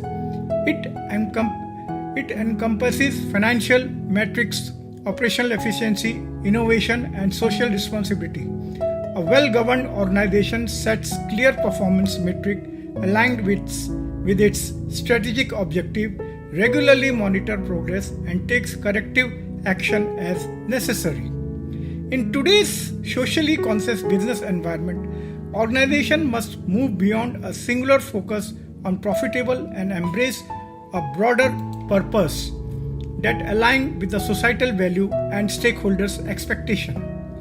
Beyond profit maximization, corporate governance underscores the importance of serving a broader societal purpose. Companies are increasingly expected to align their business strategies with societal needs and environmental stewardship. A clear sense of purpose not only enhances the brand reputation but also attracts talent and fosters customer loyalty. Thus today, the heart of the corporate governance lies in organization purpose, a clear articulation for its reason deter beyond the profit making. Purpose-driven organizations are guided by a set of core values and principles that shapes decision-making and behavior. Ethical leadership characterized by the integrity, accountability, and the commitment to stakeholders' interests is a fundamental to fulfilling the organization's purpose. Embedding the purpose into the corporate culture instills a sense of meaning and direction, inspiring employees to align their action with the organization's broader objective. Moreover, organizations that prioritize purpose over short-term gain are more resilient to crises and better equipped to navigate turbulent times, earning the trust and the loyalty of their stakeholders.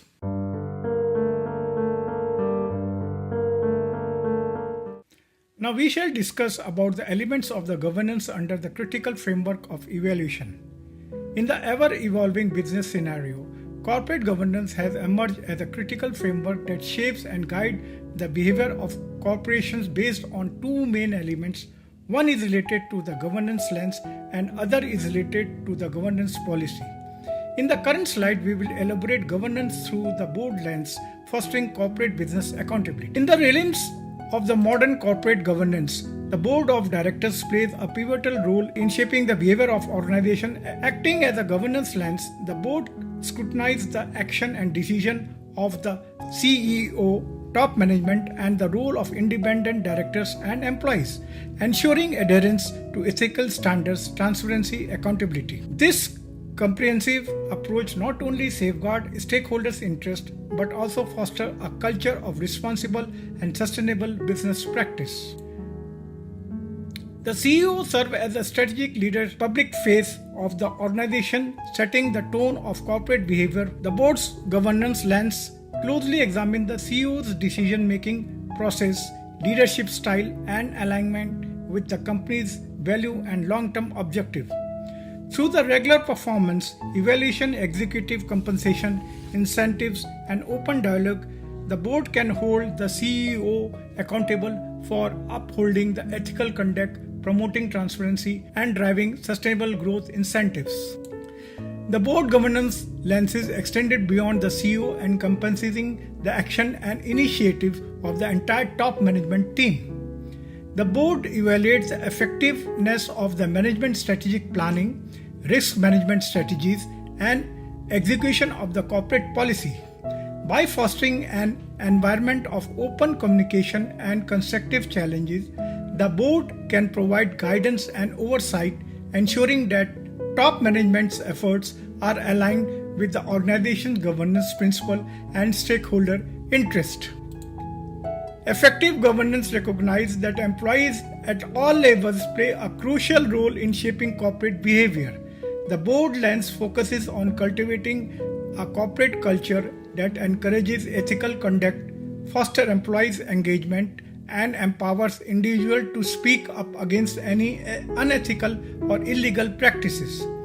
This includes evaluating the implementation of robust training programs, whistleblower policies, and grievance mechanisms, ensuring that employees feel safe and supported in upholding the organization's values. The independent directors brings an outside perspective to the boardroom, providing an objective and impartial lens on the corporate governance. These individuals, appointed from diverse backgrounds and expertise, can challenge the state quo, asking probing questions and offer fresh insight into the organization practice.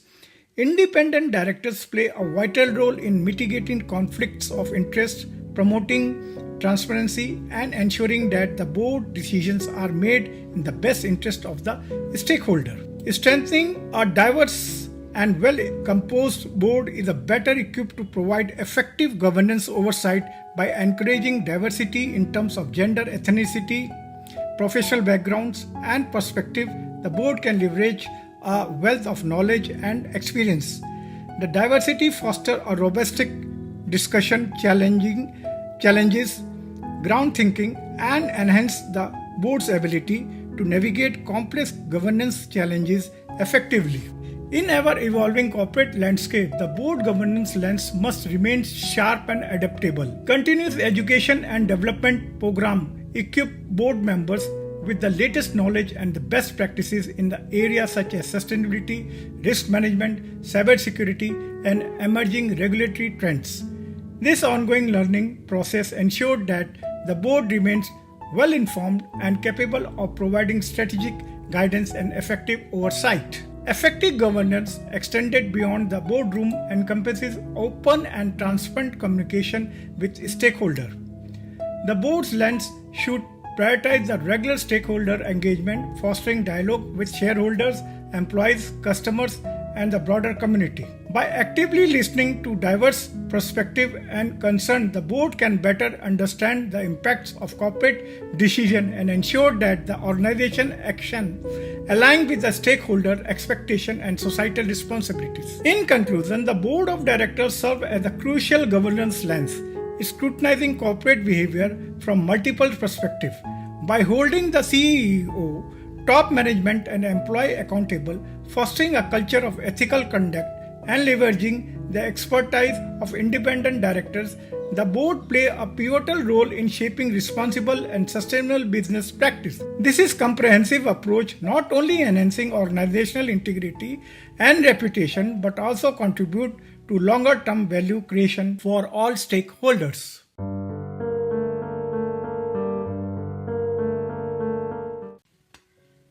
In the ever-evolving landscape of modern business, effective governance policy have emerged as a crucial catalyst for driving sustainable growth and fostering a responsible corporate culture.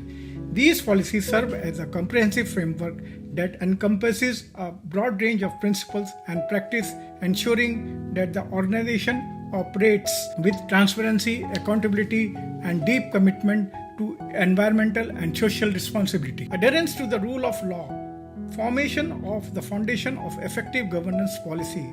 Organization must ensure strict compliance with relevant environmental regulation, labor law, and human rights standards, setting a stage of responsible and ethical business practice.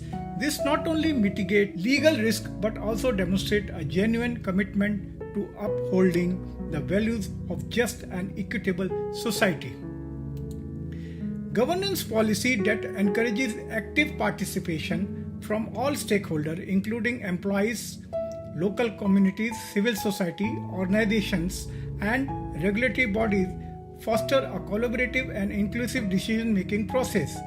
By embracing diversified perspective, companies can better understand and address the unique challenges and concerns of their stakeholders, fostering trust and credibility. Transparency is a cornerstone of effective governance, enabling organizations to build trust and foster accountability. Companies should adopt robust reporting mechanisms, disclosing their environmental and social performance, governance structure, and decision-making process. This transparency empowers stakeholders to make informed decisions and hold organizations accountable for their action. Effective governance policy promotes decentralization, empowering the local team and subsidiaries to make informed decisions that address context-specific challenges. This approach is enhanced, responsive, and enables tailored solutions to meet the unique needs of diversified stakeholders, fostering a more agile and adaptive organization culture. Governance framework must be responsive to the evolving needs and concerns of stakeholders. Establishing robust governance, redressal mechanisms, and feedback channels ensure that issues are promptly addressed, fostering trust and credibility. This responsiveness not only strengthens the stakeholders' relationship but also enables organizations to proactively address potential risks and challenges. Governance policy should strive the consensus-oriented decision-making where diverse perspectives are considered and compromise as reached in a collective interest of all stakeholders. This approach fosters a sense of shared ownership and commitment, ensuring that decisions are well informed and aligned with the organization's long-term sustainability goal. Effective governance policy prioritize robust redressal mechanism and grievance cell. These channels empower stakeholders to voice concern, address issues transparently, and foster trust in an organization's commitment to accountability and responsiveness. Promoting equity and inclusiveness is essential for creating a just and equitable society. Governance policy and prioritize equal opportunity, non-discrimination, and the empowerment of the marginalized group, ensuring that no one is left behind in the pursuit of the sustainable development. This commitment to inclusivity not only enhances the organization's reputation but also fosters a diverse and innovative workforce. Governance policy must be designed for effectiveness and efficiency, optimizing the resource allocation and maximizing the positive impact. Continuous monitoring, evaluation, and adaptation are necessary to ensure that the policy remains relevant and responsive to evolving challenges By adopting lean management practice and leveraging the digital tools, organization can streamline process and enhance the overall operational efficiency.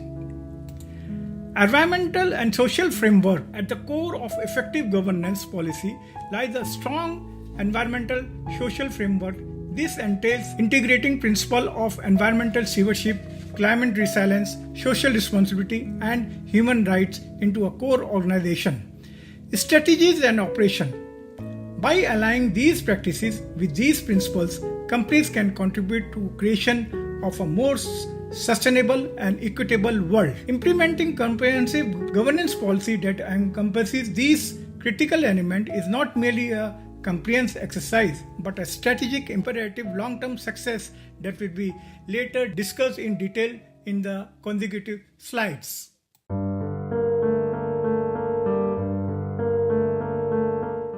The other concern issue is today's business scenario is related to strong governance policy, emphasizing the importance of moral integrity and ethical business practice. Companies should implement robust codes of conduct, ethics training program, and confidential reporting mechanism to encourage employees to uphold the highest standard of integrity and report any unethical or illegal activities. Besides, effective board oversight is critical for ensuring accountability and allowing organization prioritize with the stakeholders' interest.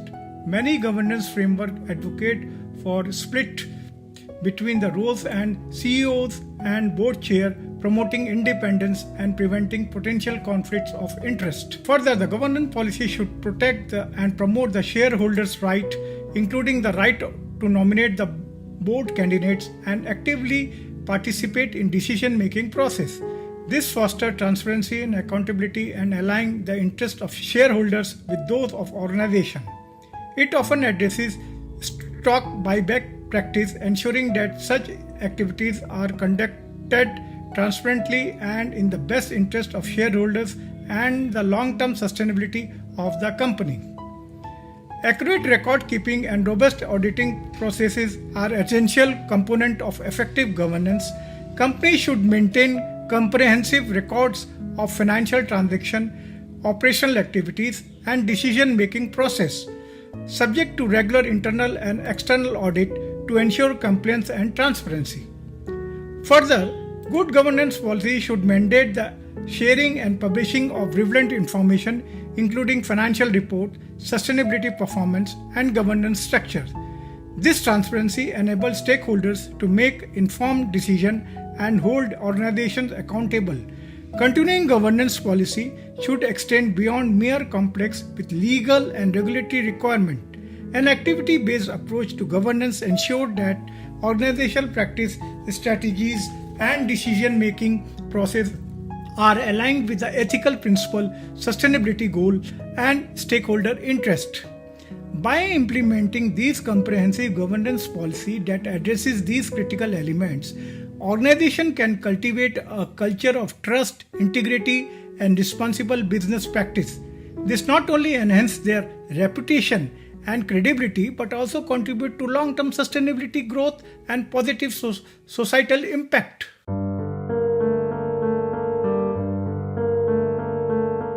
This slide explains the responsibility towards the planet, emphasizing business entity responsibility towards controlling the environmental parameters. Today, all over the world, each business's entity production unit have exerted a significant toll on the environment, threatening the direct balance of our planet's ecosystem. Carbon emission and greenhouse gas emission from production facilities contribute significantly to climate change, leading to global warming, sea level rise, and extreme weather events.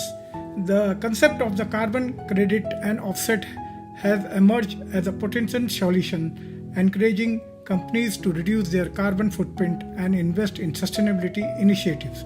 However, achieving net zero emission remains a formidable challenge that requires collective efforts from all stakeholders.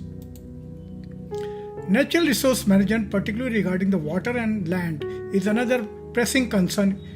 Industrial activities often deplete and contaminate these vital resources, jeopardizing the sustainability of our ecosystem and the well-being of local communities. Responsible resource management practices such as water conservation, efficient land use, and sustainable exploration method are crucial for mitigating these impacts. Pollution control measures are essential to address the air, water, and noise pollution generated by the industrial operation. Effective waste management strategies, including the proper handling and disposal of hazardous waste, are crucial to safeguarding the public health and preserving the integrity of our environment. Energy conservation and adoption of the renewable energy sources such as tidal and ocean wave power, wind, and solar offer promising alternative to the fossil fuel. By transitioning towards the clean energy, industries can reduce their carbon footprint and contribute to a more sustainable future. Biodiversity efforts, including the establishment of green belt, green logistic, and the use of green raw material, not only preserve the natural habitat but also promote the ecosystem resilience. Additionally, local level innovation in products and services can significantly reduce environmental impact of industrial activities. Addressing the ill effects of the industrialization requires a multifaceted approach involving government policies, corporate responsibilities, and individual action, largely based on the pattern of individual entity governance strategies.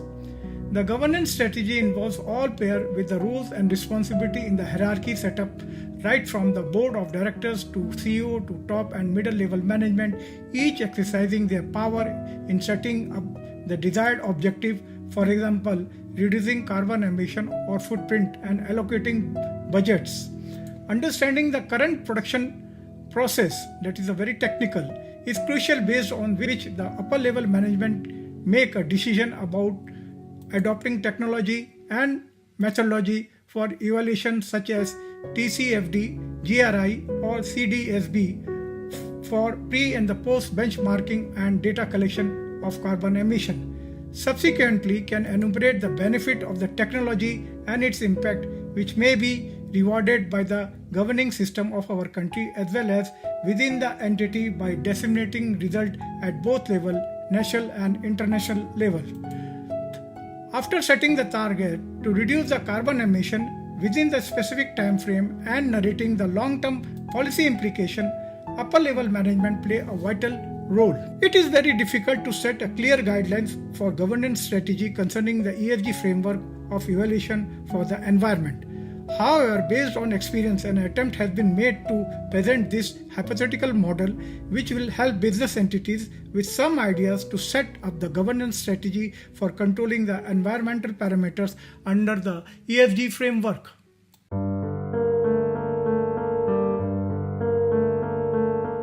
Within the environmental, social, and governance framework, the social dimension necessitates a comprehensive governance approach aimed at enhancing well-being and improving quality of life. In this regard, we delve into key social elements under the purview of various social sectors.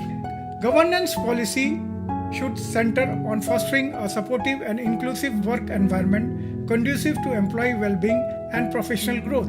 This entails implementing fair labor practice, ensuring gender equality, and facilitating opportunities for skill enhancement and career progression. Beyond the organization, responsible governance extended to positively impacting the life of external stakeholders, particularly local communities, employing demand-based approach to identify community needs and concern, allowing tailoring of CSR initiative effectively. This not only builds trust and goodwill but also contribute overall community development. Welfare and right-based approach, upholding the human rights and promoting gender equality and fundamental social sustainable principles. Governance framework should mandate adherence to international human rights convention and national level law, ensuring fair treatment, non-discrimination and equal opportunity for all stakeholders. Establishing robust grievance redressal mechanism and open communication channel empowers employees to voice concern and seek timely resolution. Companies should aim to obtain relevant certification and recognition showing their commitment to ethical and social responsible practice. Addressing the infrastructure and service need of the local community is crucial. Companies contribute to develop essential amenities such as healthcare facilities, education institutions, and transportation network, thereby enhancing residents' overall quality of life. Collaborative efforts with authorities and stakeholders facilitate sustainable and impactful initiatives.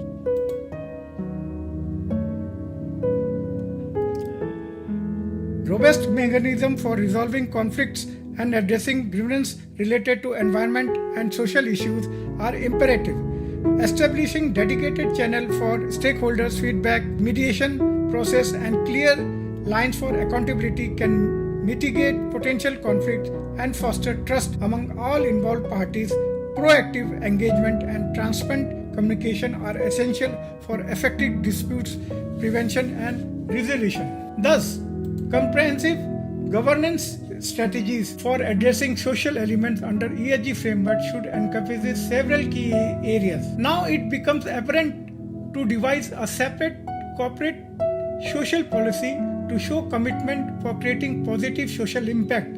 Thus, through strategic partnership, employ volunteering initiative and target social investment to uplift underprivileged section and drive inclusive growth. Prioritize employee well-being, fair labor practice, non-discrimination, and a safe working environment, establishing grievance mechanism, promote diversity and inclusion, and offer competitive benefits and professional development opportunities.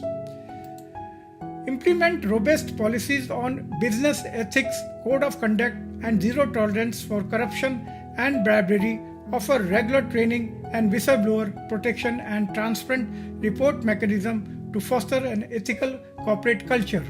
Encouraging employee participation and engagement through open communication channels, suggestion scheme, and platform for voicing concern and idea. This fosters ownership and contribute to employee well-being and productivity. Outline clear performance metrics and benchmark for social responsibility includes employee satisfaction, community impact, and human rights compliance. Regular monitoring, audits, and third-party assessment ensure accountability and continuous improvement. Prioritize community engagement, need assessment, and demand-based social responsibility initiatives. Regular consultation, impact assessment, and transparent reporting build trust and strengthen the company's social licensing to operate. Mandate the collection, analysis, and sharing of data related to social performance, including workforce, demographic, community impact, and human right due diligence. Transparent reporting and disclosure foster accountability and stakeholder trust. Include protocol for identifying and mitigating potential social conflict, grievance redressal mechanism, and mediate process. Proactive stakeholder engagement, impact assessment, and collaborative problem solving can help prevent and resolve antagonistic situations. Overall, effective governance strategy for addressing social element under the ESG framework necessitate a holistic prioritizing employee and community well-being, ethical conduct, participation, performance benchmarking, community engagement, data transparency, and proactive management of conflict and antagonism.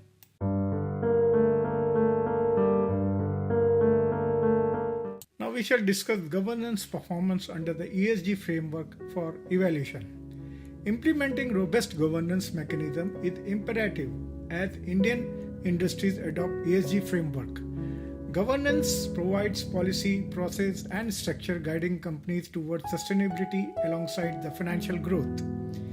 Key indicators like leadership, transparency, ethics, and participation in action of being actively involved in any desired task within and outside the production unit. It is equally as responsive where it is quick action towards the demand of people that are influenced to make change through direct or indirect strategy, but usually important way. Thus, responsiveness to societal needs, fair supply chain practice, and multi-stakeholder participation enhance the ESG legitimize. The governors strongly support regulatory or rule by law to the control or direction of any operational activity in adherence to the set of rules, laws, etc. mentioned in the Company Act of our country. Here it is also include accountability is a crucial through framework like NVGs supported by internal control and governance mechanism. Further, the corporate governance gives much impetus to outcome which is judged with effectiveness, efficiency, producing a desired result that is expected from a capable or efficient players in the company. All these elements of governance leads to equity that ensures the company process and program are impartial, fair, and provide equal possible outcome for every individual. The sad description is very fundamental nature of governance. However, it remained unanswered, or one can say that there is a lot of ambiguity on how companies can implement ESG into their corporate governance framework. The first is related to the formulating the policy for implementing ESG into corporate governance framework to establish a clear policy that outlines the company's commitment to ESG principles. This policy should articulate the company's ESG priorities, goal, and metrics for measuring progress. To develop an effective ESG policy, companies should engage with stakeholders to understand their expectation and concern. Besides, there should be clear objective to set ESG into corporate governance framework with the provision of a sufficient budget to execute the ESG policy into actionable strategy to achieve the desired result of the set targets of environment and social tasks, articulating with the governance strategies. Another is the company top level management should prepare an extensive plan having the knowledge and expertise needed to assess the ESG risk and opportunities.